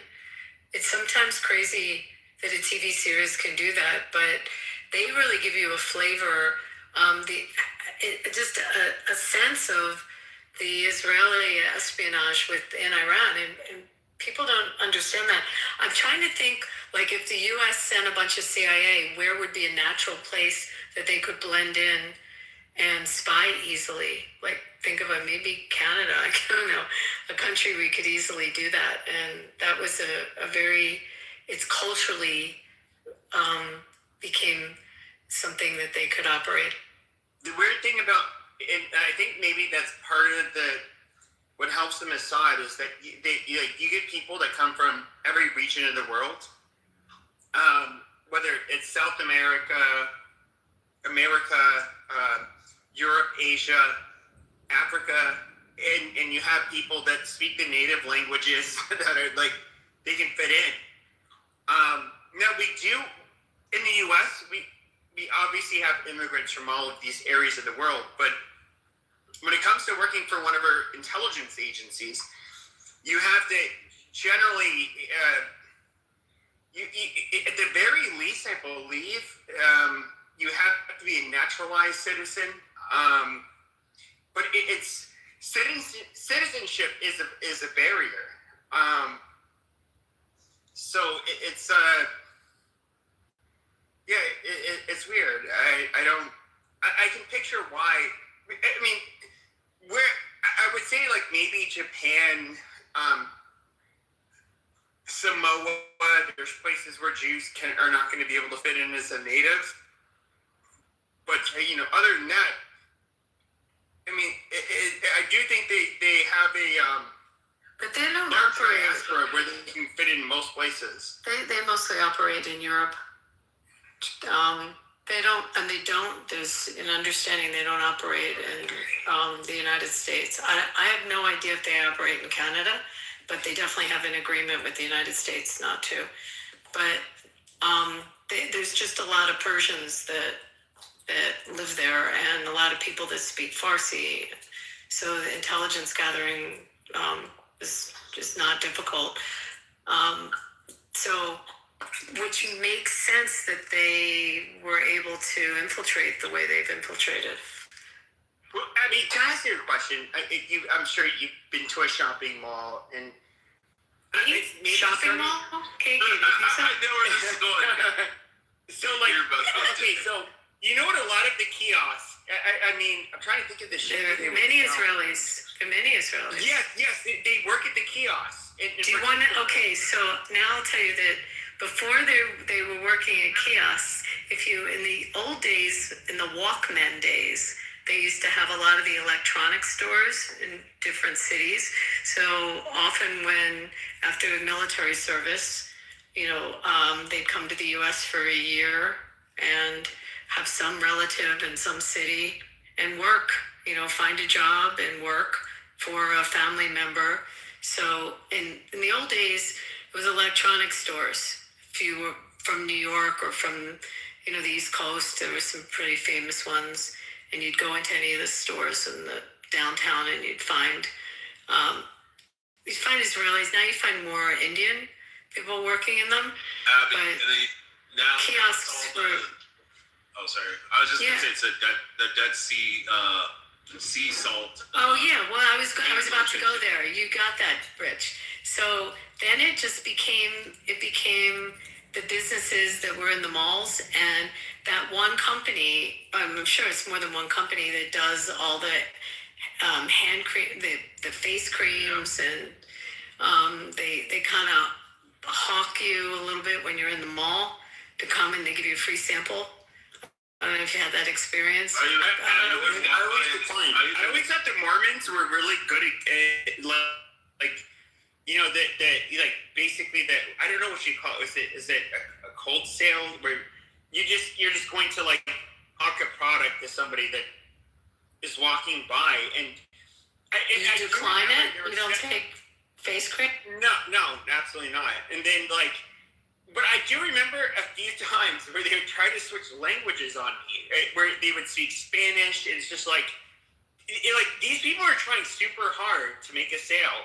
And you know, the reason they speak Spanish in Arizona is just, first of all, you have a lot of wealthy Mexicans that end up coming here to shop. There's no real nice places to shop in the state of Sonora. And before any of you, because I know you guys are going to say it, like, oh, you look like a Mexican. No, it's because, like, literally the rich people in Sonora are white looking. But anyways, no, it would, I would see this all the time. I worked at a mall when I was younger. And, I would say at malls where that's where I've met probably 99% of the Israelis that I've encountered in my life. It's just like, you know, I've talked to them and stuff. They definitely work. I mean, if they have money, they do a year traveling Thailand and around the world. If they don't, they find some family member that sets them up in a city. And so now it's the kiosks and all. But I'm telling you, it used to be the electronic stores. But they're workers. You know, it's not a culture that sits around. And it's usually when they just get out of the army. They'll take a year and do that. What? Like, this is off-putting. I'm just going to say, like, I'm not a good salesman. When somebody tries to when I see somebody who's trying to, like, influence me for their own gain, that's just, I'm hardwired in a way, like, I just... Okay, would anyone buy anything from Pepe? KK, would you buy something from Pepe? Horrible salesman. No, but that's also part of the culture. You're supposed to, you know, haggle. And if you don't do that, Bingo. They look like you're dumb or, you know. Have you traveled? Wait, Pepe, hold on. Have you traveled in the Middle East or even to like Turkey? So if you've ever been, Turkey is probably the best example of it. But I mean, the culture are markets, shouks. The word is shouk, and it's from Turkey to all throughout the Middle East. There are these markets, and that's the lifestyle of the markets. And it's the culture there, and it's haggling is exactly. It's not. This is not a Jewish thing. This is no. That's what I'm saying, though, is that American Jews didn't interact. I would say, like, I don't recall American Jews ever. I've never noticed a pattern with them, like being similar to the Israelis. But I always looked at them at the times. It's like, oh, these people are foreign. These people are not from our country. So they have a different way of interacting. I mean, I can look at it with every other group that's foreign. They have ways that are, at least in some way, different than ours. And so I just chalked it up to them being foreign. I didn't hold it against them. But, you know, I'm somebody who obviously I don't, if I feel like somebody's trying to influence me for their own gain, I'm just not going to really, humor them. Yeah, it's understandable, but that's what I'm saying. It's like a different approach. Like you and most of the Western world, that's how we see somebody, because we see it as some sort of attempt to cheat you, right, out of the money or whatever. In the Asia Minor and Middle East, it's actual good skill to have. Like the way they approach it is like, well, that person is obviously a go-getter. Like he can provide for his family because nothing will stop him. He'll get the deal that he needs. He's like relentless about. So in other words, you'll be compelled to buy from him, because of how dedicated he is. Yes. Absolutely. Okay. So you need a trip, Pepe. You need a road trip. You need a trip to see that culture, like in any of those countries. I probably do, because this is foreign to me. Because it almost sounds like a merciful. You're mercifully buying from the person. The ultimate, the king of all of it is Istanbul. I mean, that's the biggest. There's nothing that can compare to that. Yeah, but they're super foreign to us too, Abby. I mean. Well, yeah, but I'm just saying but what Andre's saying, it's cultural. It's just how that region is. I 100% agree. It's cultural. I don't see These were Israelis that were in these kiosks, not all of them. Jews. Not all of them. There's also, I've gone to the kiosks. It's a lot of Middle Eastern. There's also a lot of Indian that work in them. It's a mix, but that's just how business is over there. And Israel's one little sliver of the rest of the Middle East, but it's a cultural style of doing business there. But I would say this was the weird thing. It's like I could watch them switch languages, which I always thought was, I think Israel's one of the countries, at least in the Middle East. How many Middle Easterners speak more than one language? Probably very few. Many. Really? Oh my God! In Israel, they speak Arabic. No. Middle East. In Middle East. Oh, in no, the Middle like East, Moroccans. aside from Israel, in the Middle East, Moroccans speak French. No, I get that. I get Spanish and English. You speak foreign languages, my point was Chinese or something. Right? No, my point is what percent outside of Israel? What percentage of the a lot of English is probably the language that most people try to learn and most people try to speak. Aside from that, I would say I can't think of any other country in the Middle East that would have more polyglots or bilingual people than perhaps Israel. Well, it's a country where you have a diaspora that was all over the fucking place. Coming to Israel. Lebanon has a lot of French and Arabic.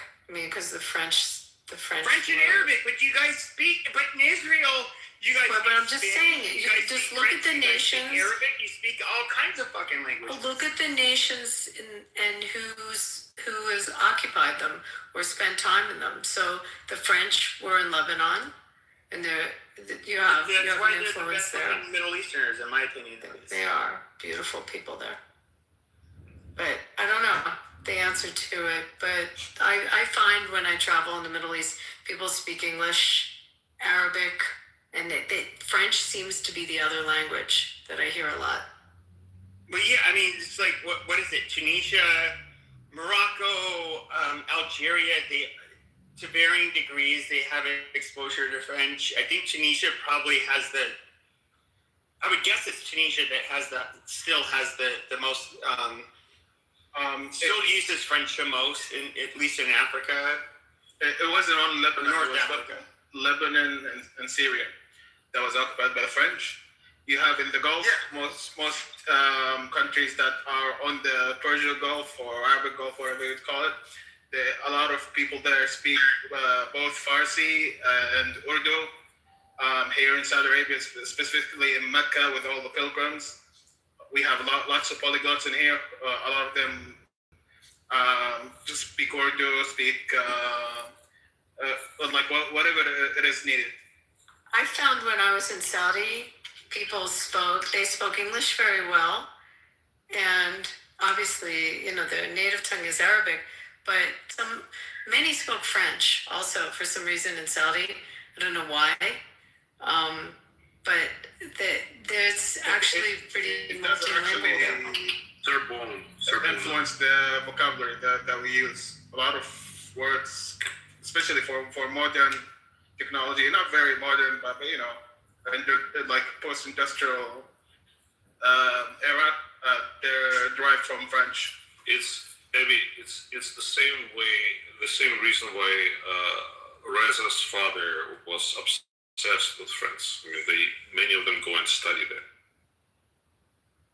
Yeah, I mean, I know, like, we can look at the history of the Middle East and France and North Africa and France, but at the end of the day, my question is, like, I would have to say that the country that would probably speak the most, where you would have a population that spoke far more languages on average than any other country would have to be Israel. I mean, this is, at the end of the day, a diaspora population that kind of like went all over the fucking globe. Yeah, but that's it. But like the street signs in Israel are, I mean, all over the country. You see Hebrew, English, and Arabic, and you see some Russian, because of the huge Russian, Are they the most problematic group for you guys? I mean, I'm not an Israeli, so I can tell you. I'm sorry. But imagine by proportion, if based on our population in America, imagine that all of a sudden America picked up 50 million people. Like, think about the percentage to the population. So when the Soviets, Andre can tell you the numbers on this, when the Soviet Union finally let everyone emigrate out, the percentage of absorption would have been equal to if we absorbed 50 million new residents. So there's a lot of Russian, but street signs everywhere. Street signs are always in the three languages, in Hebrew, Arabic, and English, and some places Russian. But that's one of the things I heard about the Russian. The Russians in particular is that, like, the Jews, for example, are not big into drinking, but the Russian Jews were kind of into drinking, and they had a different lifestyle, and it was kind of like a culture shock. Yeah, but it's not just that. So I think it's about like over 1 million Jews who basically left for Israel. Like, as soon as, because the conditions in Soviet Union were so, restrictive and horrific. Like there's, like almost everybody just got up and left. I mean, at least 3 of my classmates, their families migrated immediately. Russians tend to live in enclaves, so you can see the same thing happening in New York with Brighton Beach, or Seattle with Little Odessa type of area. It's a very kind of how should I put it? It's like they're not very prone to be absorbed by the culture. I mean, they like to keep a very traditional way of, what they used to, basically. They're not prone to change, which is very ironic and interesting, because most of the people who do immigrate, they need to have that, spirit of adventure, spirit of change kind of nagging them to do so. And this is one of the reasons why I stayed as far away from any kind of diaspora, whether it's Russian or Ukrainian. I want to have nothing to do with it. I'm just curious. I don't know this. Go ahead. Well, I was just going to say, not all the people that immigrated. I mean, one of the problems, when you talk about problems, is that they had some very bad element that immigrated, that claimed, they got out of Russia or the USSR at the time, and that they were not all Jews, and they had a criminal element that came in that they had to deal with. It was a big issue in all areas of the culture there. Oh, remind me sometime. I'll tell you a very fun story about that. And we had that in the U.S. The ones that Well, no, in Brighton Beach, that was going to be one of my questions. Is like, what percentage of Brighton Beach was Jewish? Because you did have it. Just is what I've heard. A lot of the gangsters that came from Russia that went to Brighton Beach that were doing their criminal shit were Jewish. But you have another class of another group that from what I hear to this day, even as of a few weeks ago, are killing each other. In the south of France, you had the Corsicans, the Italians, you have the Pied Noir, which are the North African Jewish gangs, and they're gangsters. I don't know what else to say about it, but a lot of them did end up in Israel, and they kind of they just they continue on with their criminal shit and kill each other there, and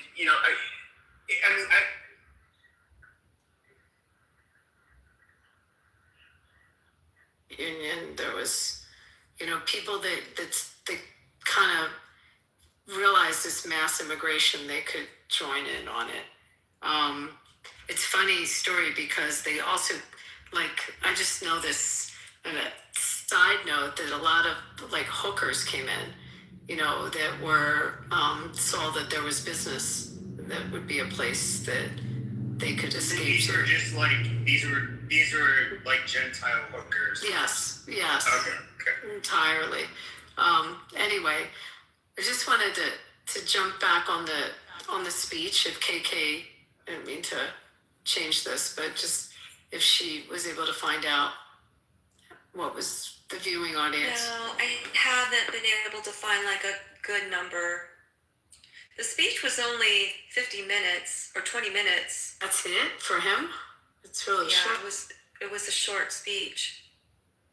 You just said the harshest 2 to 3 weeks, or not harshest, but what was it? I don't want to misquote him, but basically, I believe it was heaviest fighting is going to be occurring within the next 2 to 3 weeks. That's basically what he was saying, and that they've largely met their military objectives, and that he's going to finish the job. Well, I think also, knowing militarily wise what they were able to accomplish in the past couple of days is kind of a big deal.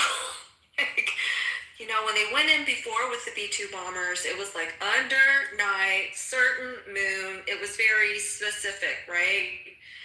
This time, they're bombing just south of Tehran, just not having any issues at all.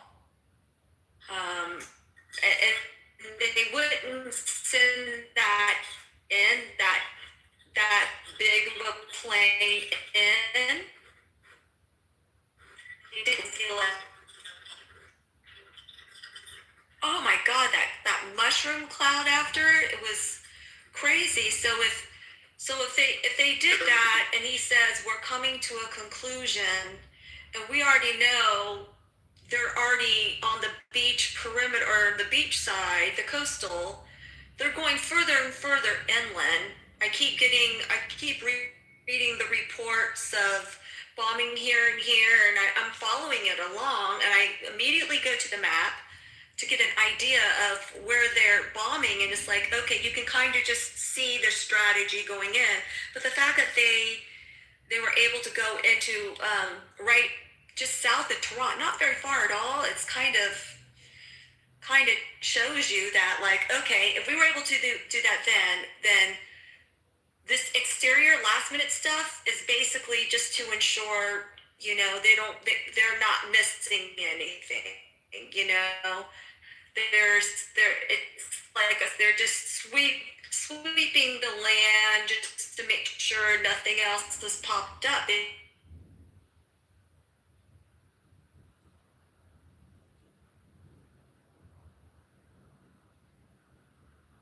what he's taken up, Yeah. what he needs. It's like, for everybody saying the guy's an idiot and doesn't know what he's doing and he went in without a plan, the dude had the best fucking plan we've ever seen. Nobody's ever seen anything like this. And I'm not saying that in a Trumpism. It's the truth. He's unpredictable, right? And I think that's what scares a lot of people, because we as Americans, our culture has been, like I said earlier in the room, it's like we all have a little PTSD from Iraq and Afghanistan, understandably so. If anyone, I do, right? So it's like, but people don't, so I get frustrated sometimes because I feel like people don't understand, like, it just needs to be done and complete the right way. Because if not, it's just going to, this is just going to appear again.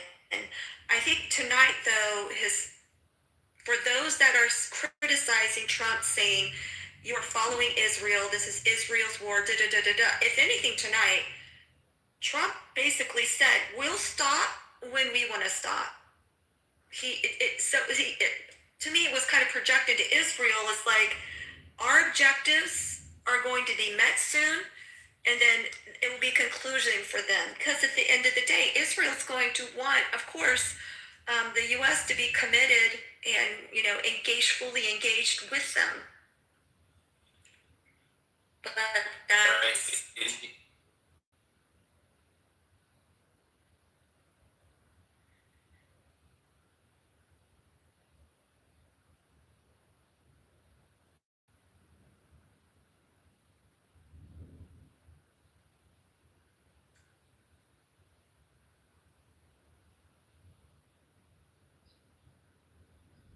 Exactly.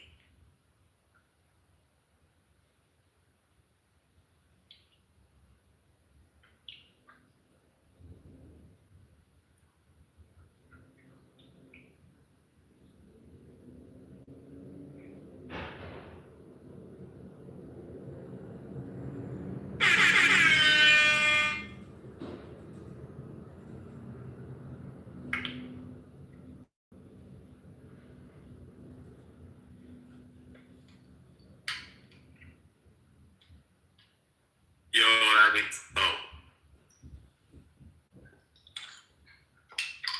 Well, the reality is this. Hold on, one second. Hey. No, he voted. Hold on. Yeah. No, we voted for him. At the end of the day, whoever voted for him. Hold on, let me finish, Pepe. Don't cut me off. What I'm saying is this right here. We can think all we want to about how Trump is supposed to do what we want him to do. We trusted him to become the president more than scam him. Let's just be honest about that. Period. Now, the man came in. I've never seen the first year, maybe year and a half, of accomplishments that he did. J6, he took care of it. The border, he took care of it. He's working on the economy right now for long term. This incursion, and I'm just going to call it that because, again, it does not feel like a full-fledged war, like everybody else is trying to make it out to be. I just don't see it. So with that being said, my question is this right here. When do we start basically having to answer to people? When did the president have to start answering to people unlike any other president had before? Exactly. That's the point. He will purposely mislead people because he made it clear. I mean, first of all, in January 12th, I believe, you want to go check the AP, put it out there. He told the Iranian people, be patient. We're coming to help. That's what he told the Iranian people. I think it was January 12th, AP report. Not Fox News, not anybody else. It was literally an AP report. But you got to go back to what Trump did. Like, okay, and I was being a little bit sarcastic because everybody always says he's an idiot. He doesn't have a plan. If you don't think that our military is ready every damn day in that part of the region to go into Iran, the biggest threat that we figured was there, they're a fool. So what Trump does is what he did against ISIS. He literally came out and said to the commanders, you guys are the ones that know what the hell to do. Do what you think you need to do. The next day, they dropped a Moab. ISIS shut down. They did nothing. They were done pissing with us. They realized, okay, wait, this guy ain't messing around. They'll kill us. They drop a Moab on us the day after he gets it. So this is what he's doing. He's telling the commanders, You have a strategy? Yes. Execute it. But damn it, make sure it's damn good. Bomb the shit A out. lot of civilians don't understand that our military has been war planning this for decades. They have thought this through for decades. Do you remember, I don't know if anyone saw it, they were talking to, President Trump was talking to the pilots and the crew that were going to drop the big bombs earlier this year, right? And they said, sir, we've been planning this for 30 years. Like we practiced this for 30 years. Can you imagine doing one thing and making sure that's on it, and then a new group of people coming in to do it, and the exact same mission, like practicing that for 30 years? That's the crazy part. The other one before I go, and I know Leah wanted to speak, is I was getting frustrated, but I felt like I needed Sig to get it all out. But what I get frustrated about is this almost a sense of entitlement. Like, how dare he not tell us exactly what he's going to do when we want him to do it? You know, that's the frustrating part. It's like, you know, I'm a former military wife, so our thing was no news is good news, right? Like, just let the boys get their shit done. But, so I had someone come in the room, I don't want to say the person's name, and they were like, oh, well, I ran this through, imminent threat, was it imminent threat? Through Grok and AI and and she's like, oh, well, I passed it and I could not find a single thing, like none of the AI engines where it was the imminent threat. And then she says all these things, and I was like, and I got off mic, I said, well, Bima, your whole premise is wrong, because there's intelligence that you're not going to find on AI.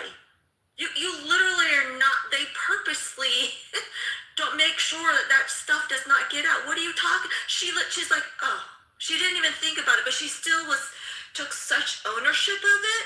And I'm like, how do you not even think that? Because that's how my brain thinks. That's my understanding of the military, but a lot of civilians don't have that understanding of the military. And like, I have that patience with it, but she really thought that she was going to be able to validate and prove her point that Trump was wrong and this was not imminent threat, because she ran it through 5 different AI models.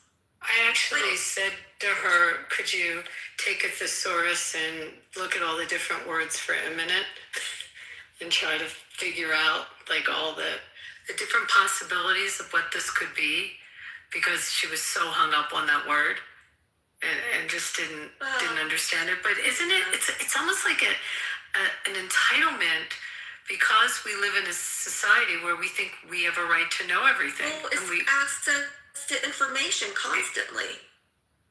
I'm obsessed with it. Sorry, Lee. They're like these single strategists that they think they know everything about, you know, what Trump is doing, and they know him so well. And it's like, you have no idea how much the United States military understands foreign affairs, foreign warfare. And these people are saying that, you know, and again, these are Democrats saying this more so than anything. These lefticals, these different types of idiots that have been elected by other idiots, that's the best way to put it like this. And they want us to trust them. They don't even know what a woman is. And they want us to trust them with the military prowess of the United States Armed Forces. And that, again, they should be in charge. This is just, and the bad part about it too, is that most people don't realize they want Trump, and this is the issue I have with a lot of MAGA Inc., okay? They want Trump to solve every fucking problem. And they get mad when he doesn't solve their problem, basically with their urgency.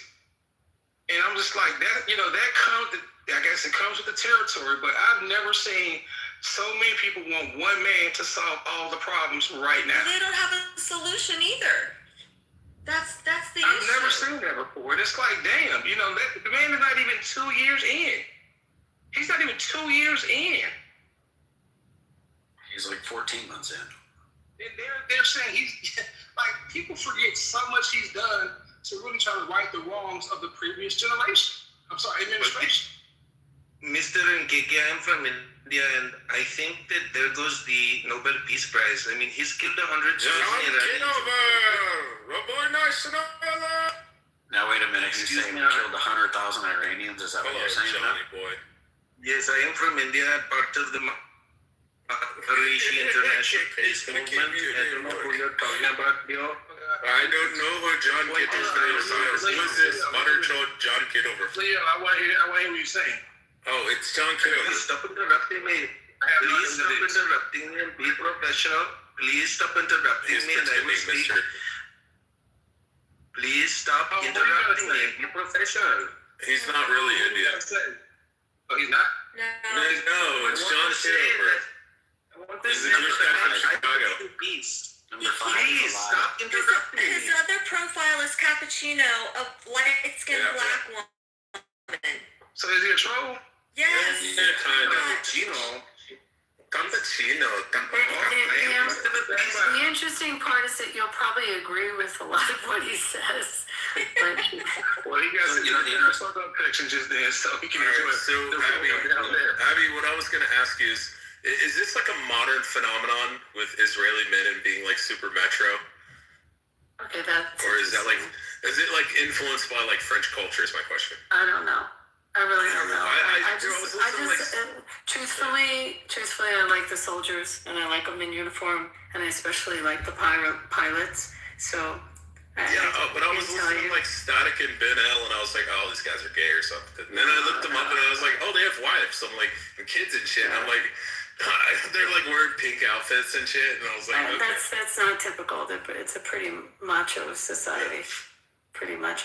So wait, just going back to this. What you were saying, to take it back to Trump, it's incredible to me that exactly that situation that you illustrated. How do you win? Do people think that we won wars by sharing it with you? Did we do newsreels to the U.S. public back in the 40s during World War II and tell them all of our moves that we were doing in Europe and every decision by a general? I mean, right. Like, where did this come from? You know, gang warfare is even smarter than that. They don't say, hey guys, we're going to come to your neighborhood and shoot you up next week. I mean, this is how fucking dumb they are.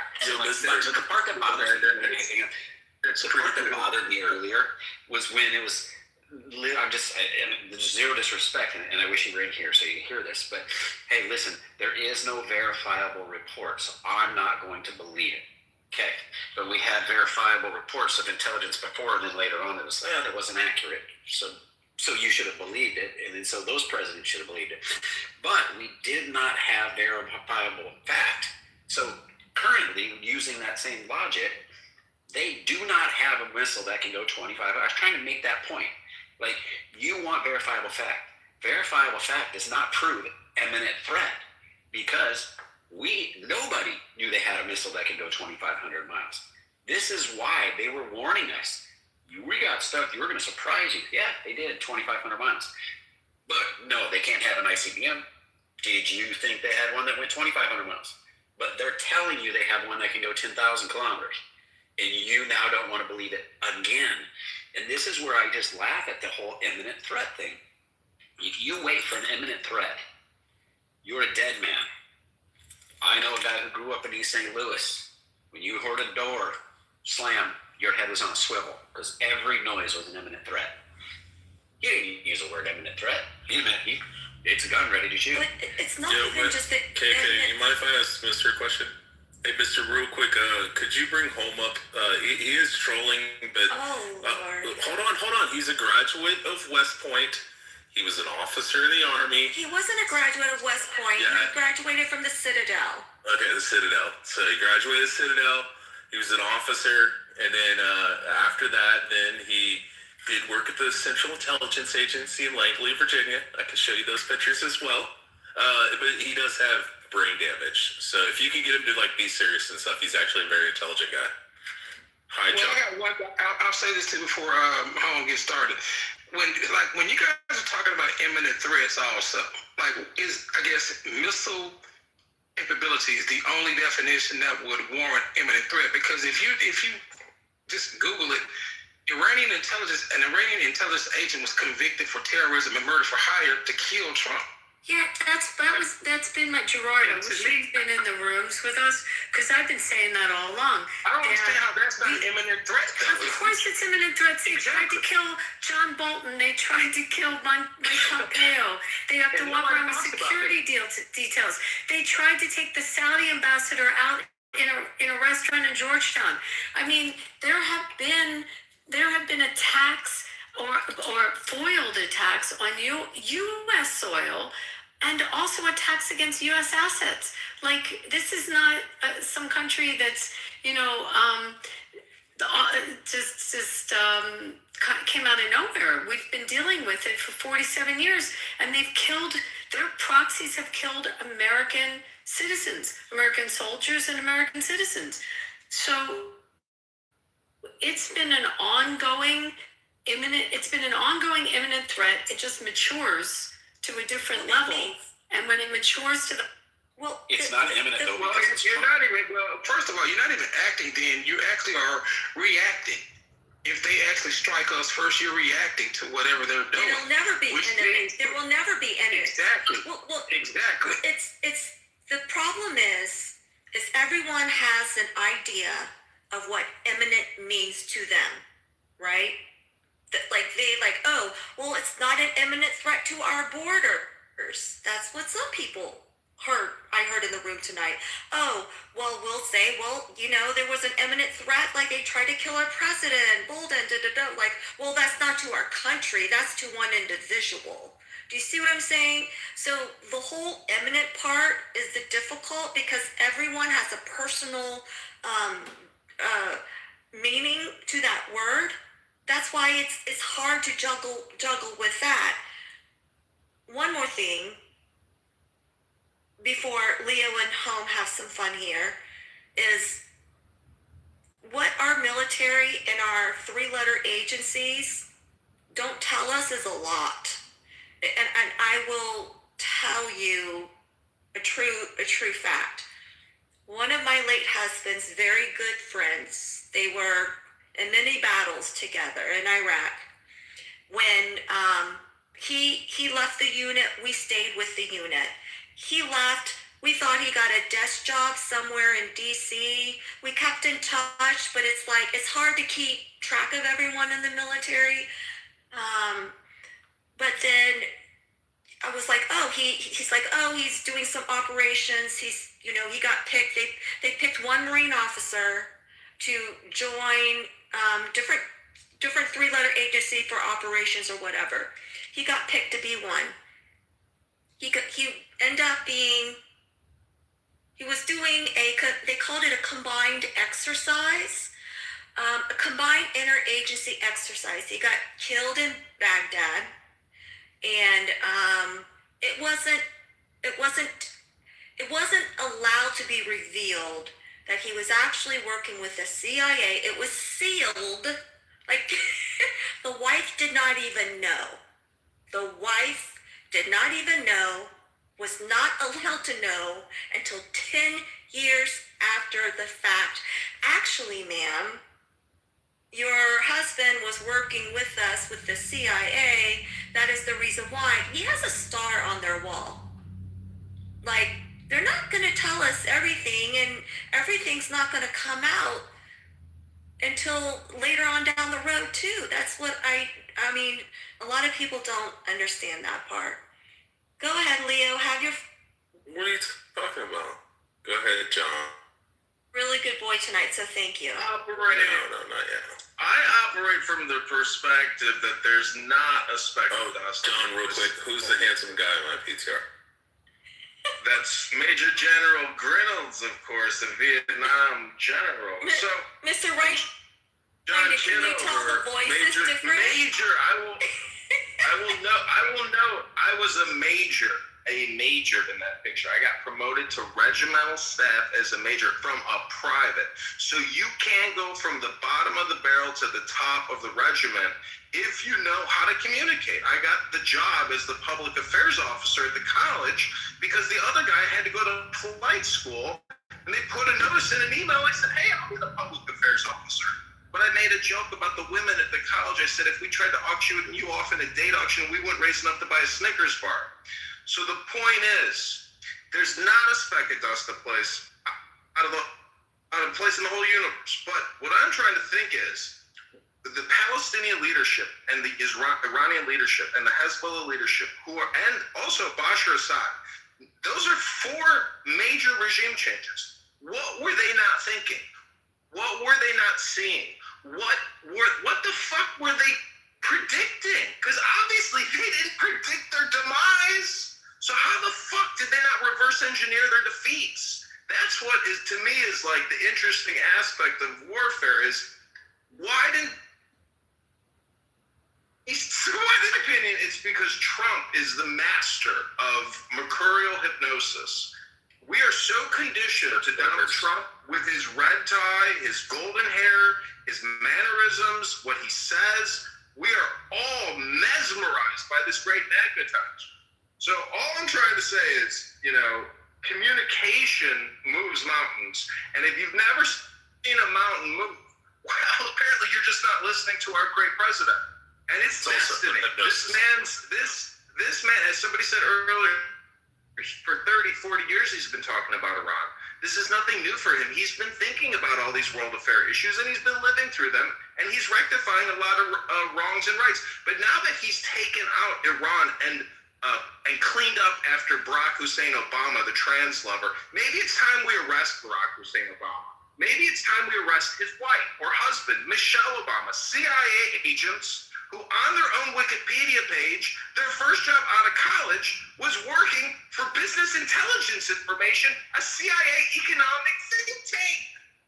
These people were born and bred in the same way that Trump was born and bred for destiny. I go back to my original point, and I'll finish. There is not a speck of dust out of place in the entire universe.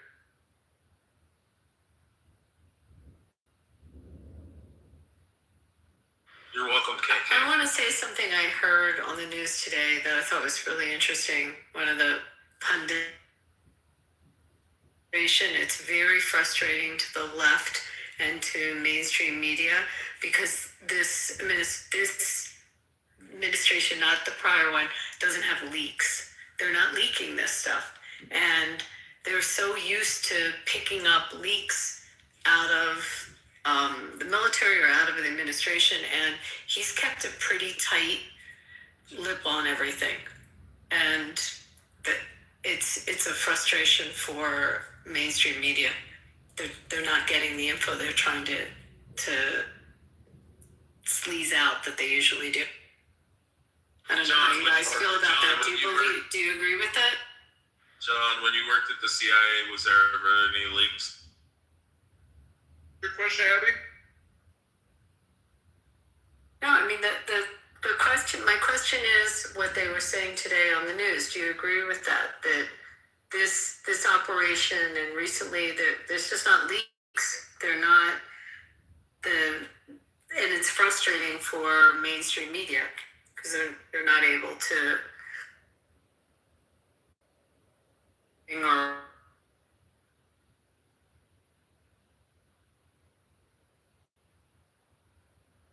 our choices. You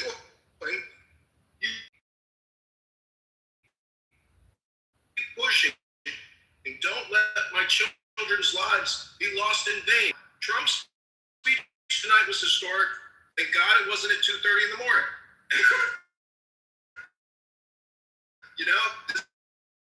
This was, I think you probably listened to it. I can't believe you wouldn't listen to it.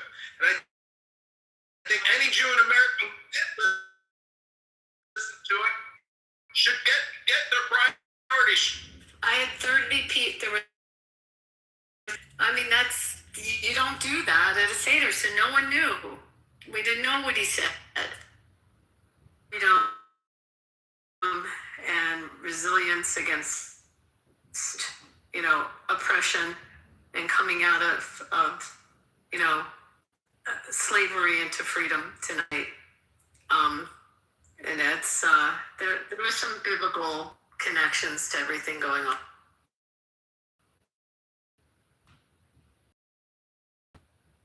So, John, what do you foresee happening over the next couple months? I don't know. I hope it's like, but just like the Ukraine war, I don't believe that anything is short term, because now you're talking about urban warfare, and if they have enough rifles, just like in the Warsaw Ghetto Uprising, you can't stop a good thing. If they take Carg Island, Trump made a lot of projections tonight about what could happen, and he told them straight up, like, we'll send your entire 900, or how many people live there? 990 million, 100 million? Anyways, he told them that he would send them all into the pitch black night, and you will die rapidly without electricity. I'm pretty sure you won't die rapidly, but your life will be so impacted, you won't even be able to come onto Clubhouse and complain this Sarah. And when you don't have access to the internet and you can't actually use your electrolysis machines to remove all the hair from your back, or you can't go to the plastic surgeon to have your rhinoplasty, you're going to see a lot of Persians finally rise up in the way that he urged them to at 2:30 in the morning. He said, take control of your government. It's yours. No one will interfere, just like Bane and Batman. So that's what I foresee in the coming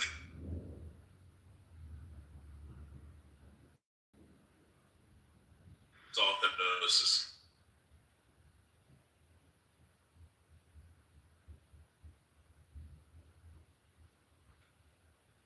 I genuinely believe that Trump throws a lot of things out there just to send the left on a wild goose chase.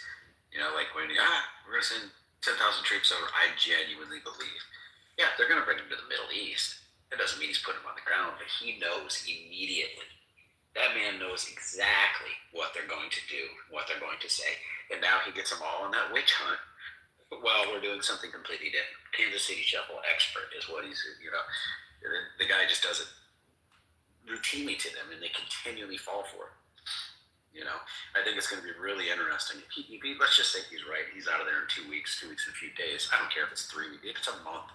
If he's out of there, and Iran is at all a better place, they're going to have a whole lot of crow to eat, and that's going to be beautiful.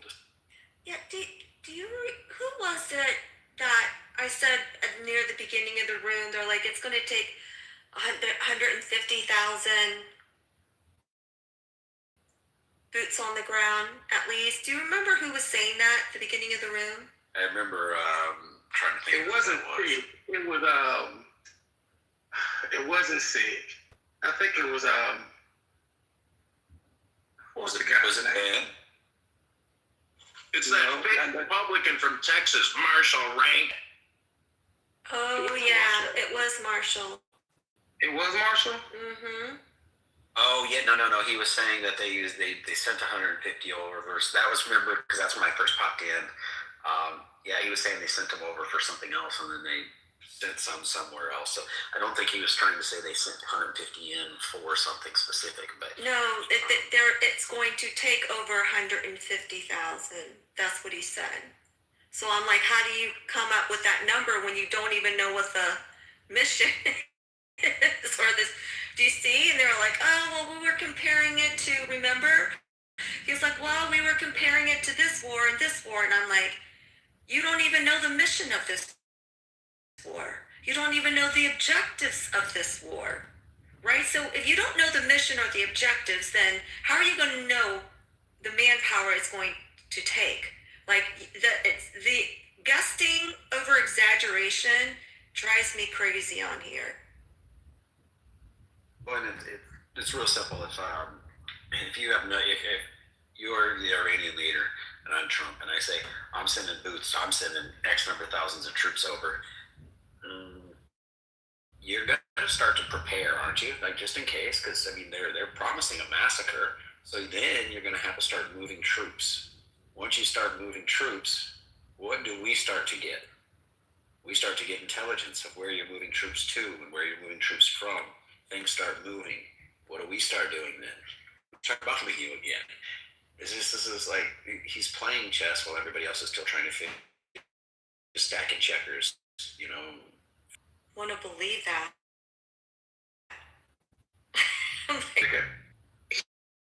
He kind of telegraphed everything. It took almost a month for the ships to get to the Middle East to get everything in order. Yeah. Yeah. Like they were talking about this thing for a month at least. The USS Ford has been deployed to the Middle East, basically, and it's like people act like they couldn't tell what was going to happen if Iran did not come to the table diplomatically and solve it. He gave them all the time in the world, if you would ask me. I got a question. You know, a lot of people here think they know a lot, but like, is anybody aware of how many battlefronts United States Special Forces soldiers are operating in right now? Anybody? Gosh, a lot. A lot. A lot, yeah. I think I heard the term hemispheric warfare about a couple of weeks ago. Like it's a new thing, our newest capability that we have. We can fight wars in every hemisphere away from our homeland and win. I mean, they got comms, AFRICOM, Eurocom, there's a comm everywhere, but I think it's sustainable. Other people don't believe it's sustainable. But when you challenge how much we spend annually at 1.2, 1.3 and growing on defense, that's a lot of money annually. And if you break it down per day, per hour, per minute, it's just flabbergasting how much we neglect ourselves, what we are willing to give to defense contractors and publicly traded corporations for our security. Now, as we demonstrated in Venezuela, a small, efficient Special Forces Commando unit using the top technology that we have is extremely efficient. That was not a prolonged war, it was a couple of hours.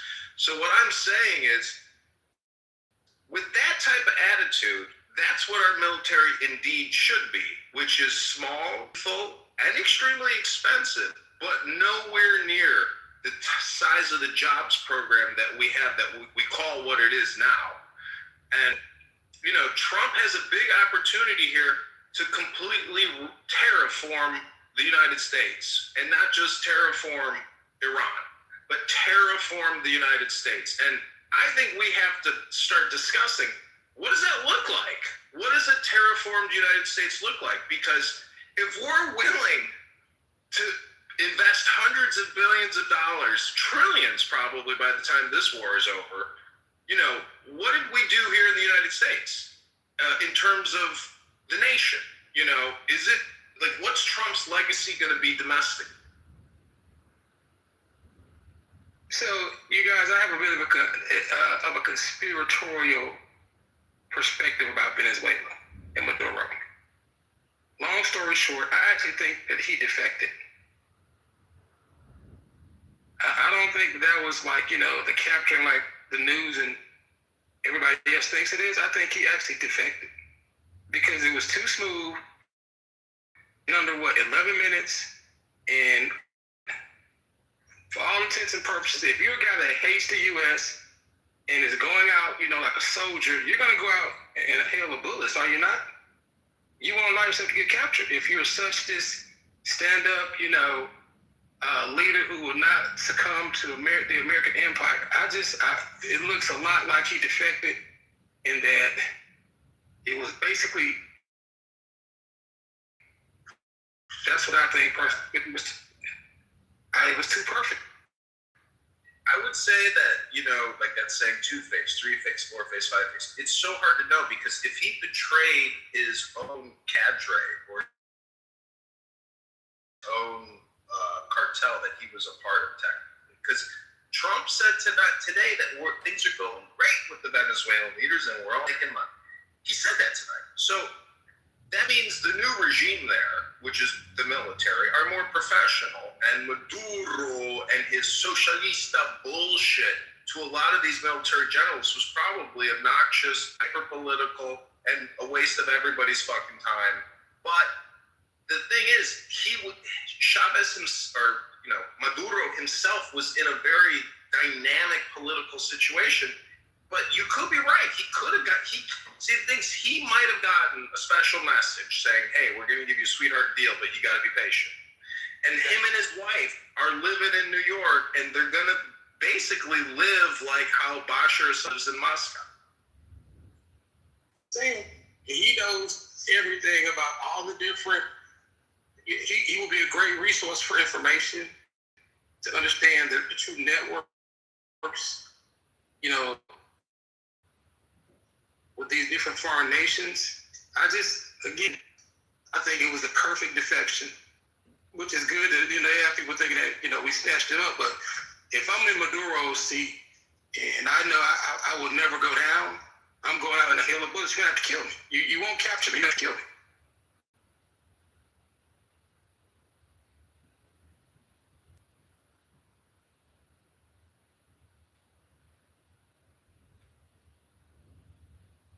Yeah, I mean, there were sports and energy weapons, stuff like that. But what would the benefit be for him to do it that way? He lives to kill. To the whole point, they were tired of him. I think they were tired of his bullshit, communist socialist ways, and he saw a way out. And again, he understands a lot of what China, Russia, and Iran wants to do because he was part of that network in the inner sanctum of it. And if we flip him, you know what kind of intel we would have for the next 20 or 30 years? Up against one wall. He was up against 2 walls, 3 walls, 4 walls, 5 walls. Maduro, he's lucky he's alive. I knew the U.S. was going to come in. So, yeah, he could say, listen, guys, don't come kill me. I'll come. I did preface it by saying it's a bit conspiratorial, but if you just imagine it, again, in under 11 minutes, you go into, I guess, the most fortified compound in Venezuela, and you grab it without him, kind of like going out in a hail of bullets. It's a presents evidence, which they will. It'll be damning. There will be prosecutorial, aggression. But if he does have some type of sweetheart deal, and it was CIA or something like that, I don't know if you saw this, but the CIA vaults. It came out that the whole Russiagate thing, was actually concealed in a CIA vault or a CIA cave. In the same way that the IRS has caves and the federal government has caves full of documents, the CIA has their own warehousing system. And Brennan and Obama and even Tulsi Gabbard's damning report on Obama seemed to do nothing in terms of Obama's aura, his credibility, his position. And so, anyways, it is what it is. I mean, if Iran capitulates, and these non-extremists or less extremists, because he says they're going to hit him for the next couple weeks. That's bluster. That means the Iranians are thinking, oh my God, this is the apocalypse. But if he says we're going to hit him hard for 3 weeks, that's like saying, all right, let's hit him for 48 hours and then we'll see what they say at the negotiation table in fucking Brussels. So it's all speculation. This is all, again, hypnosis, in my opinion, and it's political and it's projection, and we hope that Trump, the miracle worker, is able to create an equilibrium, and there's not an escalation, because there's a lot of other players here that have no problem hyper-escalating the situation to our detriment. America has constant problems with the Russians in Afghanistan, Vietnam, etc. Payback's a bitch, and they are always looking for an opportunity to pop and scratch our face. They want irritation for America because we do the same thing to them. So it is a reciprocal friction, and only Trump can essentially de-escalate, which is a good thing because I think Trump is, somebody said he's not a war hawk. And in the chat I put, how's he not a war hawk? He just killed 100,000 people. I mean, to think about that for a second, nobody here will mention it or discuss it, but our brilliant soldiers killed 100,000 people over the past 30 days or so, sinking ships with torpedoes for the first time since World War II. This is a major escalation historically. So, and generally, if there is an escalation, it expands. It doesn't, refract or come back in. It expands. So, in my opinion, I've always speculated that the baby boomers will boom us, meaning that they want to go out with a big dopamine party. And that big dopamine party could mean one of those fucking engineers who's been working on nuclear weapons for fucking 40 years says, time to use one. And next thing we know, there's a bigger fireworks party than we anticipated. Hi. Good to see you, my friend from Chicago, home, a few hours away. And Mr. Right-Minded, woohoo! It's Joe B. How are you? What's going on? Not much. I'm here to enjoy the after party. Yeah, I'm about to shut down in a minute. It's 1:30 my time, and I gotta go to bed in just a minute. That's fine. I was figuring. Hi, KK. Hi. Yeah, I was gonna. Brad messaged me. I don't think he's gonna come back. So, but I'm so happy you came on for one night only. That was good. You got to put 3 people down in the shut the fuck up section, which was lovely. I was waiting on the sound effect. Oh no. I was waiting on that part right there. So I have to come back and do it again sometime. I would love that. We would love that anytime. You know that. Some people were talking about Tulsi Gabbard earlier and how he basically hasn't detracted from the president. Like, it seems like she understands the hierarchy, but in my opinion, she's just political. She's going to run for president, and that's the reason why she wouldn't dare badmouth our president. I do agree. Absolutely. I absolutely agree. But there's something about her you guys don't know about. She is part of a cult, and she is in a cult. And as soon as Biden became the president, the first thing she said was, we all have to get around Biden and support this election results. That was her first response. She was 100% in on Biden. I'll never forget. But the point about the cult is, it's the cult of Maharishi or the cult of Osho. It's one of those types of cults. Her and her husband, God bless them, beautiful people. But you have to be aware of what you could call the Transcendental Meditation cult, the TM cult. These are people who are radical, essentially sovereign citizens who are subversives. But I will say maybe in a good way, not necessarily in a bad way, maybe in a good way, but because Tulsi did out all the trans cultists at the NSA. She outed like over 100 of them. They had this like mind control thing where they were going on these power walk. You can Google this, look it up. Anyways, I'm just saying she's a beautiful woman. I like her. To me, she's transparent as transparent can be. She's been on that Joe Rogan podcast. She's, a colonel now, or probably a lieutenant colonel in the Army. So she has a destiny, and there's a reason why she's not talking shit about the president, because then she would be a hypocrite if she runs for president. Yeah, that might be. I didn't even think about it like that. So my late husband's one of his young Marines. It's been such a long time, but he got out of the Marine Corps. Then he crossed over to the Army Reserves, and she was his commanding officer, which was pretty cool. Like, it was pretty cool. He went to one of her official things, but he was on her like main team when she was his commanding officer, and he said she's so good to go, so squared away, so good to go. And I was like, oh wow, I didn't know all that about her, but I agree with you. She's very transparent. Yes, she did run as a dim once. Go ahead, sorry. No, as I say, she ran as a dim. She was doing really great in the debate. The problem was they all were talking about the free stuff that they were going to give out, the health care and everything else. She stopped on the stage and literally said, And of course, they kept trying to cut her off, and then the next thing you know, the next day they were asking her to step down. And I was just like, should be like, I have to laugh when people mock the Republicans for having a debate, having to vote 13 times per speaker. You want to make sure that everything is right before you just go in on it. The other side says, well, we don't care if it's right or wrong. We're all going to unite, and we're going to just get behind one thing. So everybody's a monolith. Everybody's got to do one thing. We follow the leader. No dissension. She said to hell with that. John Fetterman saying to hell with that. You know, there was another one that came out afterwards and said, hey, you know, there might not have been an imminent threat here, but there was a Democrat that said it was an imminent threat to Israel. That doesn't mean I support us going in, but there was a threat. There's a few of them that dissent.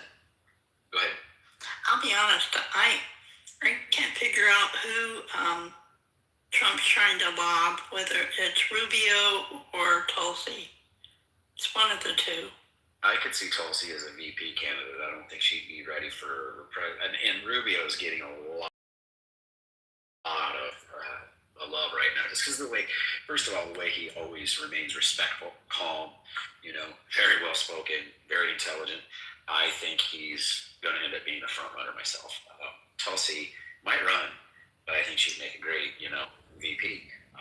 There's some good names that are, you know, I still like David Ramaswamy too, you know, but where he turned is when he got into the combative stuff. But everybody on the stage was attacking him because they feared the young guy, the young billionaire who's, you know, built his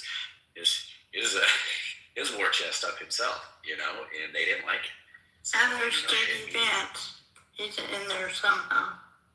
Well, I got a theory about that too, Joe B. So, to Ice's point about Marco, you know, Marco, I think, definitely is more of the statesman in the administration right now, the way he's handled himself. And, you know, he's had the pedigree now, being a senator for a number of different terms and also being pretty much the best Secretary of State we've seen in a long, long time. And I mean long in terms of maybe 3 or 4 decades. But I do think, and don't be surprised by this, I think JD should take over Turning Point and really kind of rebuild the conservative landscape nationally for the next maybe 4 to 8 years. If Rubio can win with a high quality VP and, you know, get Turning Point back to where Charlie was taking it, because I can't see Turning Point lasting much longer. And this is not a shot at Erica, but she's no Charlie and she's a grieving widow still. But I think, you know, conservatives it would be more advantageous for the conservative landscape for JD to take over Turning Point and really kind of take it to the next level, as only he would be able to do. And then run again. I've heard J.D. Vance may go VP with Rubio. That's what I hear. Wow, that would be a legacy. What was that, Joe? Then he could POTUS. I heard Rubio and J.D. Vance will run together. That would be that's a dream ticket, but I can see that. I don't think JD would take a back seat to Rubio to be another VP for another 8 years. You gotta look at he's looking at it as a career. There's no term limits, and Peter Thiel is in the White House when JD Vance is in the White House. You know, this whole thing is everybody's got their billionaire backers, and that's really who you're talking about. That's the truth. I'm not saying that it's, you know, malicious or subversive, but when you read about JD Vance, honestly, a lot of this shit is performative. The only thing I remember, you know, after all these years of JD Vance is him yelling at Voldemort in the White House. And I still applaud that, right? But that's the only thing I remember about the guy.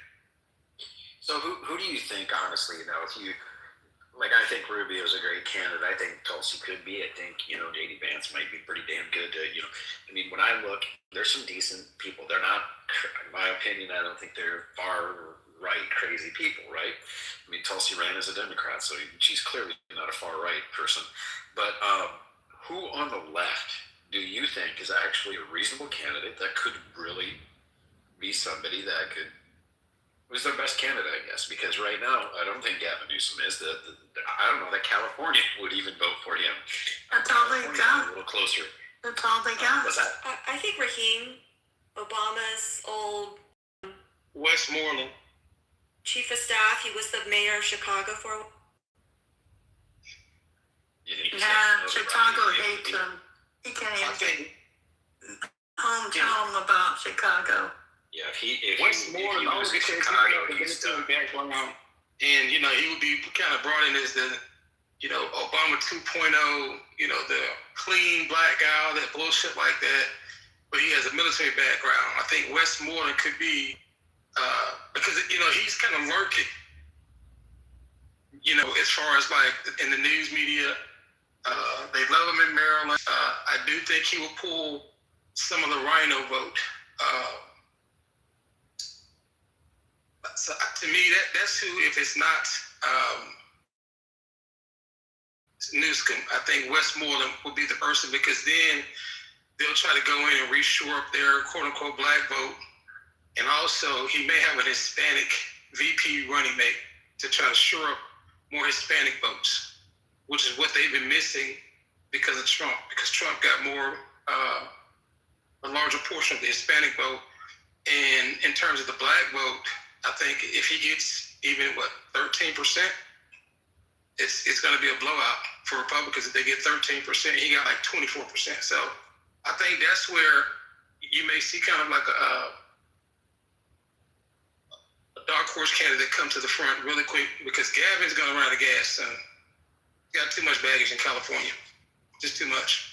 He spreads his hair, If he was going thin up top, I would say he doesn't have a chance. But his hair is strong. If the hair is strong on top, the man's got no power. And AOC, he's the candidate. I would love, honestly, I would be more hypnotized by AOC than Gavin Newsom's hair. But to me, I like a big booty Latina. Remember when that one guy was talking to her about being a big booty Latina? She got all offended. He was walking up the Capitol steps or whatever. I was dying. But Trump would have to get it. He'd be starting his own stuff with Gavin, because I don't know if you've seen it where they make him look like it was a Beavis and Butthead, whichever one is the dark-haired one, and it does look like him. I was dying, but Do you see know? what they'd be doing. You know what? They're actually fucking brilliant for this, but they made what's his face, Vance, the fraud czar, right? So Vance is going to run, right? Duh.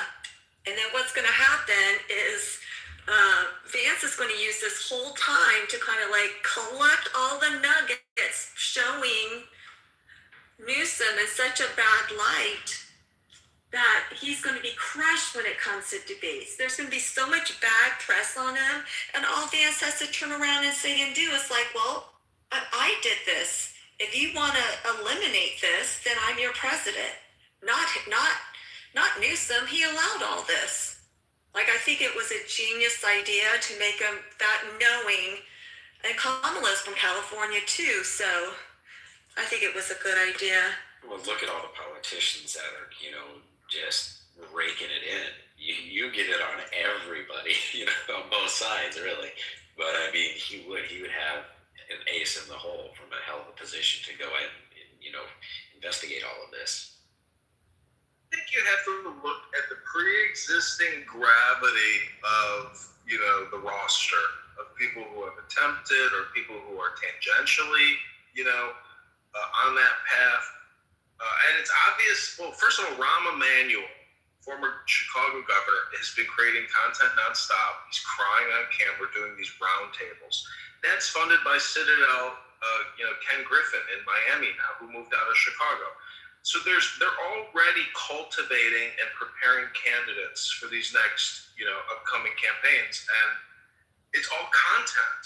And so, anyways, people say that there's no political solution to the debt crisis, but I would challenge that is the only solution, because it will take political leaders to essentially discharge the debt via law. And so until you elect candidates who are actually willing to use the law to discharge the onerous debt on many mega cities like New York York or Chicago or any city that has a ton of debt, or the federal government itself, they will have to use the laws to discharge the debt to the detriment of the banks.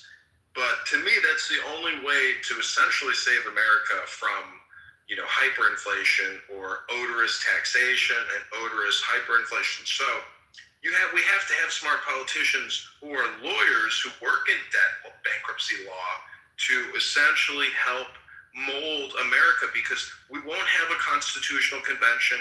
No state is going to have a constitutional convention because of politics and the lawyers and the judges who prevent it. So we, the people, as voters, have to be smart and know that we need real patriots who are going to help alleviate the debt crisis.